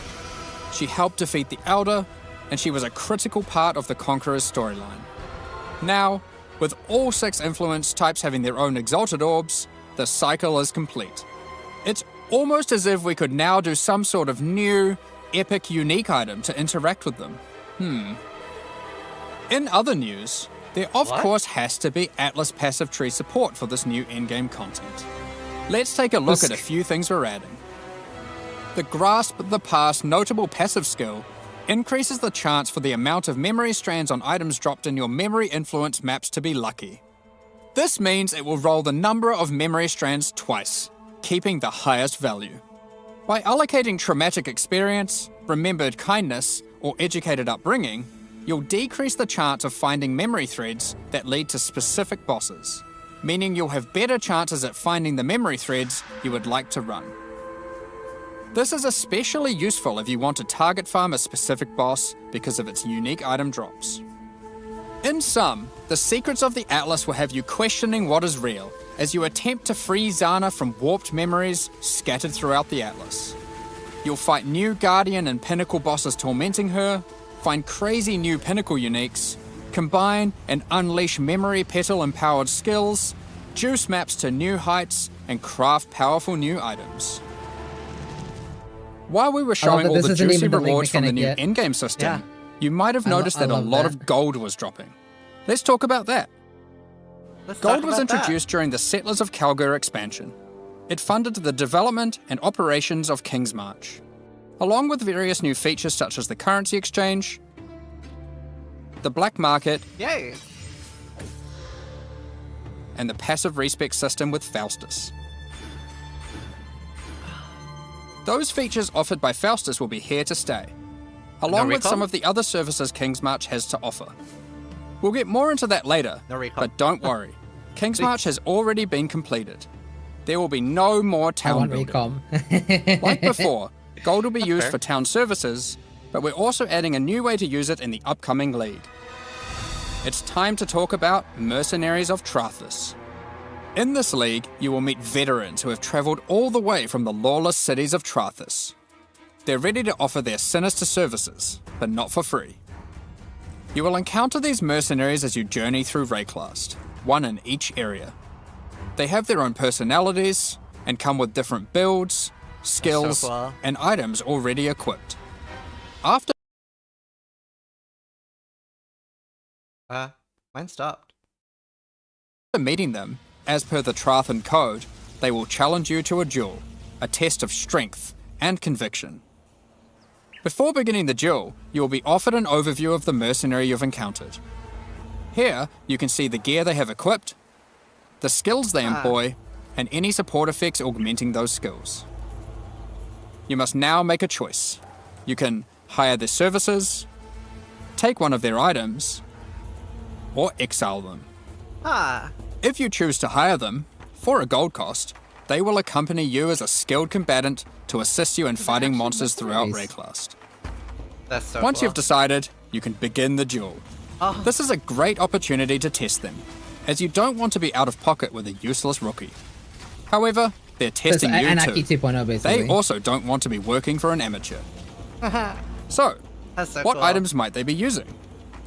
Generally speaking, mercenary gear is more powerful than what you'd normally find from defeating monsters, as they've been crafting their items too. They can also That's so come equipped cool. with unique items, those that would make sense for the skills they are using. There are even some new unique items that can only be obtained from defeating them. One such unique is Scornflux. These boots combine agility with the mastery of the arcane. While equipped, increases to cast speed from Arcane Surge also apply to movement speed, which is worth noting is now 20% inherently from Arcane Surge, up from 10. They also grant Arcane Surge when you use a movement skill. This allows for some speedy spellcasters. Sometimes you may meet particularly infamous Trathan mercenaries, bearing the name of their house. These mercenaries descend from the 4 major death trade families in Trathus. Trade? They are less common, but have far better items. And they are also the sole source of items with new, infamous modifiers, unseen before in Rayclast, such as these gloves, which convert all of your minions' fire damage to chaos damage. Okay. Or this helmet, which causes nearby enemies to take more physical damage as you gain more fortification. I hope bleed is good. If you're not swayed by any of their equipped gear, however, you can always challenge them for the contents of their pockets. If you lose the duel, don't worry. You don't need to give them an item. You aren't bound to Trathan tradition like they are. However, you are bound to Rayclast tradition, so you'll just die. Almost at me. Well, not really. While That's playing so in a cool. party, each player can decide whether or not they want to participate in combat against the mercenary. For each player that opts in, the mercenary gets more difficult. But if they're defeated, each player has a 50% chance to get a random reward, which is usually currency items from the mercenary's pouch. Alternatively, party members that opt out of the fight can spectate and cheer you on. Oh, that's cool. That's Or very cool. they might wish for your demise, so they can pick up that allocated divine waiting off screen. Dead. Good. Let's say you won the duel, like their items, and have decided to hire them. That's What MTX, combat isn't skills it? do they bring to the table? Each mercenary has an archetype. Here, this mercenary is an eruptor, which perfectly couples with my slower, more aura-focused Scion. Determination. This mercenary is highly aggressive, and will get a lot of benefit from the auras and buffs I provided. When I'm playing a more aggressive character myself though, I'll want a mercenary with a bit more resilience and utility. I've just run into a striker, who can spawn with Vigilant Strike. And if you're lucky, a very rare golden support that causes the fortify granted by his Vigilant Strike to apply to me as well. That's so nice. He will also frequently use Enduring Cloud, taunting enemies off of me, and operating as a tanky frontline while I blitz off damage from the back. Sometimes when you fight a mercenary, you may notice the skills they're using are different from normal. For example, this sniper is using a Trathan version of Siege Ballista. If you're lucky, you will be able to select it as your reward when challenging them. Then defeat them, and they'll drop the Trathan gem as promised. So cool. You can only have one mercenary accompanying you at a time, but up to 3 total in your service. Wow. The other 2 will wait patiently in town. That's so cool. Having varied options is useful, as there may be situations where you need specific backup, like a difficult boss fight. Oh, so you can Any of your bosses. mercenaries you have active, or in your reserves, can have their equipment replaced with items of your choosing. They don't level up, so you will want to be looking out for more skilled and more powerful mercenaries as you advance through the campaign and endgame. If your mercenary falls in combat, you will need to return to town and spend some gold on healing supplies to get them back on their feet. Wow. Then perhaps Aura-botting. consider giving them some upgrades, if you think it's deserved. 1,000 life comes hard. I just wanted to clarify, mercenaries do not lose their equipment when defeated. Nice. If your merc buddy consistently fails you, you can just dismiss them and find a new, more resilient ally. And you can take it back off. I do want to know that's how good. much damage they do. Like, can we kill Maven and shit I'll with them? walk Can we do Ubers with them? Can I just aura bot the shit out of my merc? Earlier, I mentioned you could exile mercenaries. If you keep running into a mercenary archetype and you think, man, this guy stinks, their gear is trash and they have no auras, you can then choose to exile them. If you win the duel, they'll be forced to leave with their tail between their legs, and you won't encounter that archetype again for a while. Now, alongside these new Trathan arrivals, we shouldn't forget about the recent Kalguran ones too. As we mentioned earlier, the Settlers update introduced gold-based respeccing of passive points. You can now do so by talking to a number of NPCs throughout Rayclast, starting with Bestel and Lionized Watch. Black market item gambling, previously just available in Kingsmarch, is now available in each town at the same NPC. This lets you buy randomly generated item bases for gold. Very useful if you're stuck for upgrades or searching for a specific unique. The currency exchange will be returning too. Starting from Lionized Watch in Act 6, you'll be able to find Faustus, who can help facilitate these trades. Now, after almost a year of building, Johan is finally satisfied with the upgrades made to the town, and now its services can be used to their full effect. Kingsmarch is going core, but there will be no more town building. Makes sense. Good. As you start running maps in the endgame, I was you'll hoping start that- to find different ore veins, which Kalguran workers can mine for you. The shipping mechanic invites you to send these ores and crops to Karui and Kalguran ports, and they'll return rewards in kind. By sending shipments, you'll receive different items, but by sending to Karui ports, you will also receive tattoos, which can be used on your passive tree to change what stats they grant. The Kalguran ports will be sending back rune grafts, which is a new passive tree mechanic that replaces the runesmithing service previously offered by the town. These are similar to tattoos, but instead of replacing stat nodes, they replace a passive tree mastery node. Very cool. For example, Runegraft of the Bound reduces bonuses gained from boots, but increases bonuses gained from gloves. Runegraft of the River has a chance to recover your life to full if you reach low life. And the Runegraft of Time, which has a chance for your cooldown skills to instantly recover from their cooldown, which I will note includes cooldowns on your triggers, just in case you wanted to trigger even more spells. There are many other Runegrafts which cover a wide range of different builds and stats. Some are more common and others rarer. Yeah. You can only use one of a given type at a time, but you can use them on any mastery on your passive tree, which can be particularly useful for off-class investment. Isla has continued to make modifications to the double recombinator. defense one seems insane. She has developed a new method of recombination that you may recognize from Path of Exile 2. For those unfamiliar, this method allows you to decide which modifiers on the two input items you want to try merge together, and it has a success chance you can see. Compared to PoE2, This method can result in the items being 10 times destroyed. more. However, it is a good option to use when trying to create items with fewer mods to use as crafting projects. Given the existing recombinating mechanic was very powerful for top-end crafting, I mean, it's we better than didn't what we want to have now. remove it. We have kept it, and you can now choose to use it the old way or the new Wait, way. what? By letting fate decide, it will combine the two items randomly. There is no risk of destroying either item, but it will be less predictable. As Why Settlers both? is now a core mechanic, we've also added Atlas passive tree support. For example, if you wanted to gather more Verisium ore, you could take this notable. Each ore has a similar node. They must have nerfed Recom though. The Refiner's old way. Bargain converts items dropped by possessed monsters into thaumaturgic dust, sulfite into random ores, and life force into random crops. We've also added a set of Kalguran scarabs, so you can add more ore deposits, increase the rarity of monsters that guard ore deposits to at least magic, or gather smelted bars from ore you mark instead of ores. To sum it all up, Kingsmarch is now a thriving town where you can employ a swath of workers to collect resources, refine ores, craft items, and run maps for you. Send shipments are of still there resources too, in wow. exchange for tattoos and rune grafts, using those to modify your passive tree to an extent never seen before. Following on from that, we've also made a substantial rework Jam? to another important mechanic: betrayal. As a refresher, and to explain to new players, let's briefly explain what betrayal is. Wow, a video. Betrayal is a mechanic introduced in Act 9 and tells the story of Jun Ortoy and her investigation of the Immortal Syndicate.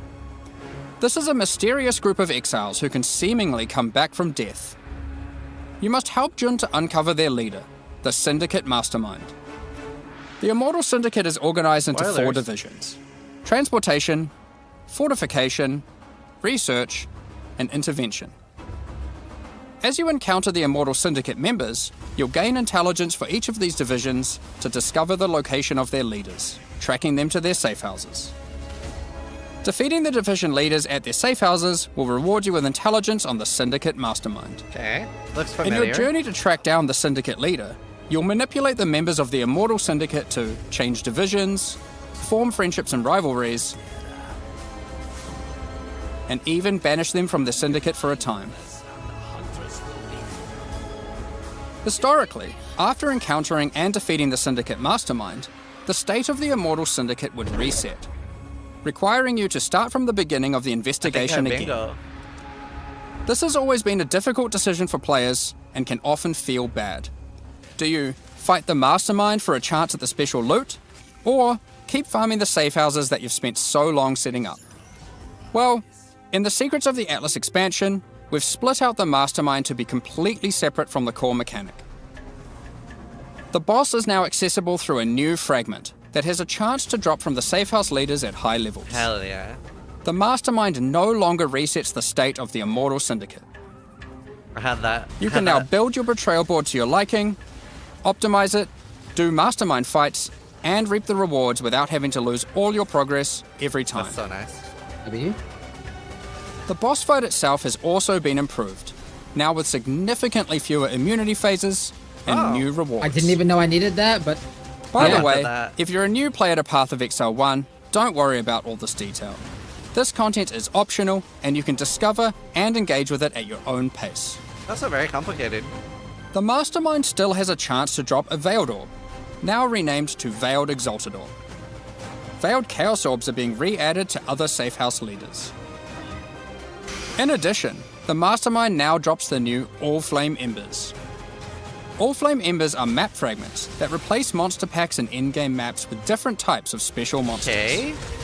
These packs have unusual properties, compositions, or rewards. Think they have the chaos things For back? example, you might use the All Flame Ember of Kulamak, which replaces packs with Syndicate monsters and their leaders, who revive after the map boss has been slain.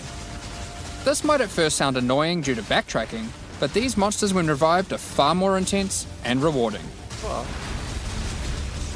There's so much cooking. It is our intention with All Flames to provide many different types that combine with other mechanics, multiplying with your existing modifiers in new and interesting new. ways. Another good example of this is the All Flame Ember of Propagation. When slain, special rare monsters added by this All Flame here will spread their modifiers to other rare monsters in the map.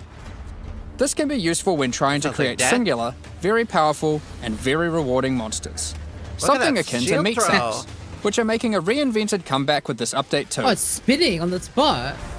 What the fuck? Another is the All-Flame Ember of I want to Resplendence, play that. which adds monsters that drop no items. But when you slay them, you get buff stacks of increased quantity and rarity to enhance the drops of all other monsters. All-Flame Like, Embers Wakaru. can be placed in your map device like scarabs, and used in conjunction with scarabs to further customize your maps. This We're is looking so forward to cool. seeing which combinations players find to enhance their maps. Perhaps you'll use all scarabs, all flames, or maybe mix and match. It's up to you. So cool. The Mastermind's unique items have also been improved. The veiled modifiers generated on these items are now from a custom pool exclusive to those uniques. Bitterbind Point, for example, can now have various Spectre-specific outcomes, such as +1 additional Spectre. Wow. Aside from improved other one? rewards from the Mastermind, all the safe house rewards have also Plus, been two rebalanced. specters? No, plus two plus We've two done a projectiles. pass projectiles. on the crafting sprees at the end Yeah. of many safe houses. That's it. For those who aren't aware how these crafting sprees work, That could be cool. well, it's simple. There's a crafting bench with an item in it and a bunch of currency. There's a limited amount of time, and your only objective is to craft the best item possible before the time ends. One of the problems that the crafting sprees have is that they often require you to have specific items on Wow, hand 90. in order to best maximize your result. But how are you supposed to know that beforehand? In order to solve this, most of the crafting sprees now offer pre-generated items. This has also Harbinger allowed us to arm. add much more powerful crafting options in each spree. Let's take a look at a few examples. In this spree, a randomly generated amulet or ring will be waiting for you. Test your Okay. crafting skill or luck with this Reflecting Mist crafting spree, and see if you can create something That's worthy of so Kalandra's cool. praise. Wow. And in this spree, you will find a pre-generated unique item, and a new kind of orb that resembles a Val orb, but not quite the same. Normally, you can only corrupt an item once, but uniques in this spree can be corrupted and re-corrupted as many times as there are orbs. Wow. This orb also allows you to get 2 corrupted implicits, and has a much lower chance to brick the item. It can be a very useful tool for seeking specific corrupted implicit outcomes. So cool. Of course, if you push your luck, you can still ruin the item. There are also crafting sprees where you still need to provide an item, but those items are generally more accessible and it occurs less frequently. This one allows you to bring your own normal rarity item. Then just go ballistic does it with have a to be whole the- ton of scouring orbs and orbs of chance, Does it have to be the hoping to get your opposite? ideal unique. Do we have to drag and drop? For most sprees, the rank of the syndicate member increases the amount of currency provided, the quality of the pre-generated items, and the time allowed to craft your item. Cool. Aside from the crafting sprees, there are other new options too. Yeah. If you love gambling for currency, how about you try opening Varici's Emperor's Luck chests? These work just like the Emperor's Luck divination card and provide full stacks of currency. If you're lucky enough, unlike me, you could end up with a whole lot of divines. I was thinking mirrors. Yeah. Betrayal is a good source of veiled items. Veiled items have some important quality of life improvements in this expansion too. All of the crafting bench options normally granted by unveiling items are instead now moved to the core game. So you don't need to run Betrayal to unlock them. They are instead found at the entrances to boss rooms and endgame maps. On top of that, you no longer need to speak to Jun to unveil items. So nice. You can just right-click them, or the equivalent on gamepad, and select which veiled modifier you want to unveil. Overall, Betrayal is now much more streamlined and more rewarding. Happy I'm good interrogations. for another year still.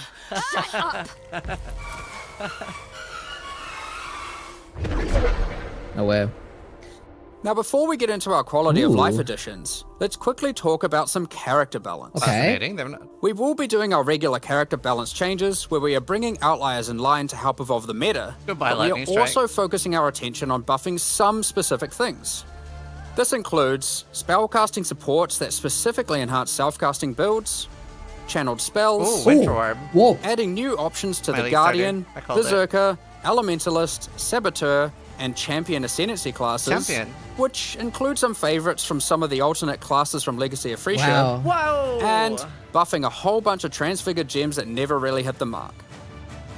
Combined with the new endgame crafting, improved betrayal crafting options, rune graphs for your passive tree, new pinnacle unique items, new modifiers and Trathan gems from the mercenaries, and of course the mercenaries themselves to act as an extension to your character, it's safe to say there's a lot of new character options and builds to think about. Instead of delving into all of these in more detail, we figured we'd just let you absorb them through the patch notes so you can do it at your own pace. In the Secrets of the Atlas expansion, we've also added a lot of the quality of life features that we know you've all been asking for. A lot of these have already been posted, but let's take a look now in case you missed any. You can now pause the game at any time by pressing escape to open the menu, or So by nice. opening any full screen interface, like the passive tree. You'll also be paused if any lag is detected or if you disconnect. So It's good. worth noting that in certain pinnacle arenas, a debuff will be applied to you that prevents you from pausing. We're also making a change to how love you this use one. currency items on strongboxes and monsters imprisoned in essences. Based on the currency in your inventory and the state of the strongbox, these buttons will appear. Valuable currency like divine orbs have been excluded from this as it would often be wasteful to use in this context. The same applies to essences with the Remnant of Corruption currency. Orbs of Horizon the have been Remnant one. updated. They can now re-roll your Elder and Conqueror Guardian maps. Doing so will re-roll the base map and the Guardian of that map. The map device now has a small additional inventory. This is particularly useful if you're rolling many maps to run in sequence, or if you want to use varying amounts of scarabs or other map fragments. During breach encounters, all the splinters will be automatically collected and dropped at the end of the breach. On gamepads, we have separated the targeting of monsters and non-monsters, so you are able to target them independently. This removes a bunch of frustration when you are trying to interact with objects in the world and monsters are nearby. You no longer have to kill all of them first. Nice. Vendor windows will now remember your last search. Oh! This is remembered until you log out and is remembered on a Oh. per NPC basis. The amount of characters you This can type in one the search field is has also potent. been increased. When Big using Vegex. currency items, after right-clicking them, it will highlight all other items which that currency I can love be this used on. change. It's so nice in PoE2. There are many other quality of life improvements, so keep an eye on the patch notes after this livestream concludes. Nice. Alongside the launch of Secrets of the Atlas, we are hosting a competitive is. event where players will Racy. race to be the first to kill the new pinnacle bosses. The event will take place in the hardcore, solo self-found Mercenaries of Trathis League.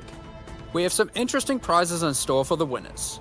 Keep an eye on the news in the lead up to launch for more details about how the event will work and what its prizes are. Hey. Next up, we're going to be talking about our new League Let's hope supporter we can packs. win again. Today, we're launching 2 new series of supporter packs, the Frisian Magistrate and Crypt Keeper packs. Each tier contains the pack's full face value in points, alongside several exclusive microtransactions. As always, the microtransactions in these packs are purely cosmetic and do not affect your character's power or progression in any way. The Frisian Magistrate series of supporter packs contains 6 exclusive microtransactions. The Frisian Magistrate character effect will bind your character in thorny vines and roses. You can select which parts of the character you want to have covered, either your entire body, your lower body, or your upper body. As you approach waypoints, it will emit leaves and golden petals towards it. When activating the waypoint, it will create a burst around you. Envelop your weapon in thorny vines and golden flora with the Frisian Magistrate weapon effect. Your weapon will also create a trail to match as you swing, and even comes with its own hit effect when slaying enemies. You are the law while wearing the armor of the powerful Frisian Grand Magistrate. The Spider Blossom pet activates its defense mechanism, disguising it as an elegant flower when near rare or unique enemies. The Frisian Imperial Magistrate back attachment comes in 2 forms. Equip either the Tombstone variant, which will leave tombstones in your honor when you meet your demise, or equip the Cape variant to cause the corpses of slain enemies to become enveloped in rose thorn vines and blossom with golden flowers. Keep track of how well, or poorly, your ultimatums with the Trial Master have gone with the Trials of Chaos hideout decoration. It will keep track of the total number of waves completed, the total number of ultimatums succeeded, or even failed. On top of that, it will track the total number of times you've defeated the Trial Master himself. The Crypt Keeper Pack series also contains 6 exclusive microtransactions. With the Crypt Keeper finisher effect, death itself will tear through into the realm of the living and steal the soul of slain unique enemies. The Crypt Keeper portal effect creates a gateway for lost souls to pass through.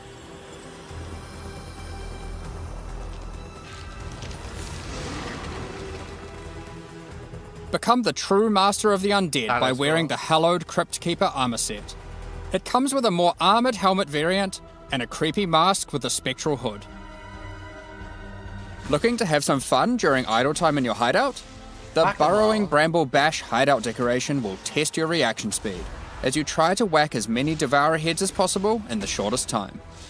It also comes with a scoreboard, so you can try to set new records to show off to your friends or just visitors coming to trade. Equip yourself with the Ghostly Dead as you ride the line between the living and the dead with the Sacred Crypt Keeper back attachment. The Sacred Archives map device resembles a magical library with the works of scholars that come to life when you open a map. This map device tracks how many of each core league you've completed in in-game maps. That's so cool, but I need the timer too, you know? These packs are now available for purchase on both PC and console, and will remain so during Path of Exile, Mercenaries of Trathus. Additionally, any microtransactions from these supporter packs will be made available for use in Path of Exile 2. Meanwhile, the Paladin and Penance packs leave the store forever at the launch of the Mercenaries of Trathus League, so now's your last chance to purchase them. Additionally, the Dawn of the Hunt mystery box will be made available for Path of Exile 1. If you have already unlocked any microtransactions from this box in Path of Exile 2, you will of course immediately have access to them in Path of Exile 1. Thank you so much for your ongoing support. We're just about to start the Q&A with Ziggy D. G'day, mate. Afterwards, we'll post the full patch notes for Path of Exile, Secrets of the Atlas. Thank fuck. With release at the end of next week, our community team will be posting crucial information you'll need for the release. Keep an eye on the news. Mine froze. Same. Oh. Alright. Mercenaries.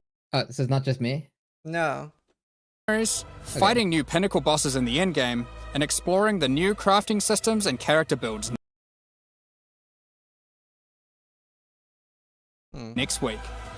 We'll begin the Q&A shortly, At least so it please happened get at your the questions end. ready. You know, good time for it to happen. Good time for it to happen. Hey. Wow. That was sick. That somebody in my chat said this seems like a small patch, no? Like, that was crazy. Dude, mine's like strobing. Thoughts? What the fuck? My face is like sore from smiling. I think that's the longest I've smiled. I feel good. so bad. Welcome back, Exiles. All right, hope everyone enjoyed watching a reaction. Very large Q&A. Yeah. We're gonna watch the Q&A now. All that we have to cover for Secrets of the Atlas. I am, of course, joined by Jonathan and Mark. Welcome back, folks. Thanks for chatting with us once again. He's lagging. A little bit of lag.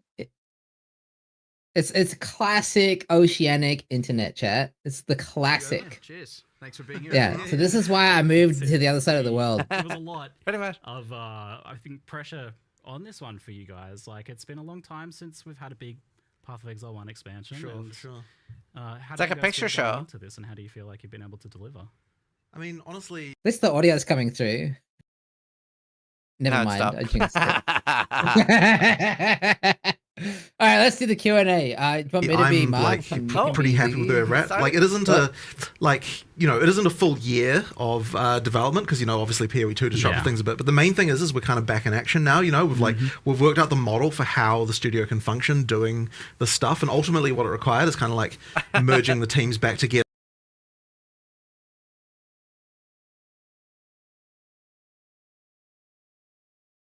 Yep, That was cool. They're That kind of was having very everything cool. so that like everyone's able to work on both games, not necessarily simultaneously for a given person, but effectively we need sort of our best people to be able to work on both games in order to really make sure that they're good.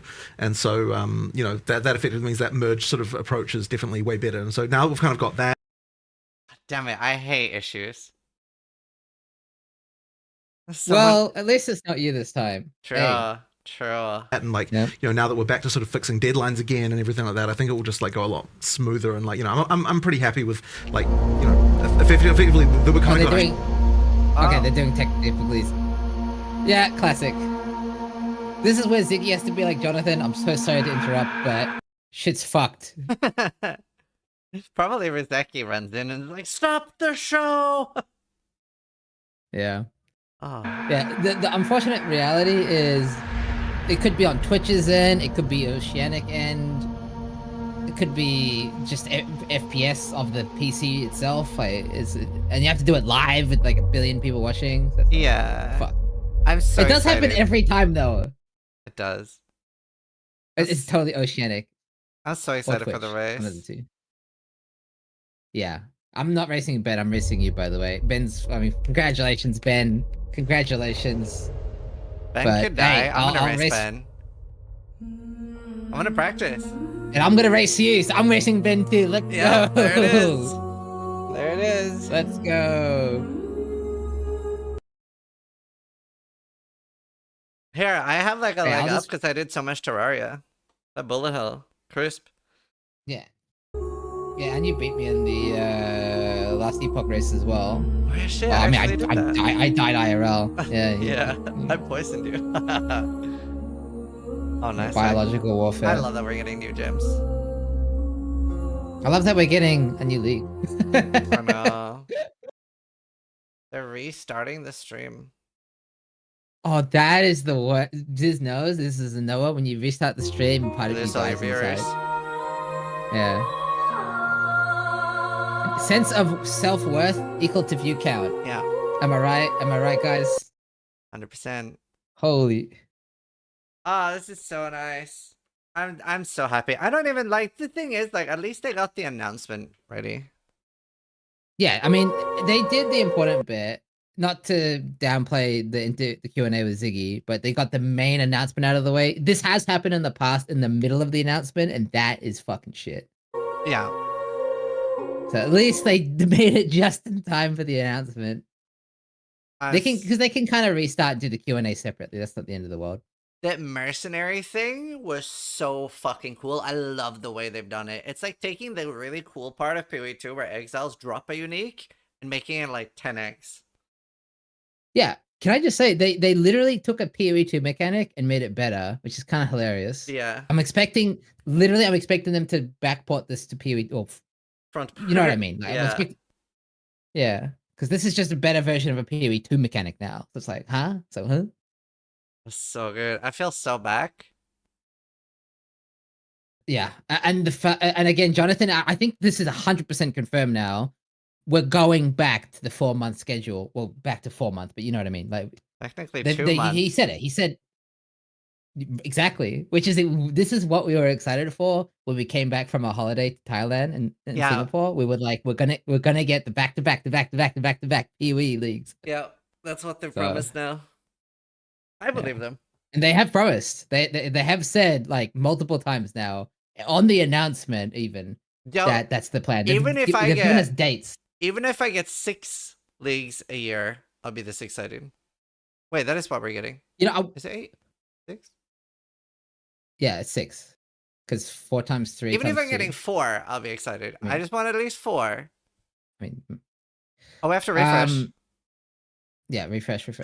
We're back with some Q&A right, for back. the Secrets of the Atlas. We've got a nice big one. We're going to restart. We had a little bit of technical difficulties there, but we're ready to get into a nice big long Q&A session here.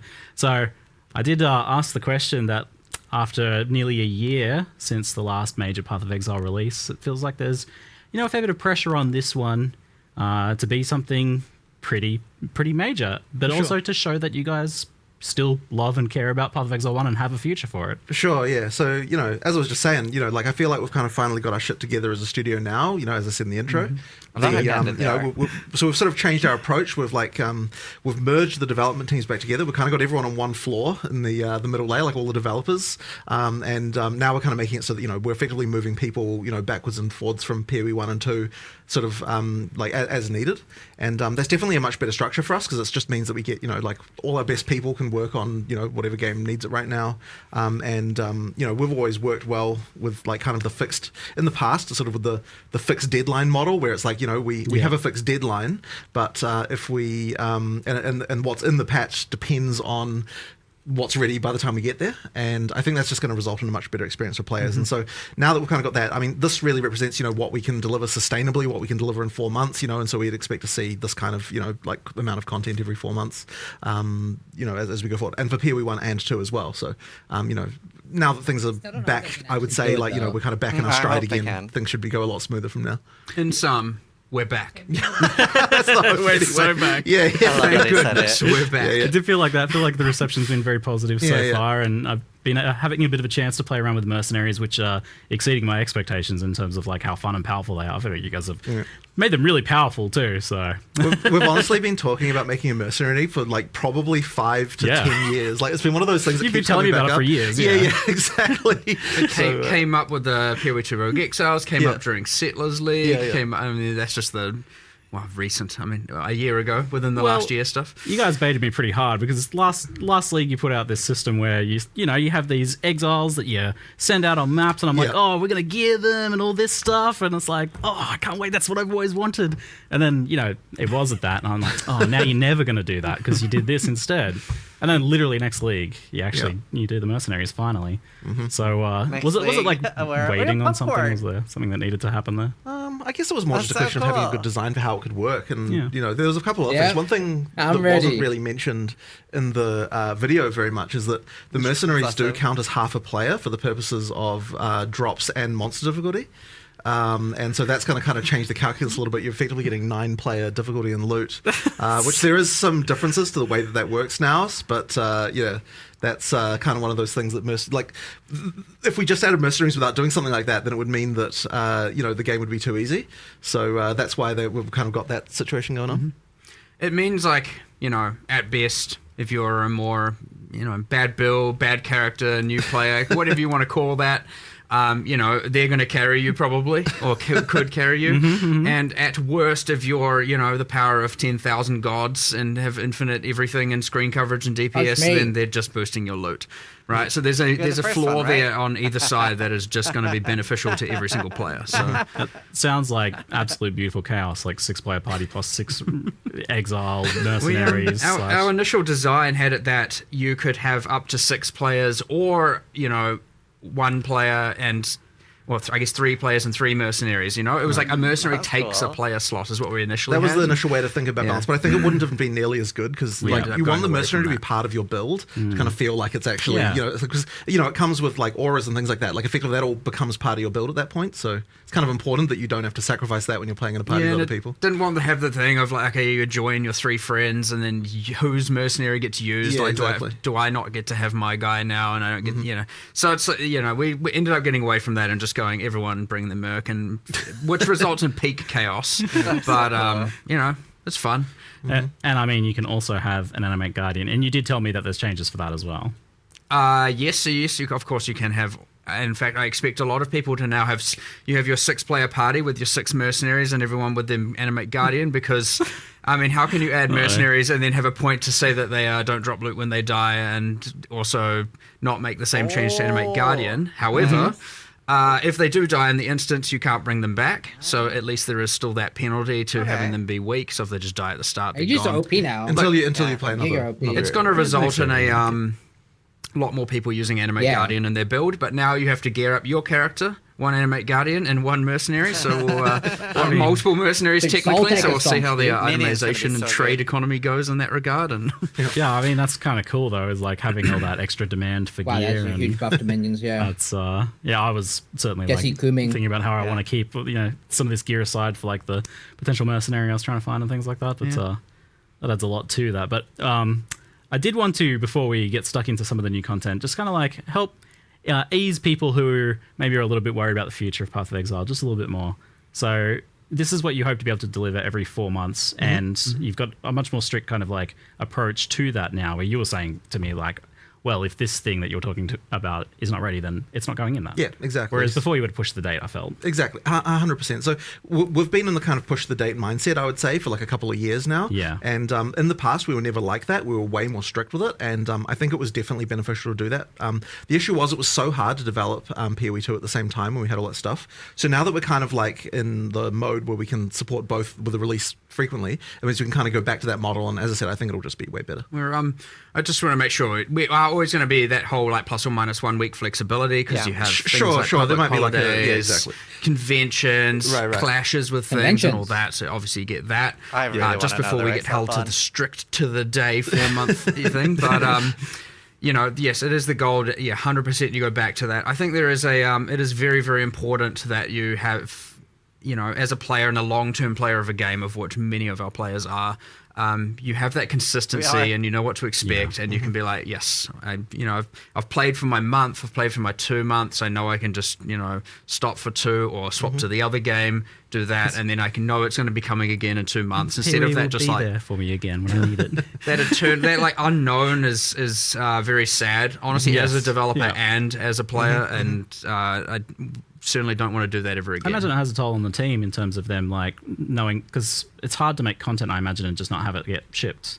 Like, because it's the date's being pushed out. It depends on the person. Some people kind of like actually prefer that more. Some people do really like the deadlines. It's honestly a variety. Yeah, okay, good mixture. And you mentioned blending the teams together. That's like a big change, whereas before you were explicitly trying to separate them, and there was the question of like, well, there's problems with that, right? Yeah. Well, so I mean, we had problems when they were blended originally, like years ago, where PoE 2 wasn't getting, like, you know, it kind of wasn't working because that deadline was so far out that it kind of worked. So we had to split the team to get PoE 2 shipped at that point. But now that we're back and, you know, like releasing frequently, it just makes more sense to bring everyone back together again. And it keeps the expertise up and makes sure that, you know, like the you think games this means the acts are almost done? You know, there's just technical things like making sure that the engine is like in sync for both games and that kind of stuff. Like, there's just so many elements that make it better to have everyone merged together, I think. I imagine it helps with the cross-pollination between games. We just got pausing, which is for sure one of my most wanted quality of life improvements. That's a phenomenal announcement. But I certainly see people asking about things like WASD and stuff like that. And this support for the future is... Unfortunately, WASD just can't really happen because... Well, okay, I say that, but there's the thing, right? So effectively, in order for WASD to happen, we would need to be able to change the rigs over to the PoE 2 character rigs.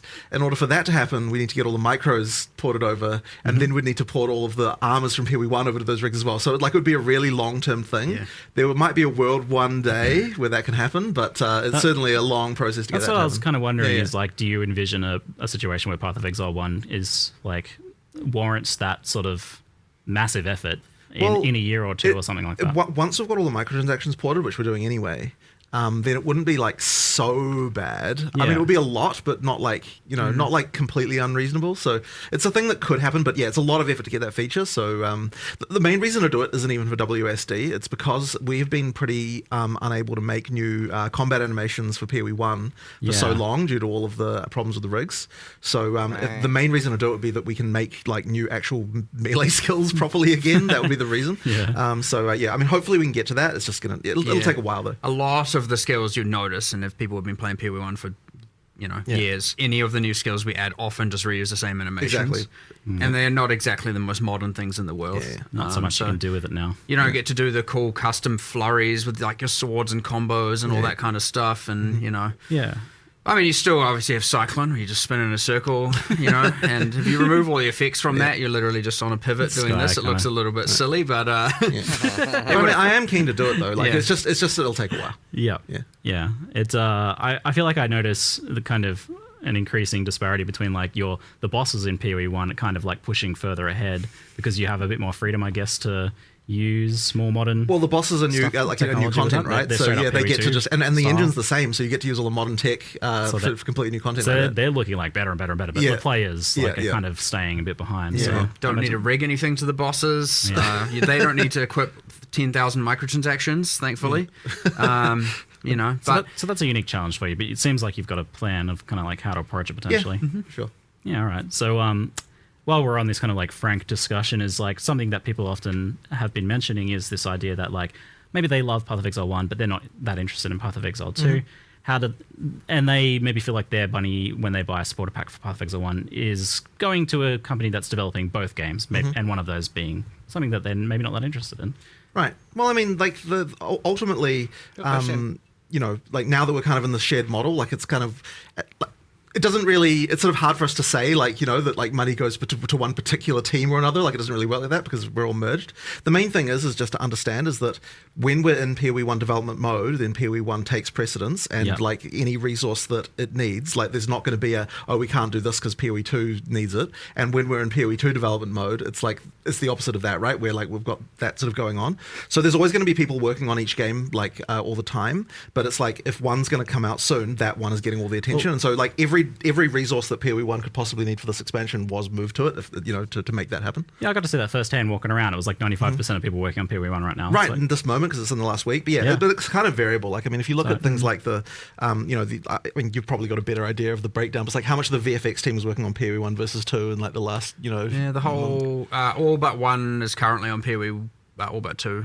I guess that doesn't really make sense. They don't know how many. So 80% of the team is on PoE 1 right now. Yeah. But it's kind of variable through the months. But like, you know, the dynamic thing is because obviously we had like 021 for PoE 2 that we're working on, and like yesterday I moved some people onto that, quickly got some stuff across the line, literally 2 hours later moved them back, and like it's like pretty hyperactive, right? Like, but honestly, that's kind of how our leadership style is. We kind of just we're a little bit crazy. But I also think that developing 0 to 1 at the same time is kind of proof that it's possible. You know, like to make sure that we can actually support both games at the same time. I mean, with the level of support we need. I mean, you know, there's those videos even that were made by the, you know, like we're getting more people. It's like we can kind of manage it. So you know, I do feel like this is a positive upswing in that regard. Like it was definitely a bit of wavering there for a while. But I went from a 1 game studio to a 2 game studio. One thing to note, and this is you say about the bosses going up and the characters, you know, saying this, like that is also because we are, you know, it is very, very, very useful in the same sense that certain game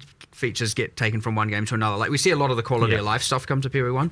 Those bosses are, you know, animated or rigs from PoE 2 that we have like fully remodeled and reskinned. So you get to reuse that entire animation set. Sure, you got to tweak some stuff, but then like you can have one animation be 8 different skills if you know, put your mind to it and actually design the different outcomes. Awesome. So you end up with this thing where, you know, we're actually harvesting a lot of materials back from PoE 2 to 1. And this is how we're going to be able to get even more bosses, even more monsters, even more of that content just all the time. So it's in ways where players can't tell though. Like it's really quite invisible. You wouldn't. Some people might be able to see. Oh, wait, I feel like I've seen that before, maybe, but you'd have to look real close and be real into it. Yeah. And so obviously, I know me saying it removes the allure of it, but like it is like ultra beneficial to be able to harvest all that art. And so you could look at it as like, oh, that PoE 2 art is going on PoE 2. It's not like. All of that, I'm just constantly going, I'm going to take that, take that, you know. And the tech as well, of course, right? Like any new renderer features we're making, like all that stuff, like, you get to use it all. So hopefully it's more of a positive thing. But I think to wrap it up, I think what it all really comes down to is people just want to know that they can feel confident that Path of Exile 1 has a future where you guys love it and giving it the attention that it deserves. The next year is going to be the year of Path of Exile, 100%, right? I mean, we're talking, what, every 4 months, both games? It's every 2 months, 6 releases. 6 releases a year. Wild. 6 releases a year, that's going to be If they do you guys this, can pull that off for a year, that's going to be wild. I'll be so happy. I'm looking forward to it. But I mean, and to allay people's concerns, I guess, in that regard, is you were telling me that this expansion is like this is part of a multi-season story arc that you're saying. 100%. Like with obviously you there's a whole bunch I can rant about here, but effectively, obviously you see Zana coming back. I know, spoiler, sorry, but it kind of was important. Yep. You know, you got Zana coming back, and you've got you know, it's an additive storyline for now, and that was kind of on purpose because I wanted the endgame to be still familiar. I wanted people, after coming back after almost a year, to still have the core of the endgame be familiar, but have this additive layer on top that's cool and new and they can explore. About tier 17s. And I didn't want to like completely rework all the mechanics, and people are like, I want PoE 1, finally a PoE 1 expansion, and they come back and they're like, the hell is this endgame? This isn't what I remember. This isn't what I was familiar with. So it was really important with this update to have a layer of familiarity across the board, and then like improved and reworked things and removing, obviously with Betrayal, we've removed a lot of the constraints and annoyance and all of that, but it's still mostly just additive stuff on top. Same with the Endgame. The League is obviously additive, the Mercenaries. So having that there, so there's that core Path of Exile 1 familiarity was important for this one. But yes, it is like part one of a new arc of the Endgame storyline. Zana's back. We've got a whole new thing to explore. I'm not going to spoil too much of what exactly happens, but there's some cool shit in there. But effectively, it's like a way to think about it is we're now kind of we're going to, over obviously a relatively long time, have the era of the primordials kind of phase out and have the era of this new endgame phase in. And so, yeah, it's kind of set up for, right now it's an additive one. Maybe the next endgame one would be a bit more transformative, and then we'll go from there and just explore through this new storyline. So that'd be fun. I can tell you're excited for like the future of PoE 1, which is, this is a good shift, I think. And you were saying you've even got like a good idea that for 326 that you really want to... 327, yes. Oh, sorry, yeah, the next one. I do, yes. So like another thing with like this expansion, right, is like it's quite content heavy. When you do an in-game expansion in a league, it's a lot of content. Yep. So like, you have some things have to take priority, other things have to take less priority, and so like the character stuff where we've done a decent chunk of character balance and the new systems interact with all of that. There's clearly ones like, I know Settlers had like just the giga melee rebalance and rework, and it changed like 1,000 systems in drastic ways and all of that. But again, I wanted this time more familiarity, and then 327 we're going to go just ballistic on the characters and do as much as we possibly can to like, amp that up, and I don't know, maybe fully revamp wand builds and create a whole new thing there. And now we have to because I said that. But, that kind of stuff. So, yeah, obviously you have ones that are more content-centric, ones that are more character balance-centric, and different focuses like that. So this one, content, in-game. We wanted our core players who have been playing for 10 years, the ones that are really looking for PoE, who are like mostly playing in the end game, to really have that like expansion and new boss fights. And that was a discussion we had yesterday, actually, was this idea that you don't necessarily have to worry about new player onboarding as much for Path of Exile 1 now. But that's more the focus for PoE 2. I would definitely say that, yeah, for PoE 1, it's like it's now very easy to just say, you know what, like if this isn't new player friendly, it's okay. Like we're making a game for the experienced PoE 1 players, so like we can just go ham with all that stuff. Yeah, you can kind of go nuts with it. like if you're a new player, then PoE 2 is obviously going to be more appealing. I imagine they're more likely to want to go there. Exactly. But of course, PoE 1 still, like it's still like we're not going to throw that away completely, but it's like certainly in terms of the focus of the content, like a lot more sort of in-game stuff, the pinnacles obviously and things like that. Like this is stuff that appeals to someone who actually is able to get to that content. So of course you've still got the leagues, the mercenaries. I think you initially, when we first told you about it, you seemed a little bit like, oh yeah, I don't know how big that's going to be, but then when you actually played it, it's like it's quite a thing. Yes, it was beyond what I expected playing it, because I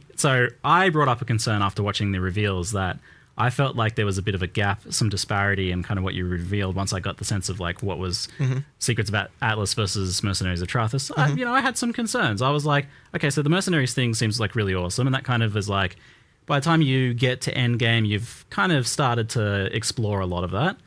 And there's still more progression beyond that, but that's like, it's not necessarily like a ton of new content for that mechanic beyond that. And then you've got this new Secrets of the Atlas system, which starts at tier 14. It's very endgame pinnacle content focus. So I'm like, it feels like there's kind of a gap there between tier 1 and 14. But you mentioned yesterday after that discussion that maybe you've changed it. I initially was like, people are coming back after a long time. They're going to come back, and yeah, some people have been playing, but like the majority of people haven't, and they're going to come back, get to that end game, and be like, all right, let's get my footing back, refigure things out. Obviously, Settlers is there, but I understand a lot of people have experienced that in the last year, so that's not going to feel too new, but there's a little bit going on there. You've obviously got Betrayal, and then yes, we have our whole like certain scarabs up, certain scarabs down kind of balance, which I will note, by the way, only a portion of which will be in the initial set of patch notes. We'll have more scarab changes coming soon. Patch note expansions to be announced. People who, ideally our PoE 1 players know by now, we get a little bit feral and we just go to the end. We go till Friday of the release date for our balance changes, so not everything is there, but a lot of it is. There's all those changes, and I thought, it's all good. What we'll do is aim for the people who really want new pinnacle fights. Like, when we added the tier 17s, they were a bridge between pinnacle and uber pinnacles. So they weren't even the kind of highest tier of difficulty in the game. And you could argue these aren't either because they're pinnacles, but they are a step above the existing pinnacles. They are a bit harder. That being said, of course, just to clarify, there is a quest version of them where it is you get to tier 14s and you will find them deterministically and get through all three of them. Just for the narrative, you get to explore all that. They're easier balance. And then you get into farm mode where you get the true rewards and the true, difficulty test.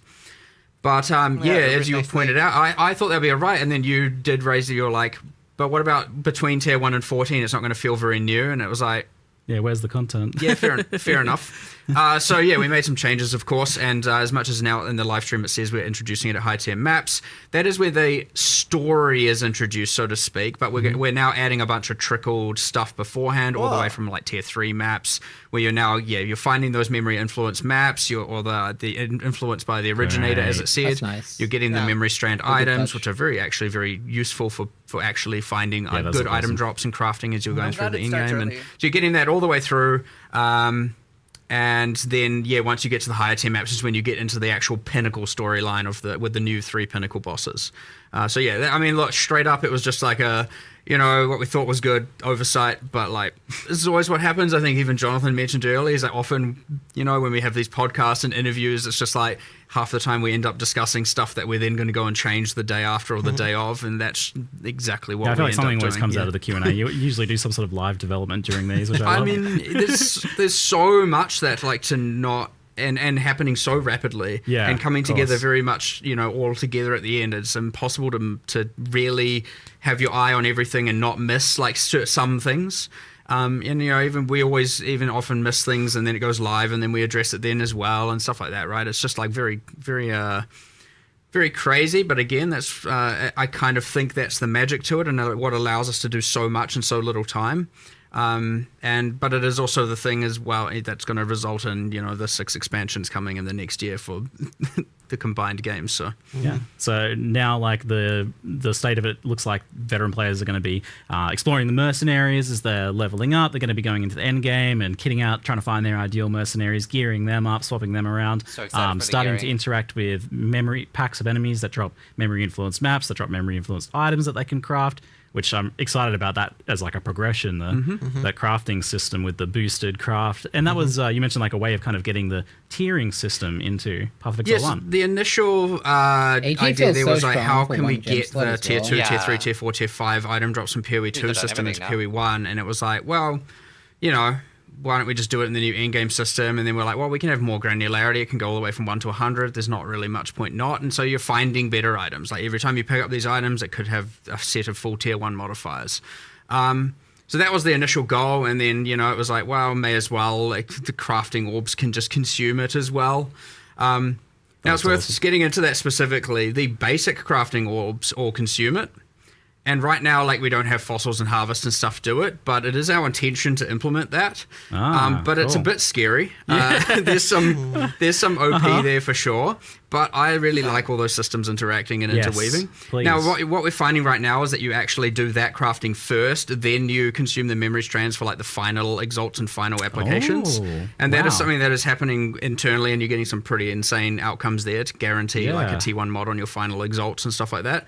But if we were to do it the other way around, you'd probably end up having it be very much using all those systems. So before we turn that on, obviously we're going to review every single thing and make sure we're definitely happy with everything, because it is a very complicated web of craziness. But actually, that was a question I was wanting to ask, was how do you even make new crafting systems for PoE 1 at this point? With all the various intricate... do you just kind of make it and you just cross have your to, fingers? You just have to effectively just take the chance and just come up with what you can do, because, if you worried about literally everything, you'd never make anything, So you have to on some level. But it's the same with uniques. It's the same with new character systems. There's so many variables that you kind of just here's a thing. Let's see what happens. Yeah. Oh.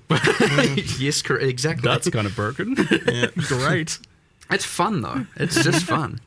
So you've got this progression system now, which sounds phenomenal. That sounds like a really nice improvement to while we're exploring the various changes you've done to things like the massive overhaul to Betrayal, for example, and the new scarabs, those new systems, the integration of the previous content that's gone core, and then you get to tier 14, and then it's new story kicks in with the Secrets of the Atlas, the memory system, and that uses the kind of like the idea of those memory threads. Yeah, we had what was memories before. Yeah. So that was like there was Alva's memory and all of that, and they had kind of different things. You couldn't juice them, but some of them gave pretty specific rewards, and a bunch of them were worth absolutely nothing. The lack of juicing kind of meant that they didn't really have a good place in the end game, though. Yeah, there was only a couple that were worthwhile. We were like, we didn't really give that system justice, so like let's kind of use that as the baseline for the new memory threads, except we 100% allow full juicing. Yep. And make them more unique, have the alter mods at the end of each run, and then have the new influence mechanic. And then what we did is we took all those memories and we were like, I think it was Octavian actually who suggested it, was like, good job. Put all those on Kirak. And so all the Kirak missions that can now be offered, since Kirak also couldn't be juiced, Kirak missions now can give you all of the things that appeared on those memories before, which gives him a unique thing that he didn't have before as well, and it can be more valued farming that. So 2 birds, 1 stone. Some love. That's good suggestion. Thanks, Octavian. And but yeah, effectively those, and then we're like, those memory strands, we don't want it to just be I'm doing normal mapping, then you find the memory. I've already tripped up now, and this is the thing we were talking about yesterday with all the terminology. Memory threads versus memory strands. The memory threads. Again, once you're playing, it's a bit more clear, but we've got a bit of synonym thesaurus issues going on. You're doing the memory threads, and it's like, well, we want to be able to do that experience without just having to go, okay, I don't want to have to run a bunch of maps, get a thread, have some fun, and then, I'm back to just, regular things. So we're like, well, once you finish the storyline, I won't explain exactly how that concludes, because it's a big one. What those maps that you can find on that thread now will start dropping but it's T16s and more frequency, and then but they will be rolling with Tier 17 mod pool, and we're kind of calling those T16.5s because they are very close to T17s, and it's kind of honestly, I would say in some cases, if you get the right memory skills, better than T17s, which I know has been a huge concern, and I agree with that, and I am finally, hopefully, we can not have just the age of T17s that can't self-sustain and you have to trade for, and a lot of frustration there. That's the hope. If it doesn't fully solve it, obviously it's still the intention to. So we will. Well, let's talk about the problem with Tier 17s then. So like obviously there's a few issues going on there. It seems like that you had this like very varied endgame, tons of different maps and everything, and then kind of narrow that down to 4 maps instead. And obviously it was presenting problems for build diversity as well. It was also a clash, because it was like those were meant to be the bossing way to get to the Ubers. Yeah. And it ended up being the juicing. And so then you have a kind of economy clash between people who want to farm bosses and people who want to juice. And it was like, okay, well, they were intended to be the boss way. Whoops. But they were still kind of fun for both axes, in some regard, minus a few little bits and pieces. Like, obviously, we had to do some changes to the mods, how they generated. Like, we certainly had some hiccups with that one the first time around.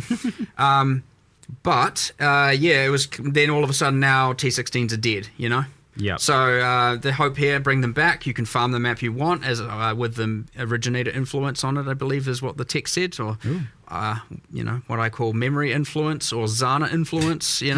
All of these things, whatever. They're influenced with a bunch of red and blue stuff. Zana influence. You get the pedals, you get the skills, but you get the div card you want. You get to farm the layout you want. You get to do the boss you want, and you don't have to deal with Can you say somewhat definitively if like juicing is going to be happening at Tier 16s again, or is it still going to be Tier 17s a bit? Not sure. I currently, as far as I can tell, it should be in the 16s, but I didn't want to make it that the 17s are just garbage. Yeah. So you haven't taken a hard stance on it. I think, especially with the right memory influence skills appearing, which you do have to take a bit of a gamble for, and sometimes you get really good ones and sometimes you get okay ones. That's part of the fun when you get it and you're like, oh, yes, I got the epic one that revives monsters and I get all the loot twice. And then when you get that kind of thing, it's going to be like, okay, this is just 100% better. Like, how was it not? And then, of course, multiply that with all the all flames and, there's going to be some madness occurring. Not Necropolis tier madness, but there will be madness. We have learnt from that a bit. Don't you worry about that. That was out of control on a level unprecedented. still new tiers of madness. There's a question from chat about Atlas passive skill tree and with it expanding, like with all these new things being added to it. Is that something you consider as to like how many points you end up getting and those decisions like between things? I like the amount of points you get and the amount you can invest in a given tree loadout. I think that is correct. Still feels right. Like we do remove a little bit of nodes and we have added some, but I wouldn't like we've added new ways to juice via the influence. We've added new ways to add more things to the all flames and stuff like that, and there's new multiplicative things going on there. I wouldn't also then want to just be like, here's another plus 20% on the tree as well. I think that choice matters. I like that choice matters, and I think you should have to give up something to get something of the new thing, or have one of your loadouts focus on that and two of the others focus on something else. So something else that sounds like it's going to help is you mentioned to me this idea that you might be getting more access to the content from the investment nodes that you're taking anyway via scarabs, right? Scarab drops. Oh yeah, true. I mean, it was more of a SSF feature, but it will work for everyone. But both the map device where you apply like Breach League and a bunch of the nodes on the Atlas tree that are like, chance to have breaches in your maps, both also now increase the chance of you getting scarabs of that league's type, which is kind of how PoE 2 did it as well with their leagues, where the content to get you the content. Get expedition to get more expeditions. Great. It's the same thing here. We just wanted to push that a bit more, give a little bit more agency and influence the scarabs you're getting. That way you're getting more of the ones you want, because there are a lot of scarabs, of course, and you can block a decent chunk of them and you can invest in some others, and we're just like more agency is better here, like straight up. So may as well, and it just simply adds more value to the map device craft, so why not? All right. I know we're jumping around topics a lot here, but let's just kind of be in the flow of things. But on the mercenary topic, so you've designed these guys to be so good that everyone's going to want to use one, right? And that's like the right way to design it objectively. But it does raise the question as to you need to make sure that they're not abrasive to use, that they're fun to use, that there's not necessarily problems where you feel like, oh, I have to use them. So how do you go about making sure that that's the case for these guys? I mean, obviously them increasing the difficulty, is a thing that says maybe you don't want to necessarily, maybe they're not pulling their weight on a boss fight, and stuff like that, making it actually harder because of the or life. If you don't have the right mercenary, or if you don't have the right mercenary, you don't have the right gear on them. These are factors. However, generally they should be fun to have with you. You should want to engage with it. That is the league. If you're not playing in the league, or you don't want to engage with the league as much, you still got the Endgame, you still got Betrayal, you still got, the settlers, all that stuff is all still there. The character balance changes, everything's still there. It's just, ideally you'd want to engage with the mercenaries. They are generally more beneficial than not. You would have to really over-level them and not be upgrading them for them to start being kind of useless. But the item and combat mechanic with them by itself is also, even if you're not hiring a mercenary, there's still, there's a source of items there. There's new things like mechanics that they've got going on with that. So, even that part is a thing in itself. Well, something I didn't realize from watching it and then even playing for a while was that, and I think the UI is getting improved by launch for this, but when they have the currency pocket, when you don't actually pick a currency from that, they give you all the currency from that window. Okay. Yeah, it's like It so. It was a bit juicier than I thought it was. It caught me by surprise. Yeah, why not? But it was interesting creating a, there's not many leagues where you get one reward. Yeah. And obviously not the currency pouch, but you pick a item, picking a single piece of gear. Yep. And so we had to really think okay, I mean, you can see it, so you already get a pick from all the different slots. But it was how do we make sure that their gear is comparable to what a player would have, which is kind of you're identifying many and picking the best, and you're crafting a thing, and so it's always better than average. And so we had to really think about what their gear should and what their items should look like, to be comparable to something you would actually want or have. So yeah, it's rare to have a league where you actually only just get one item. Even Ultimatum, sure, you get one and many rounds in a row, so you still get up to 10, whereas this is just actually one. So you have to make sure it's good, right? Yeah, and that was actually kind of complicated to do, but, there's some pretty powerful stuff you can get from that. I mean, obviously the uniques are relatively easy to put in, but they do affect the mercenaries in some pretty crazy ways. But the, rare items and stuff like that, it was a little bit complicated to actually get that to feel good, such that you feel like, I actually want to take that, as opposed to just always taking the currency. But if you want to do that, go ahead as well. Was there any kind of, just out of curiosity, was there any kind of thought on like as to what sort of items or what sort of mods they roll on their items then? Since they're like they are kind of specific builds. Yeah, kind of. It is relative to the build more so, yes. Yeah. Like there are like 30-something different archetypes. So we talked about like the Striker and I can't remember the names of them a the headhunter. Raptor and stuff. But there are like 30-something of them. And, there's a Chaos Mage and there's ones with curses and ones with auras and ones with... I'm obviously listing all the utility stuff because I know that it's the aura bots of Trathus really is probably how a lot of people are going to see it. No aura, exiled. But actually, there's a lot of custom skills in there. They're not entirely player skills. Yeah, I know we touched on the Trathus skills, but we only showed this. I feel there's maybe between around 16 of them. Some of them and are you cool. can get those, right? They can just be in their little pouch.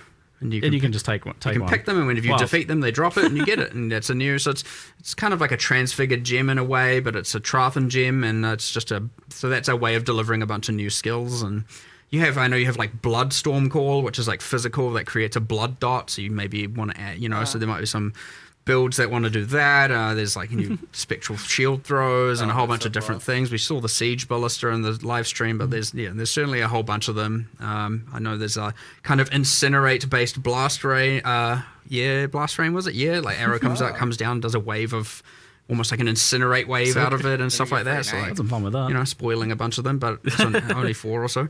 But yeah, there's heaps of different skills there, which is pretty cool. But then they also just have like kind of high cooldown and different passive skills and stuff like that as well. So like there's a lot of stuff. Should have put more of those in the video, honestly.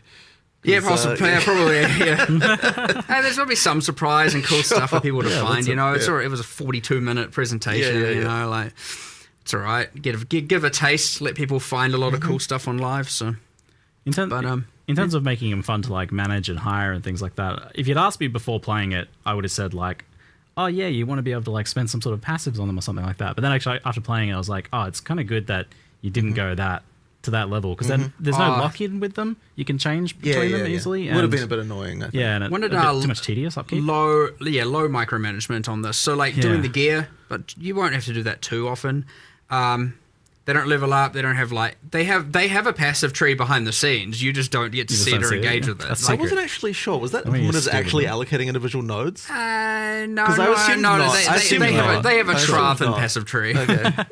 Secret proprietary. Yeah. I mean, they gain stats as they level up, and it's kind of relative to the archetype, and there's some stuff going on. But you don't need to care about that. It's just as far as you know, they're higher level. They've made somewhat intelligent decisions about their passive points and whatnot. And they're pretty good. You're very quiet.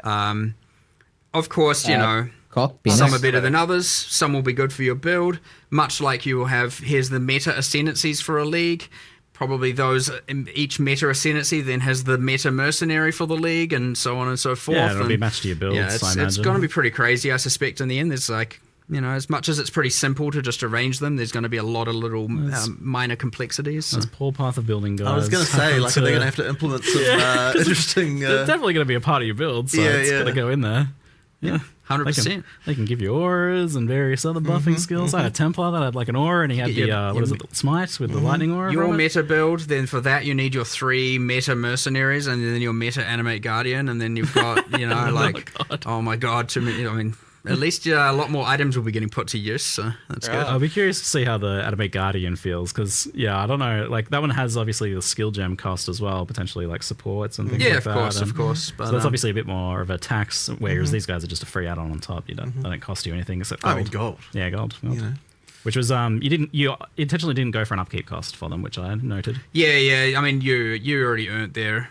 You still got to pay them a little bit, but you defeated them. You don't need to pay them by the hour anymore. There's a gold cost if they die, which I found I had a couple die early on, but then they were mostly, especially if I picked good ones, they were staying alive. Like I had one guy that was ridiculously tanky, and then some of them had like 4k life, and this guy had like vitality and enduring cry and kind of like a fizz aura and immortal call and things like that. I'm like, oh yeah, these guys are kind of better than me. It's true. Often you might find yourself aspiring to become more like a mercenary. Get bullied so much, right? But look, these are trained fighters from a ruthless place in Trathus, and they've come here, and they're like, "What are all you weaklings doing?" And so, you know. It was quite confronting when I was like doing my usual running through mud flats with my ranger in a Hessian sackcloth clothing, and then I run into literally the ranger one, and they're like wearing Giga MTXs and they got like all these different supported skills and they're like comboing them together, and I'm like, whoa. It's giving you something to aspire to. This is what I can become. Whoops. I felt really good when I fired them later. Yeah, look, remember they came here of their own choice. They haven't been exiled here as a criminal and left to rot on a beach. I have to say, they kind of feel like suckers. So they've got this honor code system, right, that says that if a challenger comes and challenges them, they have to wager literally one of the pieces of clothing they're wearing, of the challenger's choosing, and the challenger doesn't have to put up anything. Like, you don't have to wager anything of yourself. Like, I feel like in a previous Path of Exile, we might have be like, oh yeah, you have to gamble your item. But if you remove the game mechanic from the equation and you go, okay, let's say you and I have a duel and I get to take your shoes, and my sacrifice is I have to die. I don't think that's a fair trade. Now, but this isn't a world where you can revive. Yeah, but they don't know that. Okay, fair enough. Good and point. Honestly, if I have to go your shoes versus my 15% experience, I don't know. Pretty nice boots. Yeah, sure, but that's part of my level I just lost. So I don't know if I'll take that trade. Yeah, well, you got me there. That's a good point. We'll get some more questions about the mercenaries there. 10%. Do mercenaries count as minions? Has been asked. Oh, I said 15%, and I realized that is not correct. Oh, what was the? I'm just making up numbers. Oh, no. Ignore me. I know that's the wrong number. He saw chat. What have you done? That's going to be quoted. I just quickly glanced at chat, and I'm like, oh, geez, I just made something up on the spot in the heat of the moment. Don't worry about it. The question was, do mercenaries count as minions for the purpose of various minion-based things? Like they don't count as a semantic minion for minion damage and all of that. But I know, for example, all the how there's bosses and they have certain skills because they're less avoidable. They deal less damage to your minions. They also count as they also get that damage reduction from those things because they're not going, there's an AOE here, I'm getting out of it, and they're going to jump back in like you are. They're just going to soak the damage, and so we've made it so obviously they don't take as much damage from those unavoidable attacks, so to speak, and much like how your minions do and whatnot. But again, they are pretty tanky. So on top of that, everyone on that same spirit of live improvements happening as we're talking about. It's yesterday I was asking can you heal them with the minion flasks or something like that to heal them in between combats, and later I got a message saying that you guys have changed it so that they heal out of combat now. Yeah, it was taken from the it's something I actually really like that the minions do in PoE 2, where when there's some downtime, they kind of regenerate back to full life. So that change was made yesterday actually, and so now the mercenary, you don't have that thing where you have to give it some life regen, explored a few different options, but it was just you know what. Just if there's a little bit of downtime, or it's more if they haven't lost life in the last some amount of time, they just whoop back to full life. So love it. It's just good quality of life. Yeah, you don't just have them sitting at 10% life, and you're like, what am I supposed to do here? So they can be brought into pinnacle content is one of the other questions I'm saying. Anywhere, everywhere in the game. No restrictions on that. Yep. Nice, cool. And people seemingly based on the questions don't believe that you can have a 6-person party and have 6 mercenaries. That you wouldn't allow that. That's too crazy. I mean, it is too crazy, but you do allow that, right? We do. Yeah, we do. That's the thing. Okay. I mean, MP must be so excited. It's a lot. It's a lot of auras. But I'm very much looking forward to playing my. Everyone knows I play my support characters, and you'd expect, you're a support character, so you can get a DPS merc now and not have to play with your friends. But I'm thinking, well, hold on, I can be a support character and have a support mercenary and support my friends even more. So it's all win. That sounds about you. Perfect.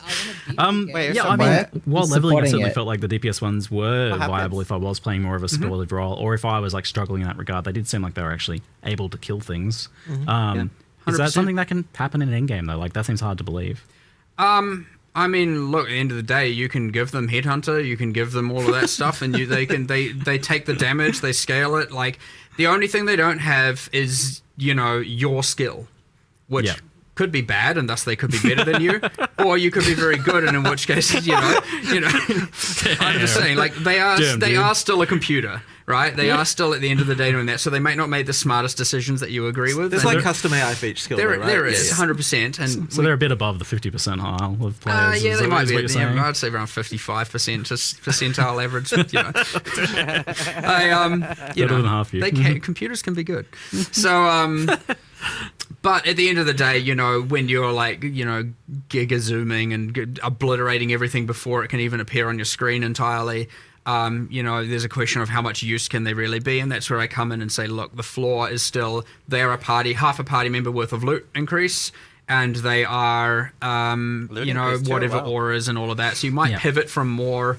You definitely want DPS ones are real good all the way through, but once you again become the power of 1,000 gods, like there's a certain point where there's only so much you can do. Now that being said, if you do want to play a more passive character and you want them to just go wild, like they're pretty strong.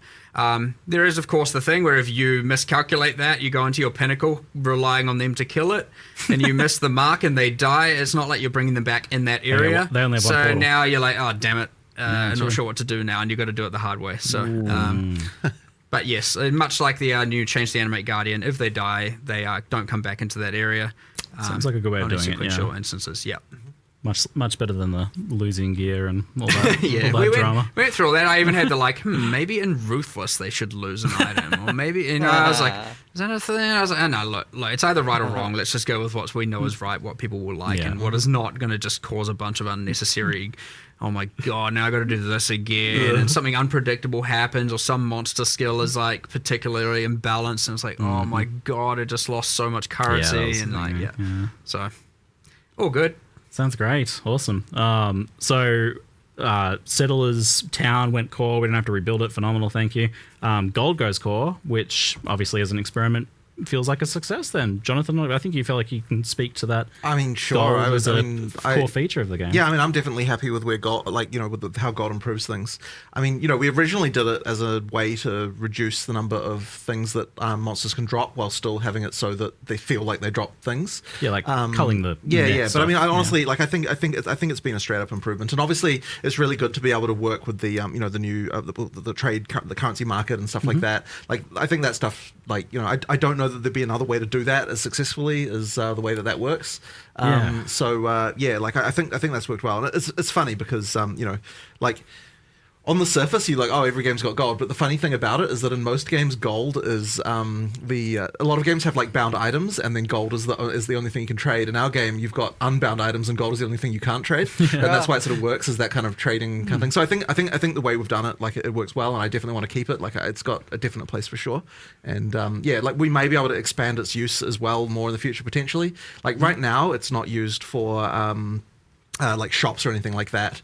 It's used for gambling, but it's not used for the regular shops. And there were some issues around that, but we might change that one day. Sort of hard to say, but I think it's definitely it's good.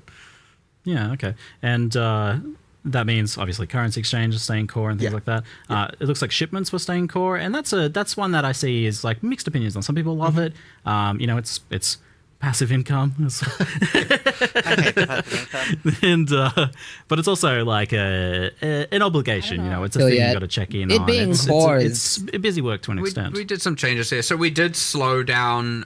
We made them take longer, and proportionally, in some cases, increase the rewards. The intention there being, of course. Yeah, I just hope I don't have to do the fast one all the time. I mean, it's not the focus of the league. We don't want it to be overtaking what you're doing all the time. Yeah. And look, I expect these things to be a bit divisive, 100%. Some people love it, some people don't. And that's great. That's everything in PoE, and that's everything we add. And you can choose to do it, you can choose not to do it. Maybe you choose to just do the crops and do the shipments and not worry about all the other stuff to do with it. Maybe you just use the map runners and put all of your gold investment into that. There will be other ways to spend gold in the future. Maybe because you don't want to deal with them, you build up an excess, and then all of a sudden we add the gambling strongbox from PoE 2 or something like that to sink the rest. Yes, Who knows? Dude. We'll see. Dude, it's so good. It's a fun strong box, but That is a good one. that will come to PoE 1, I promise you. 100%. So, but you know, there'll be ways to do it, but Awesome. we'll feel it out and see how much gold people are getting relative to losing as well a bit, and then see. But the intention here is that if it's feeling annoying and how much you have to deal with it, then we've missed the mark, and we'll probably even adjust things a bit further as well. Okay, yeah. But again, like everything, it's up to you, your agency, your choice. Like, You touched on an interesting point, because I feel like before it wasn't optional because it was there and it was free stuff. So why wouldn't you do it? But now you're actually, both in terms of gold, but also your passive application, like, are you actually even investing in having those ores appear versus something else? So it's not necessarily just like a free thing on top that you're obligated to do. It's now a more conscious decision. I right? could see it feeling mandatory, and if it does feel mandatory, then we miss the mark a little bit for sure. You want to avoid that. I don't want it to feel so mandatory, but that being said, I also wouldn't want it to feel so terrible that you never want to engage with it. So there's always a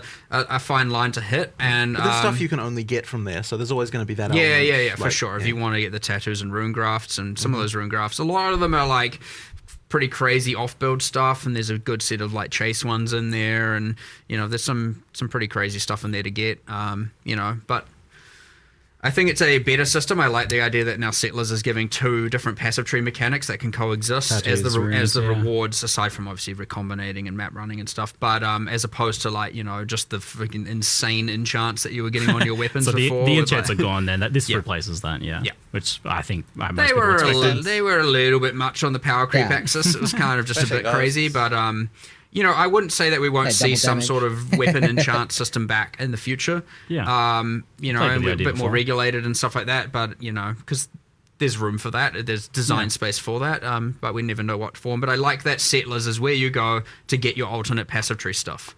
I think for changing masteries and changing nodes, I like that as the the reward from it. It was a pretty funny reveal of the live reveal of the recombination changes, because everyone was like, "Oh no, you did it! You got rid of the old one and replaced it with this." But then obviously the old one's still there. We're here seeing all of the L's, and then I'm like, "Don't worry, they'll come back. They'll come back. It's all right." It was very entertaining from our perspective.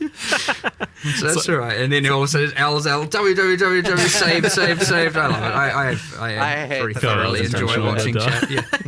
So you kept the old version of recombination. Is that changed or nerfed in any way, or is that just as it was? The old way, I can't speak to that with an absolute certainty, and I would have to talk to, one of the main designers dealing with that. But I did say like we should pretty much keep it the same, and if there is a change, it needs to be like very much justified. It's yeah.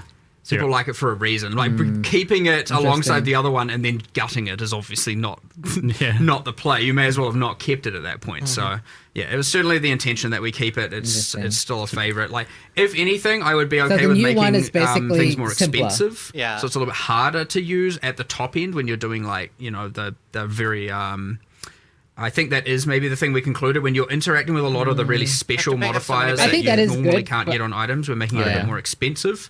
But I don't think that was a huge constraint anyway, unless you were for the people doing it usually. Sure. So, I would prefer to do something like that instead of nerfing the power of it at this point. And I'm like 99% sure we didn't nerf the actual functionality of it. But 99%. I'll verify, and if it is the case, I will let the community know afterwards. Okay. On the topic of gold, an ongoing thing has been that gold is very present from the core Atlas mechanics and certain things, but other things just literally don't drop it. You do Blight or whatever and you just don't get gold, or, Sanctum just doesn't get gold. That's obviously a separate topic, but is this something that has been normalized across the game? Do you want players to be in a position where they can't use it? We are making some adjustments. So like when we did that, obviously we went through the entire game, of which there is a lot, and specifically we're like, do this, too much gold, lower, and we had penalties and increases all over the place, and a bunch of stuff was too low. Some stuff is, and I wouldn't say it's too high. It was actually probably relatively nice mostly. There was just a bunch of stuff that's just dead. And it is our intention for that to not be the case. So yeah, we do want to increase those. I don't know how much they'll necessarily increase by, but it is something that is on our radar 100%. So yeah, okay, great. Because Heist is a good example. Yeah, I think the most compelling argument I heard in favor of like making sure that those had access to gold was for the player who wanted to focus on just that. They just wanted to heist. 100%. They can't currency exchange, right? That's the biggest problem. 100%. It isn't. it is just like let's say it is already a relatively divisive league, and then also the gold sucks. It's easy to perceive that as dead. So yeah. It look, there are some things where we maybe make an intentional decision because they are like too rewarding to be like it's not a place you're going to get a lot of gold, Sanctum, and then when we're like, okay, which we'll make some changes too. But then you have the things like heist, where I would say it doesn't really isn't that regard, and it's just like, why is the gold bad here? And it's like, look, we just missed the mark. So yeah. Oh, well, I guess since we brought it up, the Anti-Sanctum Alliance has been constantly messaging me, asking about, whether Sanctum's going to see any changes in terms of just kind of how much raw currency it prints early league for like a low investment for like really knowledgeable players, giving them such a massive advantage over less ones. Obviously, that's always the case, but it seems to buff Sanctum. A severe magnitude. I don't have the exact changes because they're literally we're like going to do them today or Monday. Oh, wow. But like. Which I know seems crazy. So they're not like massive grand rework, but at least for now, we're certainly going to give it less of the edge it has. I don't exactly know what form, but it's not going to have. It's not just going to be untouched. It's a buff. In terms of like a grander future, like I would like to shift away from it just being pure regular currency and move into something where it has its own item and own reward mechanic that has some sort of interaction with something. Like almost every league has something special, and that one is just like obviously it's got a relic meta system, but it's just like here's some uniques, here's a different style of gameplay, but just like here's all the currency. Then it becomes very quantifiably better or worse than just like core game. And obviously very, very early, it's very strong. And then, maybe juicing catches up, but then, it obviously gets a little bit crazy. And different axes, you get a lot more uniques, a lot more different things. But it's still, it's just that there's very easily quantifiable thing where it's like a very good strategy if you know what you're doing, especially very early on, as you're saying. But it needs its own thing. It 100% needs its own thing. So, but at least for now, it doesn't have to be as good as it is for how easy it is to do so. So we'll make some changes. I just don't know the exact specifics. And as a result, they won't be in the patch notes today. It will be in another coming soon section because it is. Yes. Right. I mean, again, I'm not. Why would we not stop? Why would we stop developing now? We have another week before. It's like, what are we going to do? Sit around and twiddle your thumbs? Exactly. Sounds good. With the big changes to Betrayal, which look phenomenal, that's obviously like a big overhaul for that and something that was really long awaited. It does kind of make me want to ask, like, do you have like another one that you're really looking forward to giving a similar treatment? I hear a lot of feedback about like quality of life around Bestiary, for example, being not where people want it. That is on our radar. There's I know for like itemizing beasts and improving the quality of life there is a little bit annoying. Maybe more than a little bit. But, like talking about like the Sanctum reward as an example, there's some others, like I'd love to give, Blight a bit of an overhaul. I'd love to, do something with Delve. It's just all those, there's probably more that once I actually look at the full list, I'll be like, here's some obvious ones. But look, these things fall out of popularity. They fall out of favor. They get outdated, they become old, like legacy of a decade. It's what happens. But the good thing is, much like with Betrayal, we circle back and give it a whole fresh coat of paint, new rewards, new systems, new interactions, or step forward the storyline and evolve it into a mini sequel sometimes as an option. There's all these kinds of things that are completely things we could do. So like, purely hypothetical. Maybe you're now later on you're just delving and oh my god, there were the 3 cities and now there's a 4th city with a 4th boss and you have what is this thing I'm finding? 100% confirmed. Again, now because hypotheticals have to become realities. 100% confirmed. Also, just like the Blight overhaul coming next week. And in my mind, you didn't even say it, but like temples are getting reworked. I was like, you didn't even say it, but I said that in my mind, and now it's true. So I'll hold you to that. Cannot confirm nor deny. Real. Some rapid fire quality of life things to kind of follow on from the Bestiary mention. We have like the ID all things in your inventory from PoE 2. Love it. Would love to see it in Path of Exile 1. Any reason why it couldn't be a thing or wouldn't be a thing? What? Do you hate it? Do you hate my hands? I can't That's remember iconic what part of PoE 1, I feel. Control click at NPC. That moment. It's on my list. Ship It's left still on my ID. list. It's I had my That here's would all be the quality of cool, life stuff. yeah. It was like, But not all. there was a though. section where I it's don't like wanna do all. to discuss later again, and I put it in that, and I actually genuinely cannot remember We'll why discuss it. it wasn't just immediately and obviously doable. Yeah, it seems like the thing you want to do. You'd be like, yes, do it. So I assume something. Because I just feel like There it's was like one thing that was like blocking me from just being like, It's just 100% like a just really do it. important I just part of can't remember what the it was, but it's a thing we can get around Game and make exploded. happen for sure. But like, yes, the being able to go to town and ID all was very useful, and hideout as well was an extreme upgrade that I liked. So I drank Tell some me of the whatever Dev is working on, then I'll go make them lunch or something so they can focus. I'll take you to them afterwards. But you have to now, because if I'm going to be held to things I'm saying, you can now buy lunch. So. He's firing back. Okay. I'll see what I can do. Some of the older bosses with phases, Chimera is the one that stands out to me. Is like immunity phases. You mean? Yeah, just like really long immunity phases. In Chimera. They feel quite dated at this point. Katarina got the same treatment, where Yep. it's just like, oh, Saber okay, needs that like treatment. maybe like 40 immunity phases is just a bit much. It's not. I don't know what the number was. It wasn't that, but like it was just a bit much.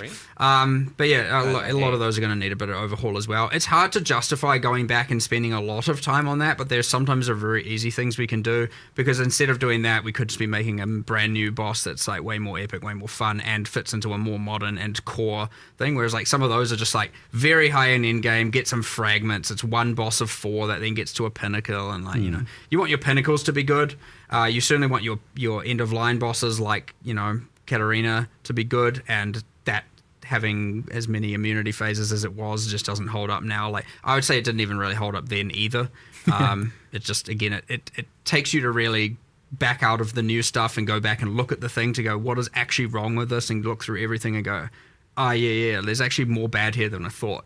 And then you go through and fix it all and change it all and revamp it all and do it again X years later. It's been a while since we talked about this, but with a discussion about gold and the currency exchange, I feel like it's worth revisiting. Just like, how do you feel the old trade manifesto holds up from way back in the day? Like now, in light of, I would say that the currency exchange, like, kind of definitely shows that there's I mean, it's not like we didn't know there wasn't demand for instant trade, right? But the currency exchange definitely helped things a lot. And I know that we still want to do more stuff. Like I've kind of talked a little bit before about how there's other things we want to do, and I still think we want to do it. The main thing is that like the gold allows us to make it so that there can be a cost that isn't the cost of having to do the actual trade with like individual other people. And so I do think there is a world where we can go to like where we can have a different system. We'll probably prototype that in PoE 2 first, I reckon, where we still don't have a permanent standard economy that, I mean, okay, in PoE 2 we've got an economy that will exist forever, but that's not going to be standard, right? Because that'll be the early access economy that will stick around. So we've still got an opportunity here to completely damage the economy without while being able to recover from it. I know from my perspective, when the currency exchange came out, I was like, after we played, and it was such a relief of friction that I was like, you were like, this is all we ever need. Maybe this is enough. And then now after, and obviously then it started coming back a little bit. Then playing 020 on PoE 2, and then going and trying to trade for more items. I was like, I'm reminded of all the frustrations. I'm like, we definitely need more than just the currency exchange. So, I would say we scoped it out. We wanted to see if it was better enough. And then I was just like getting beyond angry trying to trade. And I'm like, why is the whole server AFK? I think it might have been worse in PoE 2 because of more new players. So what I found in PoE 2, a fun little trade thing, is when I first started, people didn't know, go to, you invite them, they come to your hideout. Basic etiquette and I'm like, stuff. Are you coming? What's going on? And then they're sitting in Act 2 town, just like waiting for me, and I'm like, okay, I get it. No one knows that you just go to your hideout. That's a new thing to have to learn. Oh, and it's shifted as well, like weird new kind of like things of like culture things have grown out of that, just like kind of independently from different like new people versus pre-existing PoE players, and it's become a strange little it's thing. real fun to watch, eh? It's an interesting little social experiment thing going on, isn't there? But Yeah, I think like I think what you've touched on there is that it does just kind of raise the question of like, oh, where should the friction be? The friction being in gold feels really good. I think that is exactly the thing that we UX. would prefer, right? Yeah. The thing that's going to be the question is that if gold is the only friction, there still needs to be that the cost of it is enough. So the thing that the trade manifesto talks about basically is you get this issue with you don't get it with currency. So doing it for currency is actually fine because. Currency, it acts as a sink. It is currency, so it's okay to have like fluid trade for that. When you start getting into items, then you start to have that issue where the stuff at the top is worth like astronomical amounts, and the stuff at the bottom is worth nothing. And like any trade will cause that, but the easier trade is, the more you get that. So you've kind of got this if trade it was very hard, you get like a flat line. I remember this in turns Diablo into more of an 3 exponential on launch. growth curve as you as trade becomes easier and easier. So effectively, you just have to make sure that we're hitting the right point. And what I worry about, and this is one of the things as well, if we first do something like this, we're probably going to have to price the gold cost pretty high as a starting point, for sure, yeah. and then kind of maybe back it off as we see like what the effect is, because if gold is the only barrier, then you're going to see that kind of issue. Well, gold's like a direct kind of translation of your like play time / play Exactly. quality, And your efficiency and so to that trade capacity. So the fact right? that it works that way, where it's effectively character, like bound to you, effectively means that we can use it this way, and that's kind of the difference between us and other games. So I think it will work, but it's like we're just going to have to be very careful. 100%. Because I 100% get like the concern about it, because this is about like what you're actually putting on your character and circumventing whether you actually do any gameplay for Absolutely. that. But this makes it so that you are doing gameplay for that, and it's an alternate method. And so we have to be careful, especially in the early game, where if you can just get something that some high level player just doesn't care about anymore, so they sell it for nothing. And then but it costs you, but it still has to cost you effectively something. costs it sort of needs to cost you something. So we just have to make sure we're getting that right. So when we do it, it'll we're gonna have to be very careful around that stuff for sure. Yeah, and I mean, even if it was just kind of like you can only really like realistically do a couple items a day, then this it's is not your basically bulk soft trading announcing kind an of auction method. house. Can be, it exists yeah. alongside the existing one, so that could be a prototype for it. So it seems like but this it is feels like- possible now, whereas It is before it possible was now. like a Yes. no way, A little bit never. That's more crazy. It is Fine. possible now for sure. It is possible. Which is it's just I'm excited to see what you do to experiment with that. Mark Well, seems keen. Won't be too far away, I think. Bloody but, AFK people. as I said, I'm pretty sure we're going to prototype it in PoE2 first. Yeah, that makes Where sense. we've got a bit more leeway there. Like you said, I mean that shows a bit of like This a is before love the and full sanctity release to too, Path of right? Exile Because- 1 there for Yeah. people maybe That's concerned why you they don't want to care do it about now. Right. Yeah. I guess so, yeah. This year, potentially. Just one more note. And all you people who are listing items, Here he goes, rant time. and then you're not fuck even yeah. AFK, you're in a map, and you're just not replying. Don't list it for that Stop price it. if you don't want to Yeah, sell fucking it. respond. Stop it. Please.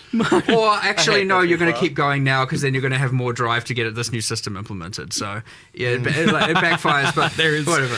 There is that. Make trade as bad as possible to motivate you No, guys. we're not having some accelerationist concept here. That's terrible. And that Dude, is the note that Anti-Sanctum we'll wrap up the Q&A Alliance on is today. now Thank you very anti-trade much, folks, for hanging out with us, and thank you, Jonathan and Mark, for answering our Start questions today. listing. I look forward to playing more of Secrets of the Atlas and Mercenaries of shit. Travelers. Nice. Awesome, thank you. Yeah. We had fun, and we're back. Yeah, we're so back. We're are so so back. back. So back. See you later, guys. See you later. All right. Patch notes? Oh shit! All right. Steel, thanks for reacting with me. Let's read the patch notes separately. That was super fun. We're so Yeah. back. We're back. We're back, so dude. back. Oh, what a year this is gonna be. All right. I'm very happy. That was very fun. Thanks so much, dude. It was fun, like, reacting Alright. again. That was nice. Yeah. Thanks. Yeah. It's nice to hang out. Yep. I'll see you later, dude. Bye. All right. See you, dude. Have fun. You too. Bye. All right. Left. I need to pee so fucking bad. I'm gonna play ads while I'm peeing.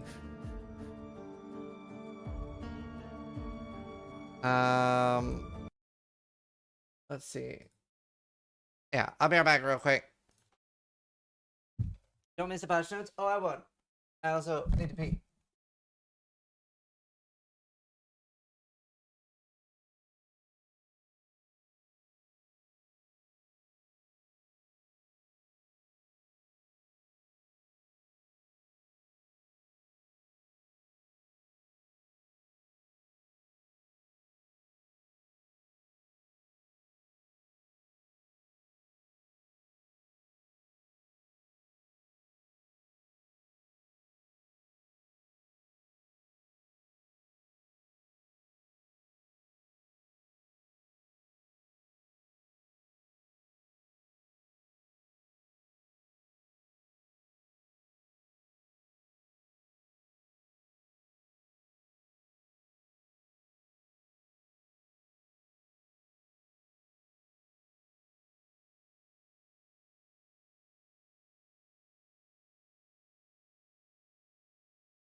We're still back.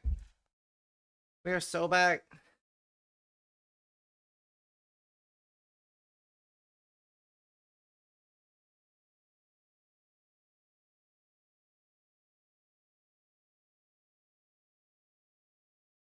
Where are patch notes? Where are note patches? Patch notes when?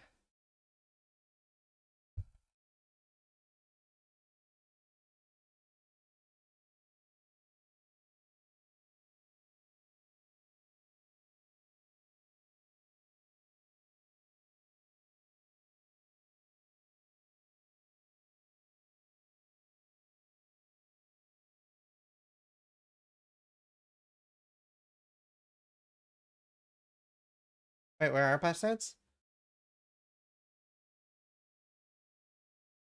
All right.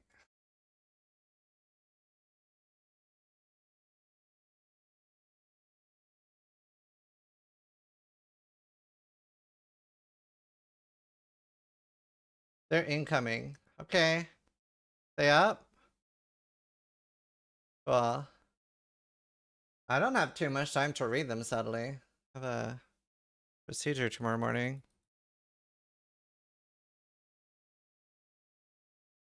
Alright, let's see. Also, I just want to real quick look at the spectral shield throw. Spectral shield throw of Thrathus will hover in place.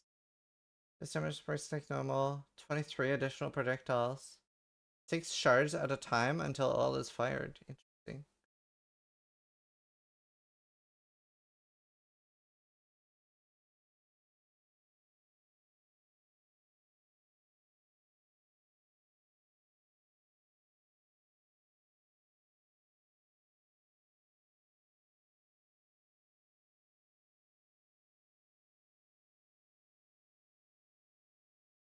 Right. Alright, let's read.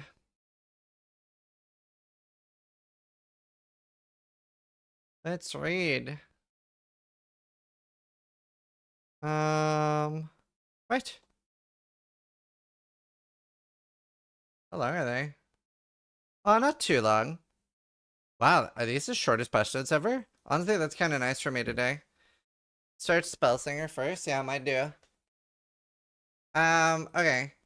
I'm gonna search for a few things first. Anyway. Hi, Scissorin here. This is going to be a raw reading of the patch notes. I'll be doing a TLDR video as well, but we'll be doing a raw reading. Before I start, as always, there's a few things I'm going to test. Slinger. Okay, there's Slinger in here. I didn't read what it says though. Essence Strain. Okay, there's Essence Strain change of some sort. I'm going to read through and comment as we're reading. I'll comment my thoughts, well, when I care about it. This is just the fluff.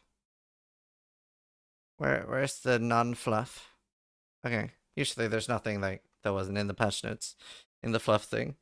New content and features. Focus channeling. Supports channeling spells you cast yourself, significantly empowering the damage of supporter skills the longer they are cast, increasing the cost. Could be really interesting for Incinerate. Introduces the Shaper's Exalted Orb, Elder Orb of Remembrance, all the new orbs they've added, 20 new uniques, 5 new divination cards. Do you know, I still have multiple div cards I can make. One for PoE 2 and one for PoE 1. Pause, Rogue Harbor. Guild officers may now cancel. Oh, nice. That's huge, actually. Maximum number of players in Rogue Harbor is halved. Dude, also, before we begin, can we take a moment to just applaud? Like, this is, in my opinion, always the most underrated and underappreciated part of the patch notes, but the amount of stuff that this could be expanded to, like, go look at videos from Path of Exile from 2008. Just, what a labor of love. Shout out to the audio team, the effects team, everything. Like, awesome work. I really, really do appreciate that.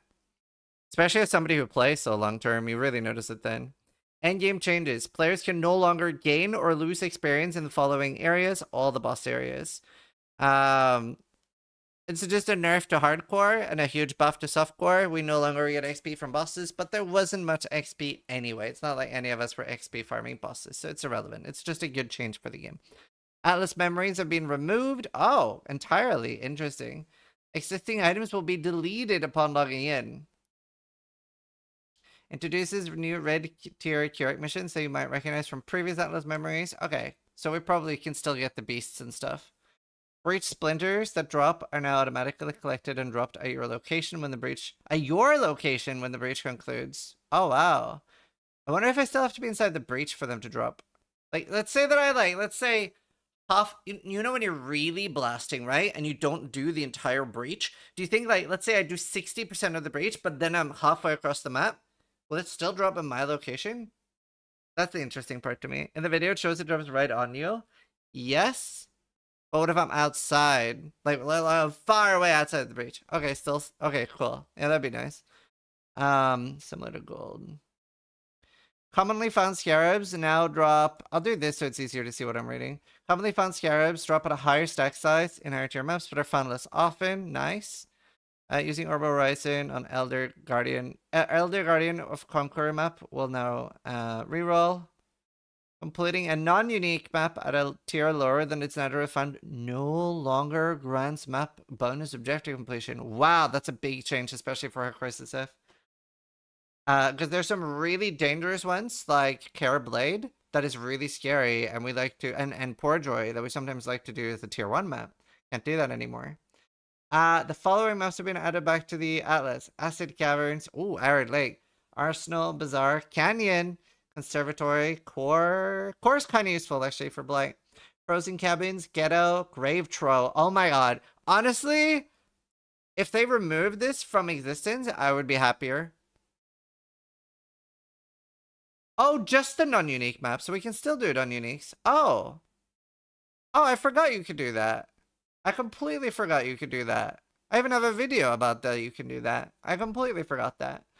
But yeah, I wish Grave Troll was removed. It's actually so awful. Also, alerts are still off. I do super appreciate all the subs, all the support, gifted, everything, but I really want to have a clean video with no alerts.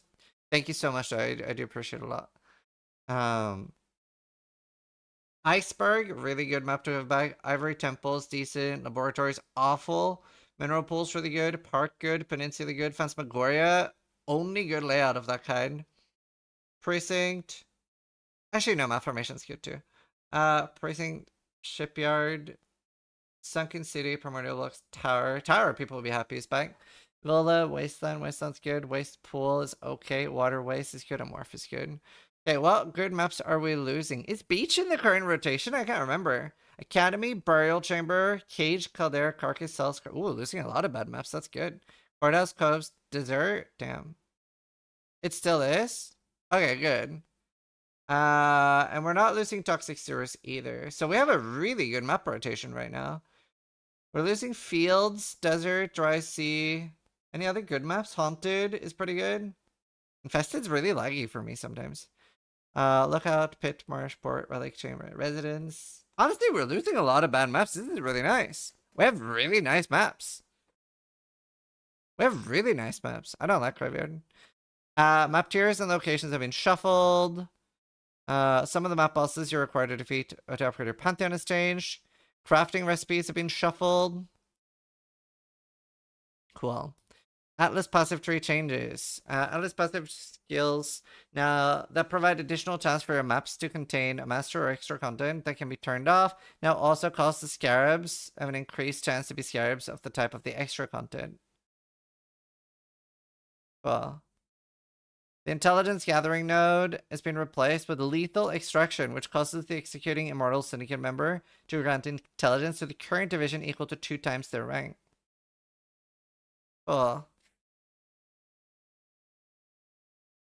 The straight and narrow notable passive prevents ore deposits. Oh, it's been replaced, which prevents ore deposits and going scarabs. Okay. Added 2 memory clusters, including the following notable skills. 80% reduced chance for the different new pinnacle bosses. So you can target farm if you want uniques from one. Grasp the past. The number of memory strands The number of memory strands on equipment items found in your maps has a 50% chance to be lucky. Cool. I'm so excited there's a race. I'm going to be practicing lots this week. Settlers added to the core game. After a year of building, Johan is finally satisfied. I don't really need to read that. That was all in the video, right? Just loads of buffs. I think, actually, there does seem like stuff I might need to read here. I'll read through it anyway. Anyway, no more building. Gold can be dropped from slain monsters, which is used to pay wages, as well as passive tree respecs. And I'm guessing we still have regrets, which is good. You should have both. Currency exchange is returning. And there's ore like before. By shipping items, you receive tattoos. You get rune grafts to Kalguran ports, which are replacing enchants.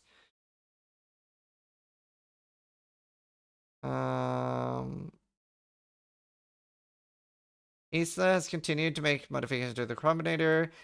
How do you guys feel about the new Recombinator system? My ideal solution for Recombinator, in my opinion, was remove the weighting, make it work almost identical to the way it worked in Sentinel when it first came out, and make it a minimum of 4 mods on each item, in my opinion. I really don't like I like the power of it, but there's such an insane amount of busy work with needing literally 80 items. I might make a video ranting about Recombinators, because I know they watch it, so maybe they'll think it's good too.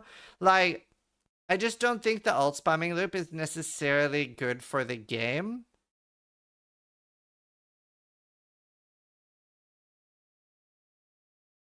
I don't know. But I mean, we'll see.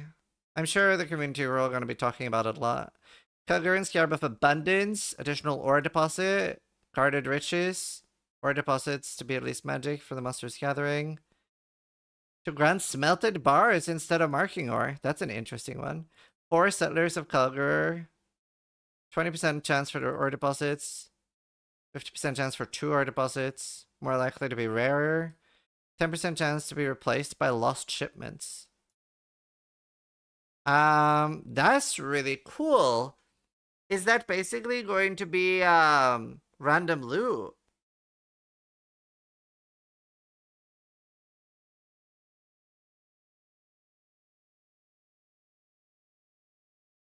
Yeah, Theoden. That's interesting. Crimson Infusion, 2 Corrupted Roads, 100% chance for ore to be Crimson Ore, and then these are all the same for those. Makes sense.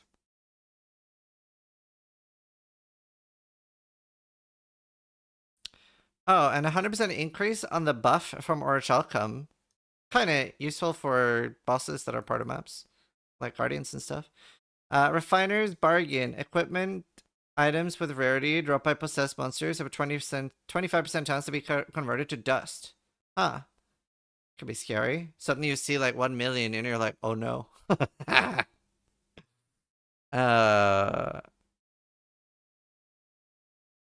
Cool. Sulfide found in your maps is granted as a random ore. Okay. My mage blood, yeah. Some other passive skills have been moved. There are 5 new job rankings for Kingsmarch workers, previously 10. Oh, okay. Adjusted banana to more closely match the size of the Kalguran version. Huh?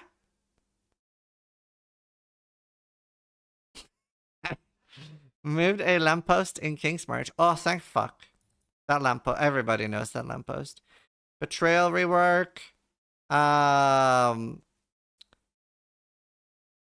Right. The Mastermind boss fight is now separate and it's tradable. That's nice.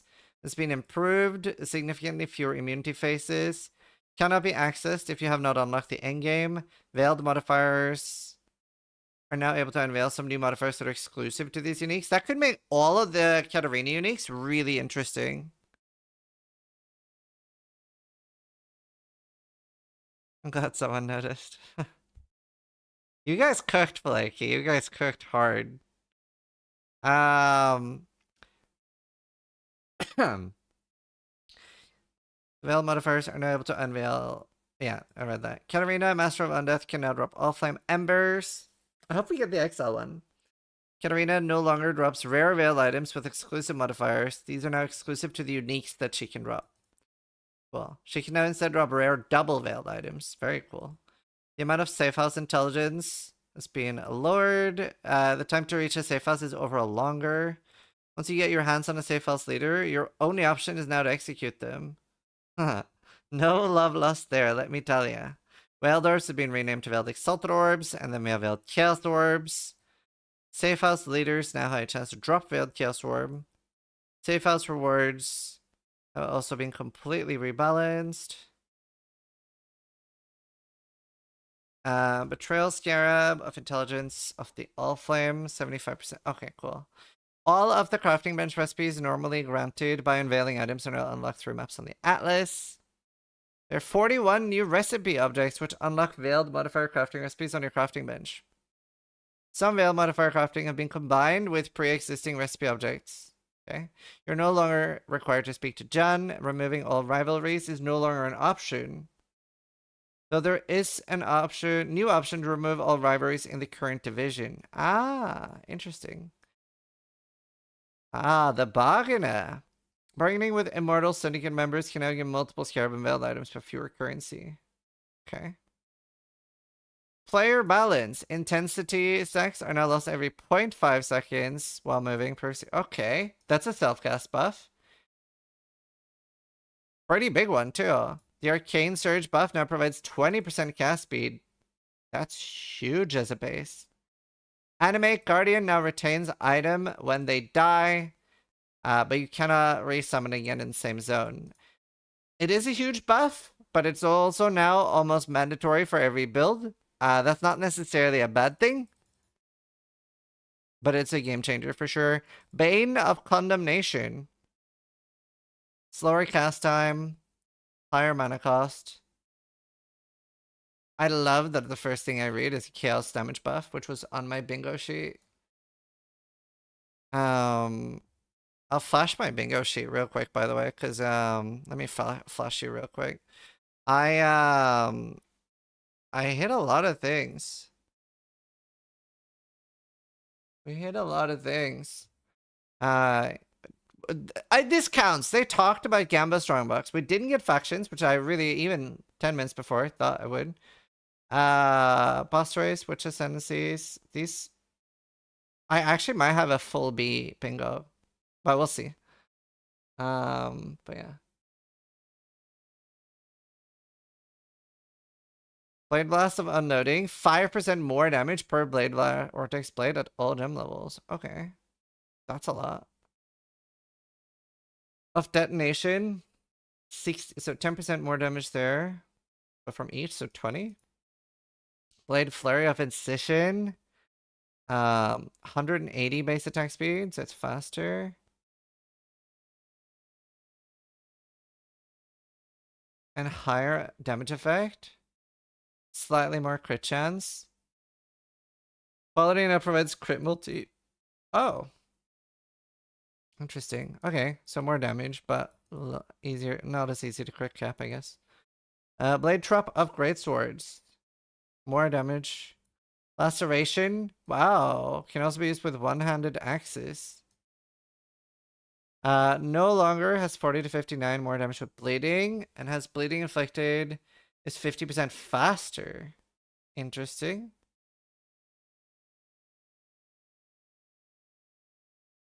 Okay. Blade Flurry buff. At all levels. Don't know if that's enough, but maybe. Jack the Axe, Blade Trap of Laceration. Yeah, you could do that now. Blade Vortex off the Scythe. Slower cast time. Higher mana cost. 100% more added damage. Okay. A lot more flat too. Interesting.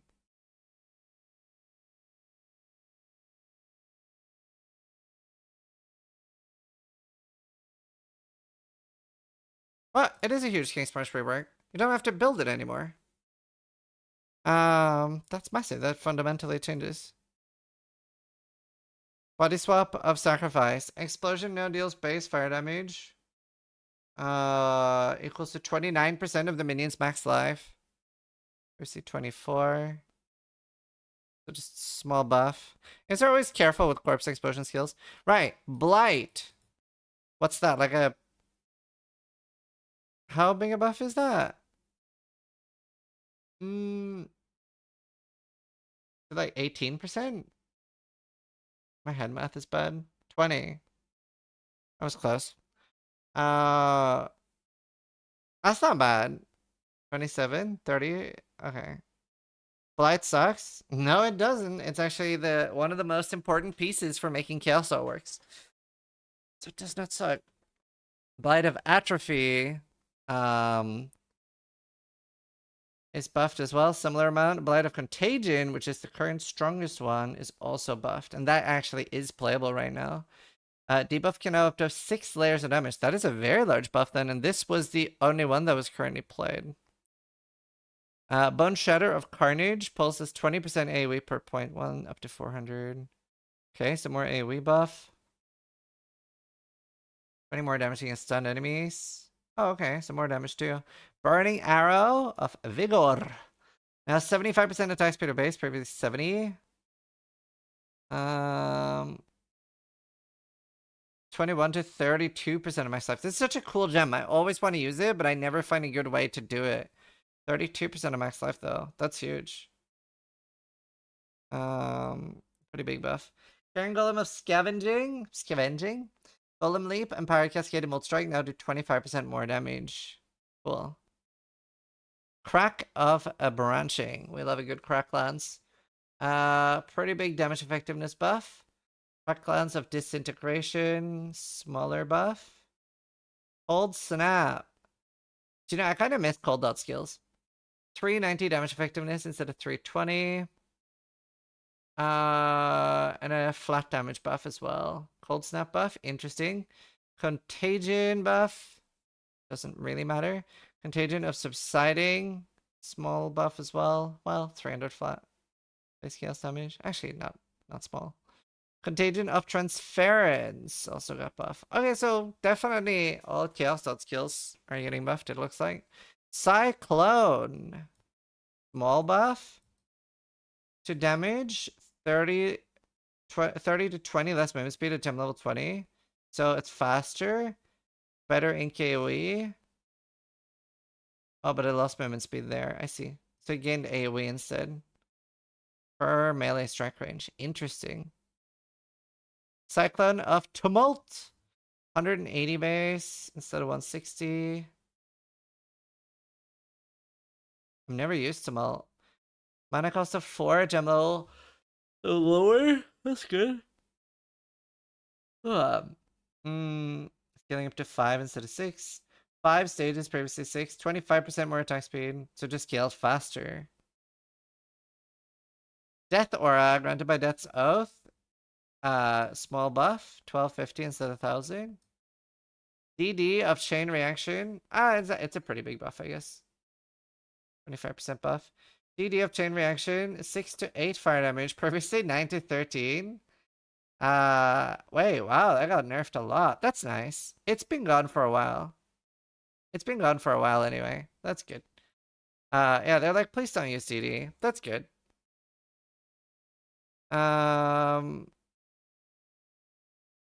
Discharge of Misery. 210 damage effectiveness. 20% more AoE per charge remove. Just overall buff in general to everything. Flat numbers and everything. Divine Ire. 50% damage effectiveness, so 5% more. What's the flat up though at the end game? 380 from 305. Okay, decent. The beam now is 250 with hits. Versus 240 and 100. Oh, so barely any change for the elements. Okay, so Divine Ire buff. Not a lot though. The same for Disintegration and Holy Lightning. I haven't used any of those to be honest, but Divine Ire is pretty fun. Essence Drain. 200 more flat. The flat doesn't matter. 300 more base dot damage. Okay. The thing is, I feel like Chaos Dots kind of needs a large buff. I don't know if this is enough. It is enough to look at it, though. It is enough to look at it. But it does need a large buff. It's far behind other skills on damage right now. It does depend a little bit on other things in the game. But it was quite far behind on damage. So we'll see. Maybe this is enough. Because multiple have gotten a 30% buff, right? So... And it did get buffed before as well. It might be enough now. And by the way, Blight of Contagion is a build. Definitely. Blight of Contagion is definitely a build. Can we do ED Contagion? Maybe. Maybe. Desperation. Now deals 91 million. No, wait, what is this? 91.142,000.1? I'm confused. I guess that's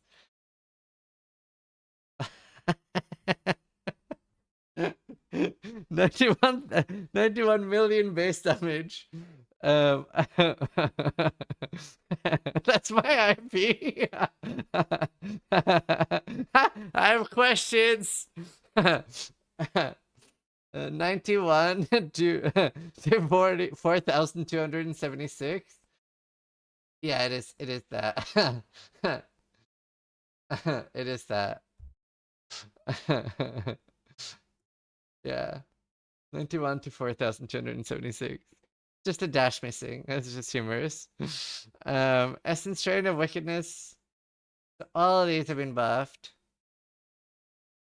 By roughly the same percent. Like somewhere like 20 to 30% on all of them. Exsanguinate. 200 flat buff. Transmission. Also buffed. Eye of Winter of Finality. More damage effectiveness. Base cast time is slower. Slightly more mana. Fires 16 shards instead of 12. And damage up. Isn't this one nuts now?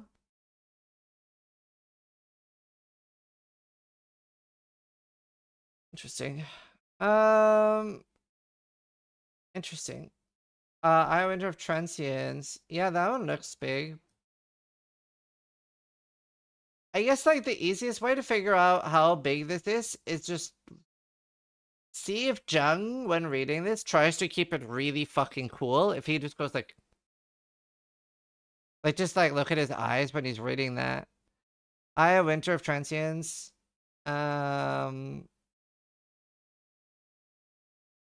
Base cast time decreased. Oh, barely any changes. 20 damage effect. Fire Trap. Nerf. Damn. Pox is annoyed. Flame Blast of Celerity. Dude, I really want a Flame Blast thing. Slower base cast. More mana cost. Radius buff. Large damage buff. See. Quality is also more spell damage for each stage. Isn't this a massive buff to Flame Blast? Flame Dash of Return. I don't even care. I'm not gonna read that. Flame Surge of Combusting. 310 damage effectiveness of all gem levels. 30% buff. The Burning Ground deals 50% instead of 35. Slide higher flat. A decent higher flat. Someone at GDD doesn't like Pox. That feels personal. That's funny. Firestorm of Meteors buff. Very similar numbers though on a lot of things. I get 20 to 30% buff. Frostblades projectiles now deal 30% less damage with hits and ailments. Lightning Strike's gonna get dumpstered, isn't it? Frostblades of Kitabasis now has 86% effectiveness of base damage. 240 from 409. Holy shit, brother. I'm excited to see Lightning Strike. That's gonna be gutted, right? Forbidden Rite of Soul Sacrifice now deals 20% of your max energy shield with base chaos damage. 5% buff. Take 50% of max energy shield as chaos damage. Okay. Frostblades of Forthcoming. Frost Bomb of Forthcoming. Damage effectiveness buff and flat buff. So isn't that like a 40% total damage buff? Galvanic field of intensity. You know, especially the ones that are getting damage effectiveness and flat buff is actually quite big because it's like, yeah, it's huge. 350 damage effectiveness instead of 320. Wow, 3858 instead of 3350. Wow, isn't this one pretty big? Glacial Cascade of the Fissure. Base crit of 6 instead of 5. Nice. Buffs in general. Hex Blast of Havoc. Damage effectiveness up and base radius down. Holy Flame Totem. Can target from further away. Holy Flame Totem of Ire can also target from further away. Or projectile speed. That's critical in area. I see Lightning Strike down here. Ice Crash of Cadence. 100% base attack speed. Mana cost. Down. It's cheaper now. Small buff. Ice Nova of Deep Freeze. Freezes enemies is still dealing. It doesn't really matter. I'm not really interested in this, but it is buffed. But Ice Nova of the Frostbolts can now expand from up to 2 Frostbolt projectiles, previously 4. So that got nerfed a lot. No longer has 25% less AoE. Okay. That's fine. I played that a lot. Incinerate of the Expanse. I haven't watched that TV show yet. Now it's a base cast time of 0.25. And Incinerate looks like it could be really interesting this league. Mana cost of 3 to 5 instead of 1 to 6. Causes the final wave to deal 150 more damage with hits. And 80 more damage with Ignite. Okay. Venting. Up to 15 stages. Okay. 3 to 5, 340. So it's buffed. Plus we have the new channeling gem. Qualities, more stages. And the other thing was going to work with stages too. Infernal Cry. Mana cost change. That's kind of annoying. Lightning Conduit of the Heavens. Shocks enemies, dealing more damage. Lightning Tendrils. Now, Lightning Strike projectiles now deal 50% less damage with hits and ailments. Wow. Huh. Lightning Strike of Arcing, also 50% less. Doesn't that just bring it in line with the other seals though?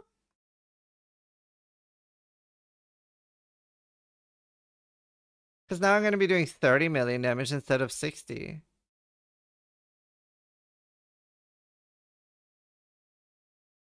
So I guess it's still OP.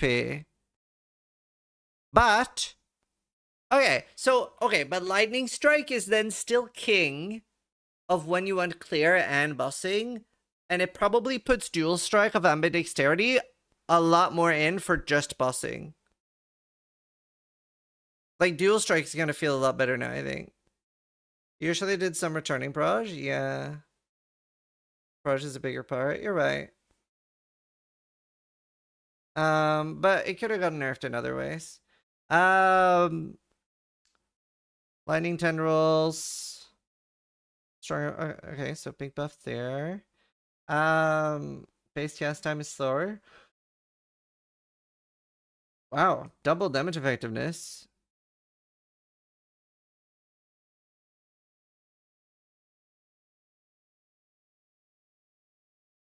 Those numbers are nuts.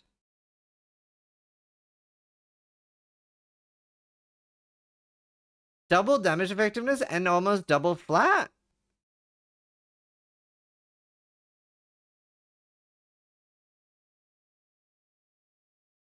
Wait, that could be a league starter. Wow, that one could be nuts, especially with the new channel gem. Is this not the strongest thing ever? Did they mean to buff it this much? Unless the alt gem was shit to begin with? But it wasn't, right? Wasn't this already usable?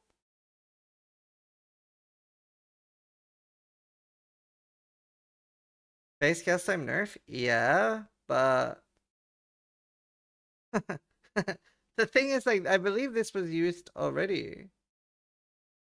It's like 50% slower though. Yeah, it is a lot slower. It will be interesting though. It's definitely what I think we all agree. It's definitely one to keep an eye out, especially on totems. Yeah, it's definitely one to keep an eye on. And you can do it on totems. Molten Strike projectiles now deal 60% less damage with hits and ailments, previously 50. Oh, okay. Molten Strike the Zenith, so 10% nerf.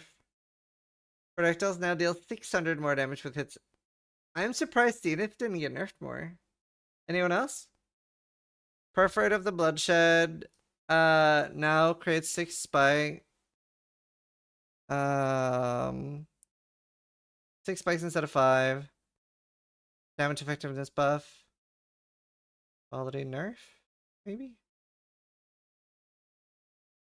Okay. We kind of just got the spike for free, so I guess it's just a buff. Perforate of Duality. 5 spikes instead of 3. Quality is now... Yeah, okay, so it just changed where you get the spikes and give you more damage. Power Siphon. Damage nerf. Oh, but a huge attack speed buff. Cool. Power Siphon of the Archimage. 60% effectiveness. A lot faster. This is just to target mines, no? Is this not just to, like, delete mines? That's good. I like that. I did not enjoy leveling new characters with Power Siphon mines. I did not enjoy that.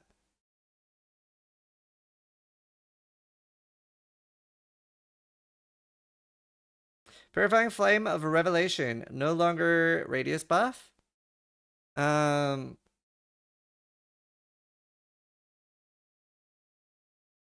Okay. Slightly more damage. Okay, just a buff. Ray Spectre of Transience. Is that the temp specters? Base cast time. Mana cost change. Slight crit chance change.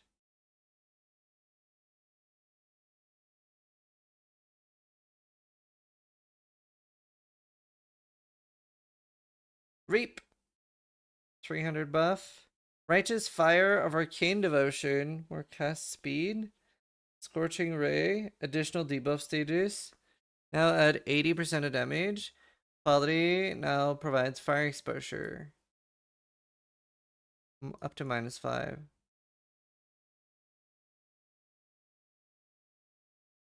Is Righteous Fire just nerfed a bit this season? Scorching Ray of Immolation. A buff.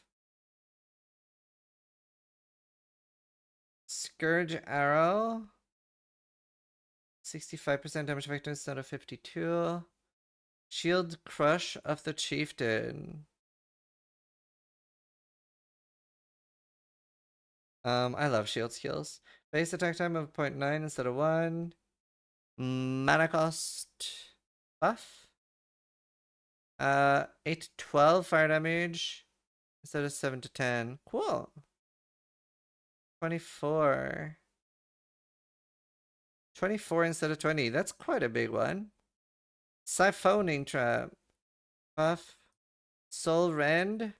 Also buffed. Since every Chaos Dot skill is buffed again, they must be usable now. Soul Rend of the Spiral. Buff. Spell Slinger now has a base mana reservation of 20% at all gem levels. Is that it?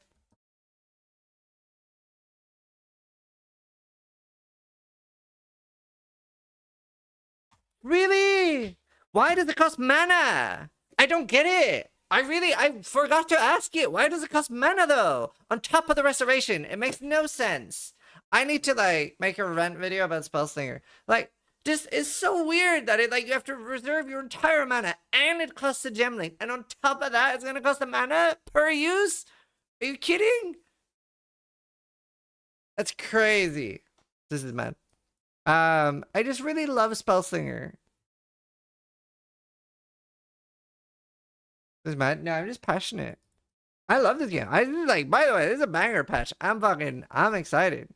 Yeah, it is, but it's better by a lot. No, I get that this is a huge buff, but it's just like mechanically feels awful. It's a huge buff, especially early game. But I'm probably not gonna use it because the mana feels so bad, dude. Splitting steel. Projectiles can no longer return. Damn.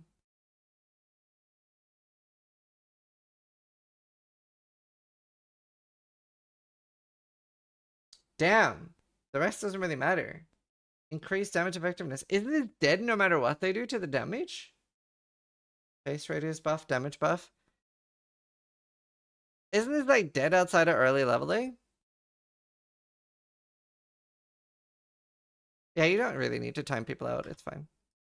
Putting steel of ammunition. Projectiles can no longer return. Same thing. I mean, it feels really good for the early 20 levels, though. Leveling better? Well, it has the same damage effectiveness at early levels, so it doesn't really matter. No, I prefer it early. Storm Burst. Faster. And costs less. Summon Chaos Golem. Chaos Golem now runs 17% chaos resist at all levels. Okay. And also dot multi.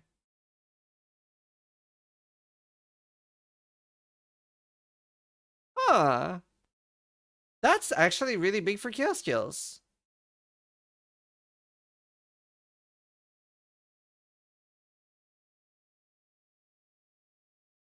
That's really nice.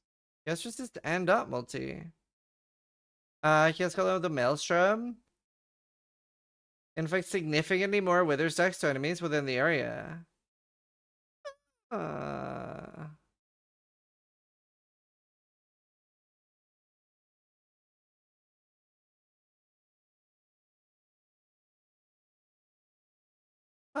That was nice. Increased effective wither too. Summon Flame Golem. 29% more damage at level 20. And 20% AoE. Wow, I love golems now. I actually might use golems. It's a little bit sketchy on hardcore. You'll definitely use them on softcore more now. But like, they're a little sketchy on hardcore because like things get targeted. But we're gonna have more minions now anyway, so it's less of a big deal.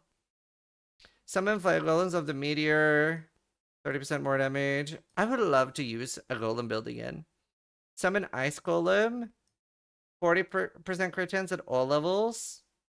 Up to 420 accuracy.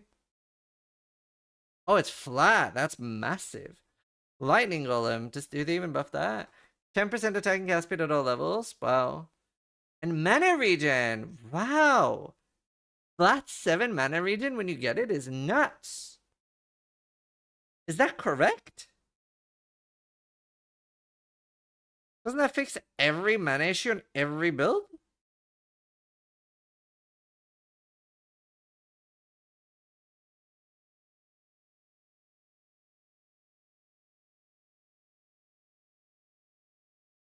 That's insane. Don't tell them. Never mind. Golems are trash. Golems are trash. Summon Raging Spirit of Enormous. Minions now up to 80% crit chance.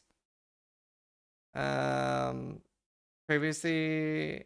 Oh, and quality is now more minion movement speed. Cool. Previously it was up to 40. So, just a buff. Summon Reaper of Evisceration. Quality is now 0 to 20% chance to aggravate.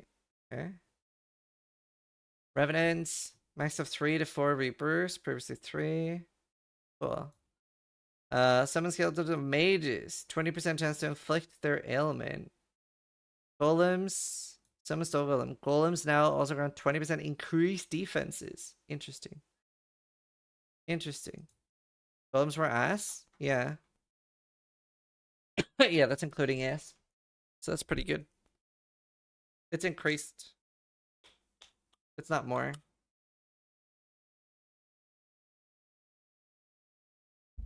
It's like grabbing 20% DS on the skill tree.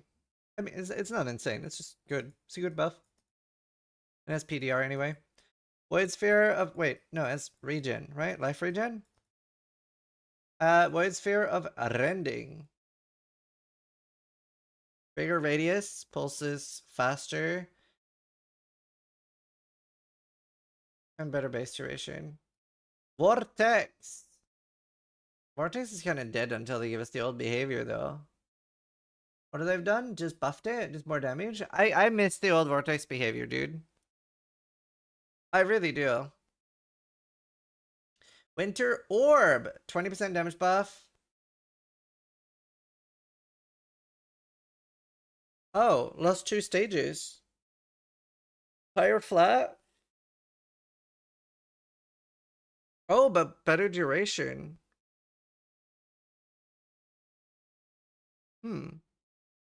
Or what orb might be usable? Interesting. Might be usable. Maybe it's back.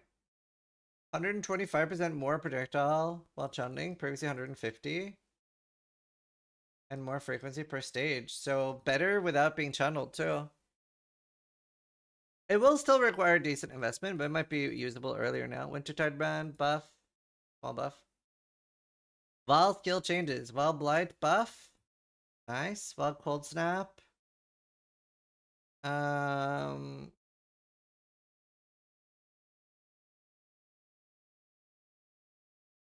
just buff overall. 29424 from 2454. So just like decent buff, like 20%, maybe a bit more. Plus it's got effectiveness up, so quite a big buff, maybe 40% damage buff. Val Cyclone, 15% in KoE for additional melee strike range. Val Lightning Strike, huge nerf, dead. Val Reap, also buffed. Honestly, these are really good patch notes. These might be my favorite patch notes of all time, even though they're so small. There's just so many like good changes. They're very like tactically good changes. Do you know what I mean? Like everything has been very impactful. How much do I have left? Oh my god, there's so much. I really need to go to bed soon. I have a procedure at like 6, no, 8. Kill me. Alright.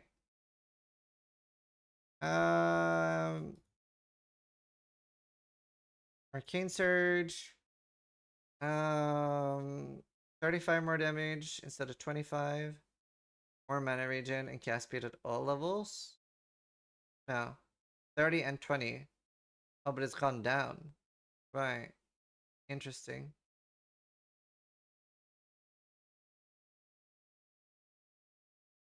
Archmage nerf. Only small nerf. 16% from 19. Awaken Spellaka now has a cost and oh, so it's cheaper. But 10% less damage, so huge nerf. No, no longer. Oh, it's just a buff. Oh, that's nice. Just a buff. Awaken Unleash. Now it's a cost and reservation, so buff there. Supporter skills now deal 33% less damage instead of 38. Wow, nice. Unleash buff as well. Under Divine Gem right there, yeah. They're trying to make it so you don't keep Arcane Surge at level 1, but you can level it now? Yeah.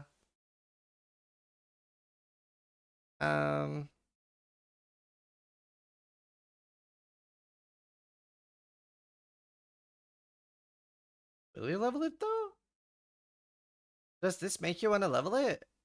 It's just the spell damage now, and then you always get the mana regen and the cast speed no matter what. Even less incentive to level it now. I'd say now you definitely keep it at level 1.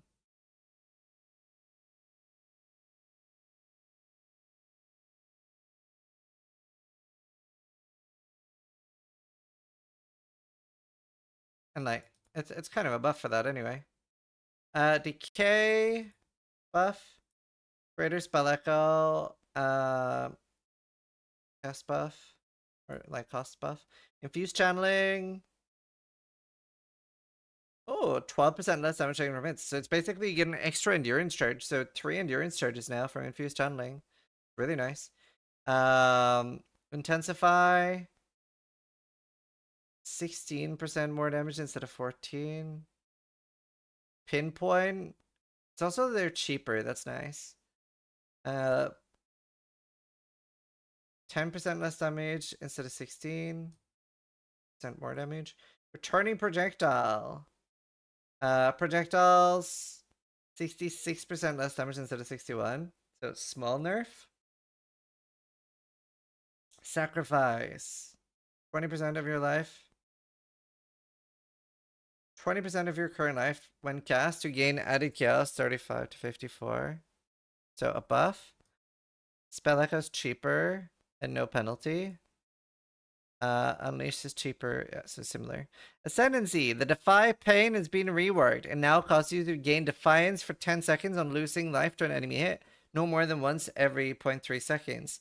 It also causes you to gain 3% of missing unrestored life before being hit by an enemy, causing you to lose all Defiance when you reach 10.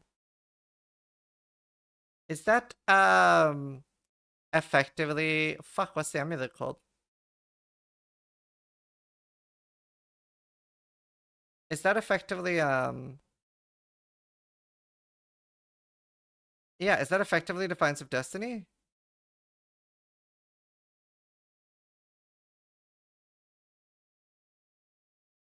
Yeah, it's like a mini Defiance. Kinda cool. It's way worse, but yes. Yeah, I mean, Defiance of Destiny is insane. Less reliable DoD, yeah.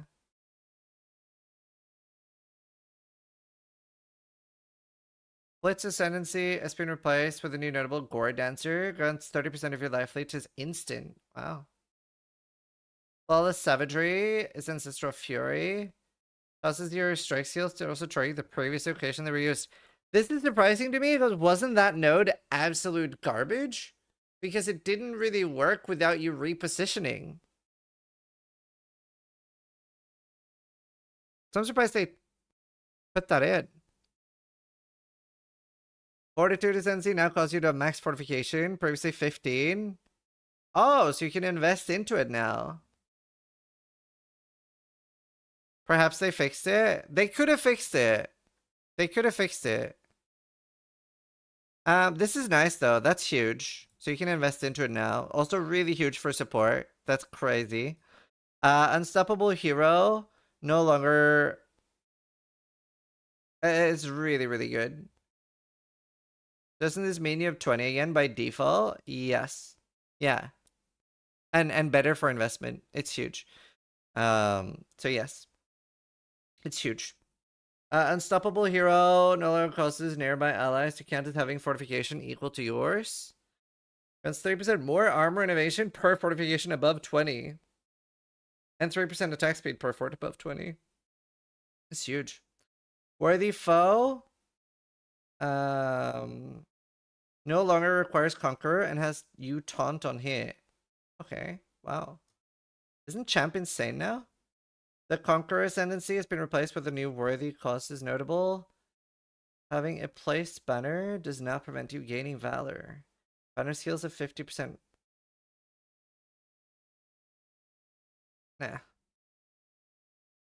Guardian. Harmony of Purpose Ascendancy skills being reworked. Cause you to grant a random shrine buff every 10 seconds. Oh? Okay. From a banners on bosses? Yeah. I hate banners.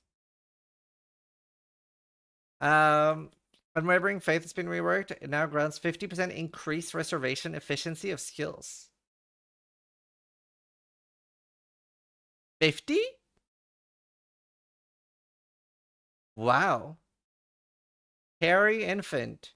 The Sanctuary of Thought Ascendancy no longer provides 25% reservation. It's also such an insane thing to find on Jewels, by the way. How much is this going to be on Softcore? Not that we'll find one on Hardcore, but that'll be like multi-mirrors, no? Isn't it like multi-mirrors for the Jewels?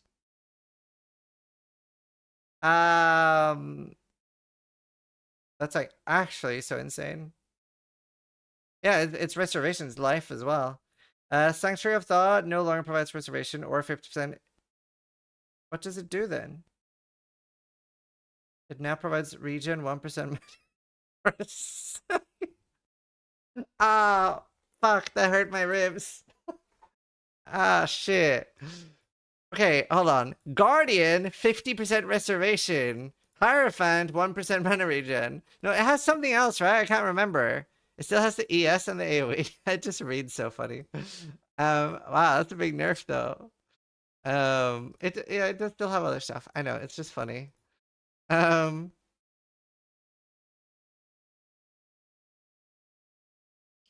Added a new shrapnel specialist, which causes projectiles to have 50% chance to return to you. Projectiles to be fired in a random direction. Okay. Sabo love. Explosive expert ascendancy has been replaced with a new notable calculated risk, which causes your critical strike chance to be lucky and damage with hits to be unlucky. Trickster. Polymath is 2% more damage, so 33% nerf. Okay. Escape artist. +4 evasion instead of 5, and 1 ES for 8 instead of 6. Is that it? Aren't we? We're still playing Trickster then. Okay, I was expecting Trickster to get nuked. I mean, it's more balanced now. It's still balanced now. Someone wrote in chat they nuked Trickster earlier, and I don't know if they are aware of what a nuke does. Polymath is 50%, not 33. Is it? 3 to 2%?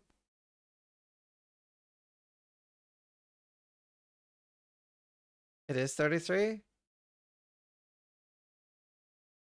It is 33. Don't listen to them. You're getting dumber. Yeah, okay, thank you.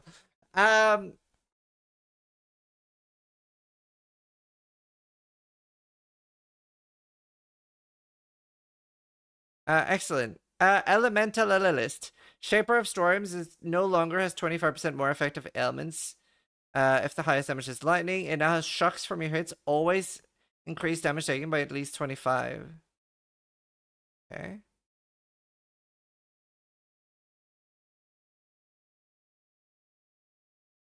Okay. Cool. That's fine, I guess. Shaper of Winter no longer has 50% more effective cold ailments. Chills. And no longer has chills at least by 15, and chills can reduce action speed. Instead, enemies chilled lessen their damage dealt by half a chill effect, and enemies chilled by your hits have damage taken increased by chill effect. Ooh. Huge. Shaper of Flames. 20% no longer has 25% more damage with ignites you inflict. It causes enemies ignited by you to convert 40% of their fist damage to fire. This one's garbage. That's by your hits. You have to hit them first, so you can't even use it on hardcore. You can't use that. It's not really usable. It's not functionally usable. Elementalist RF, by your hits. What do you mean? So, let's say that you convert in an aura around you, fire damage to, fizz damage to fire, then you can use it with like lightning coil and stuff. Now you have to hit them first. So if you get clipped before you hit them, it's functionally useless. So you can't rely on it for tank anyway, making it like tank needs to be consistent. So this isn't very good. Doesn't say with hits. Enemies ignited by you. Righteous fire doesn't ignite you. You don't ignite with righteous fire, you burn with righteous fire.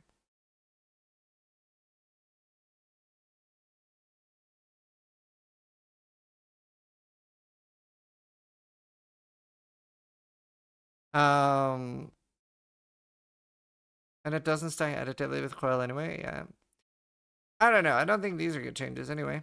The lead to the Primordial now grants +2 maximum number of summoned golems, and they're immune to elemental damage. I could see myself doing a golem build though. And minions are going to be cracked. Honestly, Golemancer should be nuts this season. Elementalist Ascendancy has been replaced by new notable Bringer Ruin. 66% restoration of Herald skills and buff effect. Wow. No longer requires the Age of the Primordial. Cool.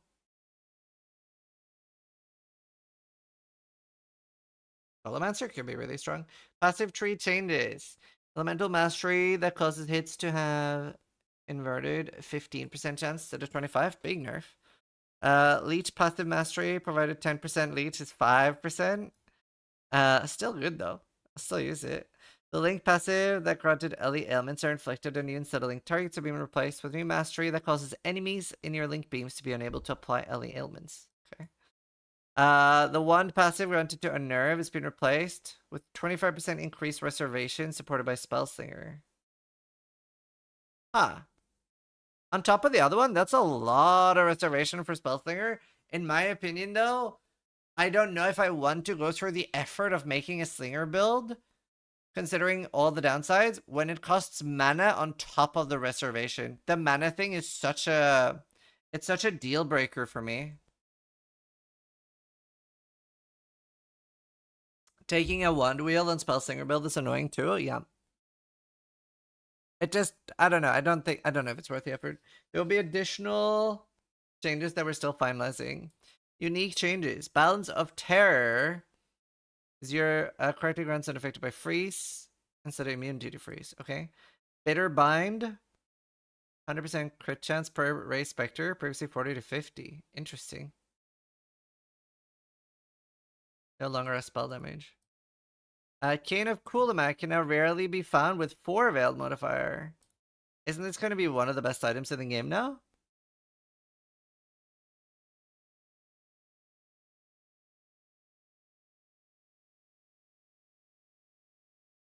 Devouring Diadem no longer provides +1 level socketed gems. It's still going to be nuts. Yeah, it could be new mods too. Like these, I honestly think Katarina farming is going to be nuts. Ephemeral Edge. Ooh. 10 to 15% of players' maximum energy yield, previously 20. Wow, is that it? Is that all they did to Edge? Isn't Dual Strike of Ambidexterity Ephemeral Edge still a nuts build then?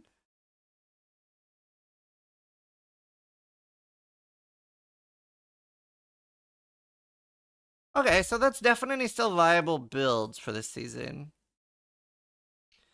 Wonder if they've nerfed the rarity too. Mercenaries, lot unique gloves are no longer part of the core drop pool. You can instead be found certain mercenaries. The unique now says 8% of damage from hits from a marked target's life before you. Nadir mode unique jewel now causes 30 to 50% chance per intensity instead of 30. Cool. Queen's Hunger triggered skills are now triggered in a set order rather than random. Okay. Ralakesh can now have either cancels out max endurance, max frenzy, or max power.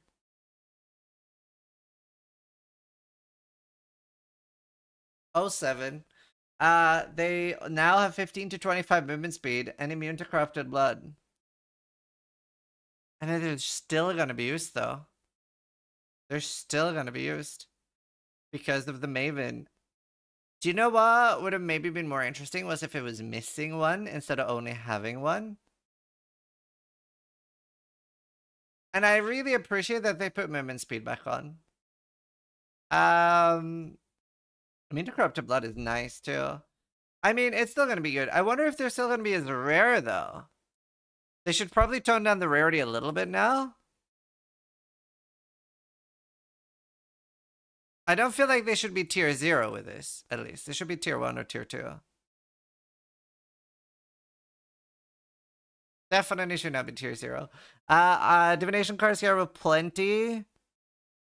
3 additional packs of Divination Touch monsters that have 1000% div card drops.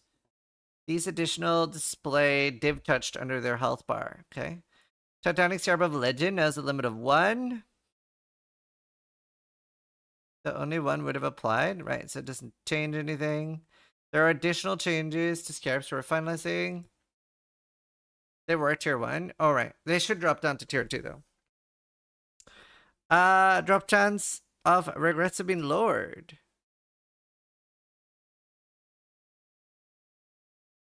Okay, so we get more other stuff. I think that's probably fine. That's fine. It's fine. I'm glad we still have them. And we still have the gold respec. It's fine. It's completely fine.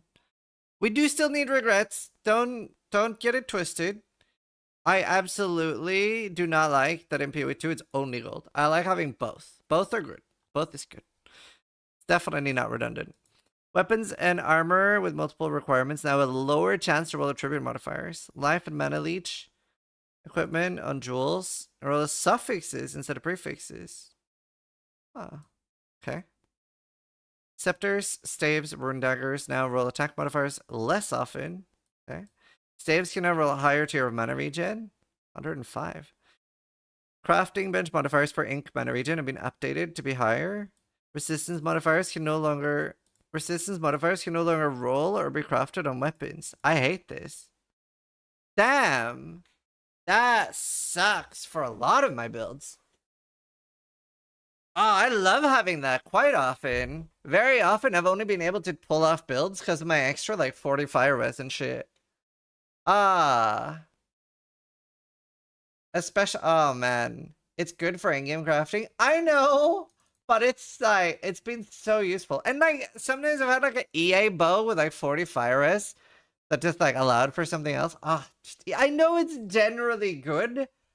But you gotta admit, there's probably been more than once where you've appreciated having rest on your weapon, especially early.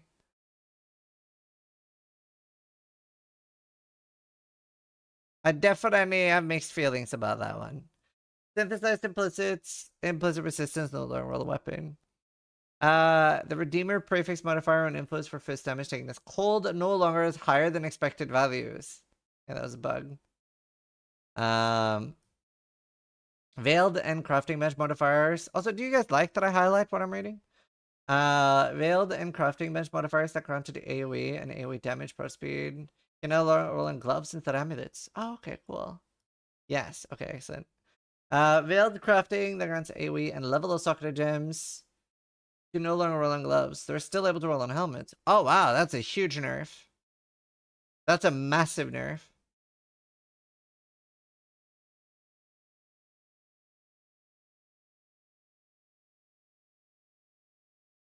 Hybrid added LE damage veil. Okay. Now roll on amulets. Difficult changes. Temporarily disabled avian pursuit. Bargain. Flawless breachstone. Mayor. Light of meaning. Monochrome. Valdos puzzle box. Cool. Some bodies, wisdom, divination card has been re-enabled. Top of the rasa with 2 implicit. Cool. Squandered prosperity, corrupted light of meaning. I miss old light of meaning. That which was taken. Update sometimes, but that which was taken back in. 10 grand eldritch. I don't care about ruthless. Monster balance. Esmeri can no longer drop omens. Kirak mods. I think it's cheaper. Oh, Anarchy is 6. 7 Rogue Exiles instead of 3. Cool. Just like a cost rebalance. And a buff on a lot of the cases. That's pretty cool. Map crafting options now got a 50% increased chance for scarabs to be of that content. That is very cool. Yeah, they said that during the interview. That was really nice. So a lot of buffs and some cost increases, some nerfs. Essence nerf. Damn, big essence nerf. Cheaper though. Essence buff, let's fucking go. It's not a buff. A big nerf. Not that big. It's a nerf though. I was also expecting more caster buffs, but there is quite a few. Torment, 8 spirits. I'm playing RuneScape. I read the first half. That's fair. Quest reward changes. Focus channeling support is now offered. Okay, cool. UI changes. Map device says a rucksack. Control click options to apply the craft without having to click craft button. Oh, nice. This one's nice. I love that. Quick use currency. I love that. Vendor interfaces will now remember the text if you don't relog. Huge. I do relog a lot though. Attempting to build or upgrade a Blight Tower now pauses the game when using a controller. That sounds awful. That sounds horrible.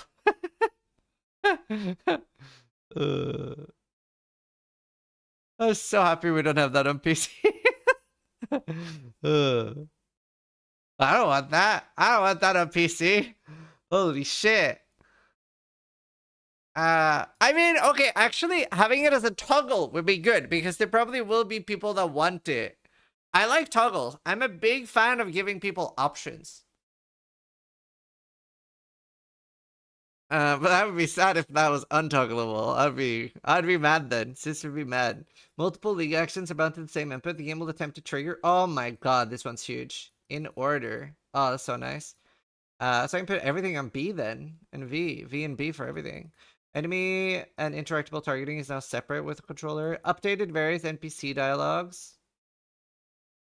Added an option to hide offline guild members. Cool. Increase maximum character limit. This one's huge for regex. Reduce the text of quest tracker HUD. MTX changes. Cool.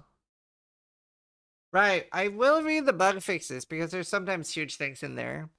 Fix the bug. Instill fast were not able to use when their condition were met fighting the Trial Master. Absolution minions were unable to use skills if the gems were socketed in Svalin. Line Ice Fall was not transforming. Gain rage on hit. Chaining and returning projectile positions could desync. Gladiator causing lucky blocks to be rolled an additional time. Wow. I played a Gladiator. I mean, that's probably why you felt literally immortal then.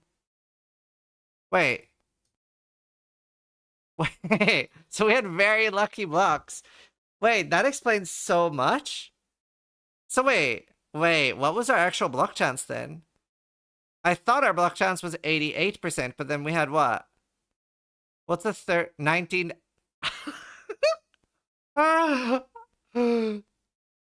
Literally 99? Oh my god. That explains so much. My best league starter ever was built on lies? Oh my god. Yeah, because you felt literally immortal when you got that. You're like, oh, I can stand still now. That's so funny. That's so funny. That's actually crazy. You were just seeing the benefits from magnetic strikes. If it had been transformed by Timeless Jewel. Corpse Walker did not have the appropriate tags. Glacial Cascade would not react to changes by AoE after starting the skill. Oh. Attack speed for Blade Flurry was on using the offhand, even while dual wielding. Oh, wow. It's basically a buff. Discharge used by monsters had no AoE and dealt no damage. I noticed that! Oh, shit! That means the dischargers are gonna hurt again. Did you notice that? The dischargers haven't done damage for a while now. Do you remember the ones in the sewers? They used to one-shot us. I was wondering why they did no damage anymore. I just thought they nerfed them. But it was bugged. Oh, shit!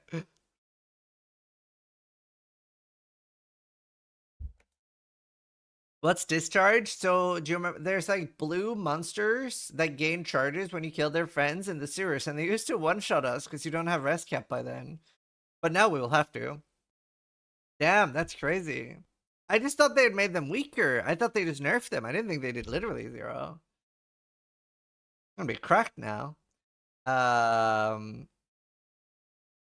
Twist of Fate was not correctly on tier 70 maps. Divine Blessing. The animation cancelled. Okay. Skill specific stats were not working correctly. Tier 14 maps can be converted to blight maps. We're not converting to blight ravage maps. Oh, with blooming. Cool. Transferred poisonous and explosive concoction. We're not displaying on belts. Black Flame Ignite visual effect. Relic of the Pact could be scaled. And thus the value reduced to 0 with a tempering orb. Ah.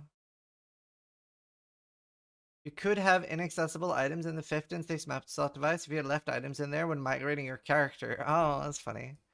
Ritual deferred cost could be displayed an astronomical number. Add that.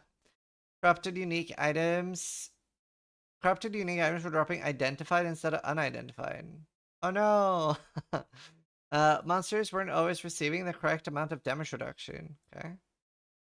We're able to spawn too closely to waypoints or certain NPCs in areas. I thought that was a targeted nerf to us doing the betrayal reset. Don't pass that off as a bug. That was a targeted attack on us that do the Jun thing in Act 9. That was totally a targeted attack. I refuse to believe that was a bug. Don't backpedal. Own it. Uhtred Covetous Trader could drop a divination card and root this? That's funny. King's March Atlas Runner rescue portals were sometimes open at Isla. Demigod's Bacon was missing its visual effect. Wonky visual interaction, including the ghoul character effect and some skulls. Angelic Shield MTX. These are all MTX and crushes. We really hope you enjoy Path of Exile. Thank you for your support. Holy shit. Honestly, these might be my favorite patch notes ever. I don't know if that's because I've been so fucking starved for a year, but I am insanely hyped. I am beyond hyped. Honestly, I feel like I haven't eaten for so long, and now somebody handed me a plate of bacon. I hope Reddit's happy. I hope everybody watching is happy. This was the long patch notes. We'll make it TLDR. WL overall, what are you guys feeling? Let's be 15. I'm very happy. I'm extremely happy. Is Reddit happy? Reddit's never happy. That's fair. I don't see any else. That's good. Imagine being vegan. Well, I'm vegan. Between meals.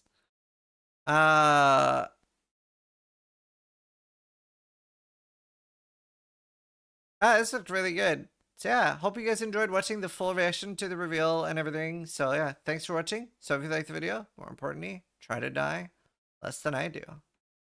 And we're gonna have starter bills. That was I'm hyped. I have to go to bed real soon. Are we back? We are so back. We are so back. I have to go to bed real soon. I have an endoscopy tomorrow morning. In 8 hours I have an endoscopy.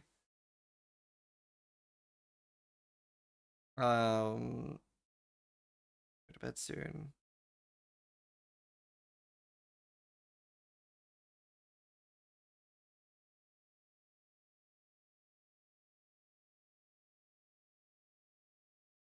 Well,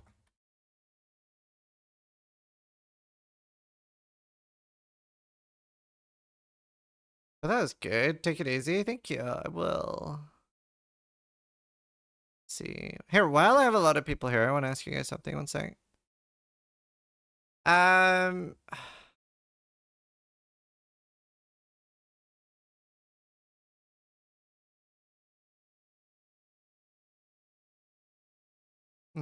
I got a larger core punk sponsor offer, like more over time, because they actually want me to check out the Endgame.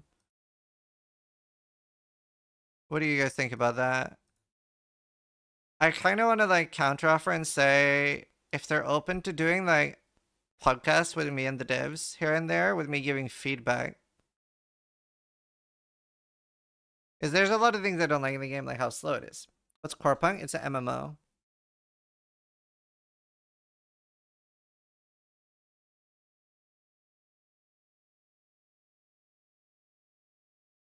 I'd like to see endgame core punk. Yeah.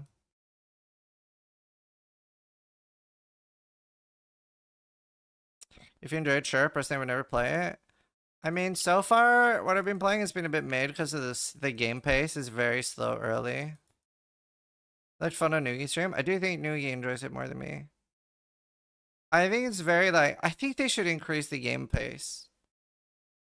What build would you say is the best from the notes? Oh, it's too easy to see, early to see, but I really want to look at like SST. I really want to look at the new SST. No. What's the timeline on this? I wouldn't do it during PoE League start. If they accept full open feedback and talk with the devs, then it should be okay. Yeah, I mean, I would only do that anyway. Also, like, I never accept that I can't say bad things. SST what? Glad maybe?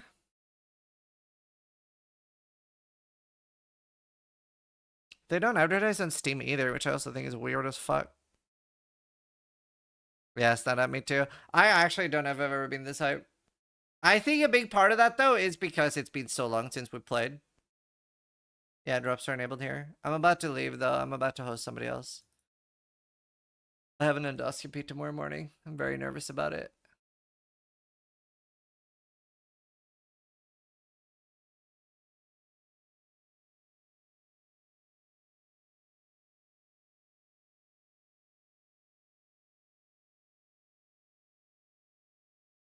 What time is your pegging? No, it's not a colonoscopy.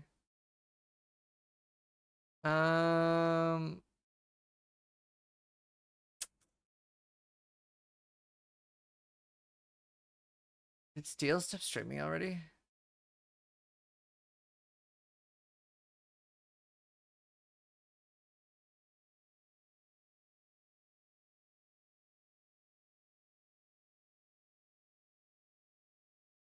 I'm gonna ride Lance. He might stall for a bit, right? But I'll see you guys tomorrow. I will probably stream tomorrow. How taxing is a endoscopy? It shouldn't be that bad, right? I'm sure I'll stream. Dude, I hope you're not sick or something. You're not allowed to die before I do. I don't know. I hope so. If I'm dying, I'll do a death-a-thon. Are they putting you to sleep? No.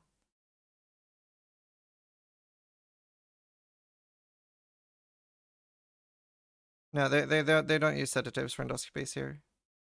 Anyway, I'll see you guys later. Thanks for watching. And try to die less than I do. They're not putting you to sleep? No, I think that's only normal in America.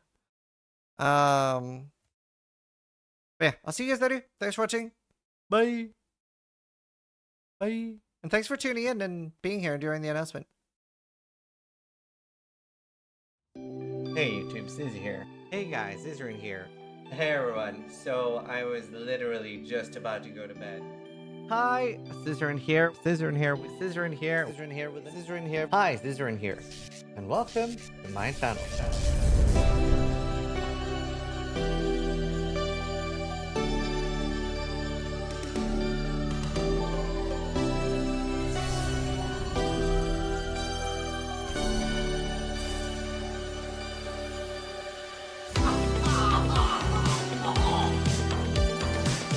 Wow, that looks like my girlfriend. Sharks is the best one. Go away! Leave! I believe in Sharknado, and you should too. Vote Sharknado to go away!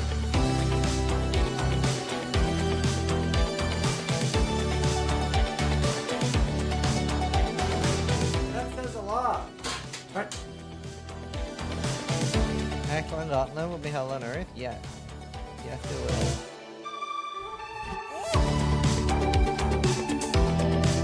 Oh my god! Nothing prepared me for that! So creative. Oh! Oh! We made so much money! Oh!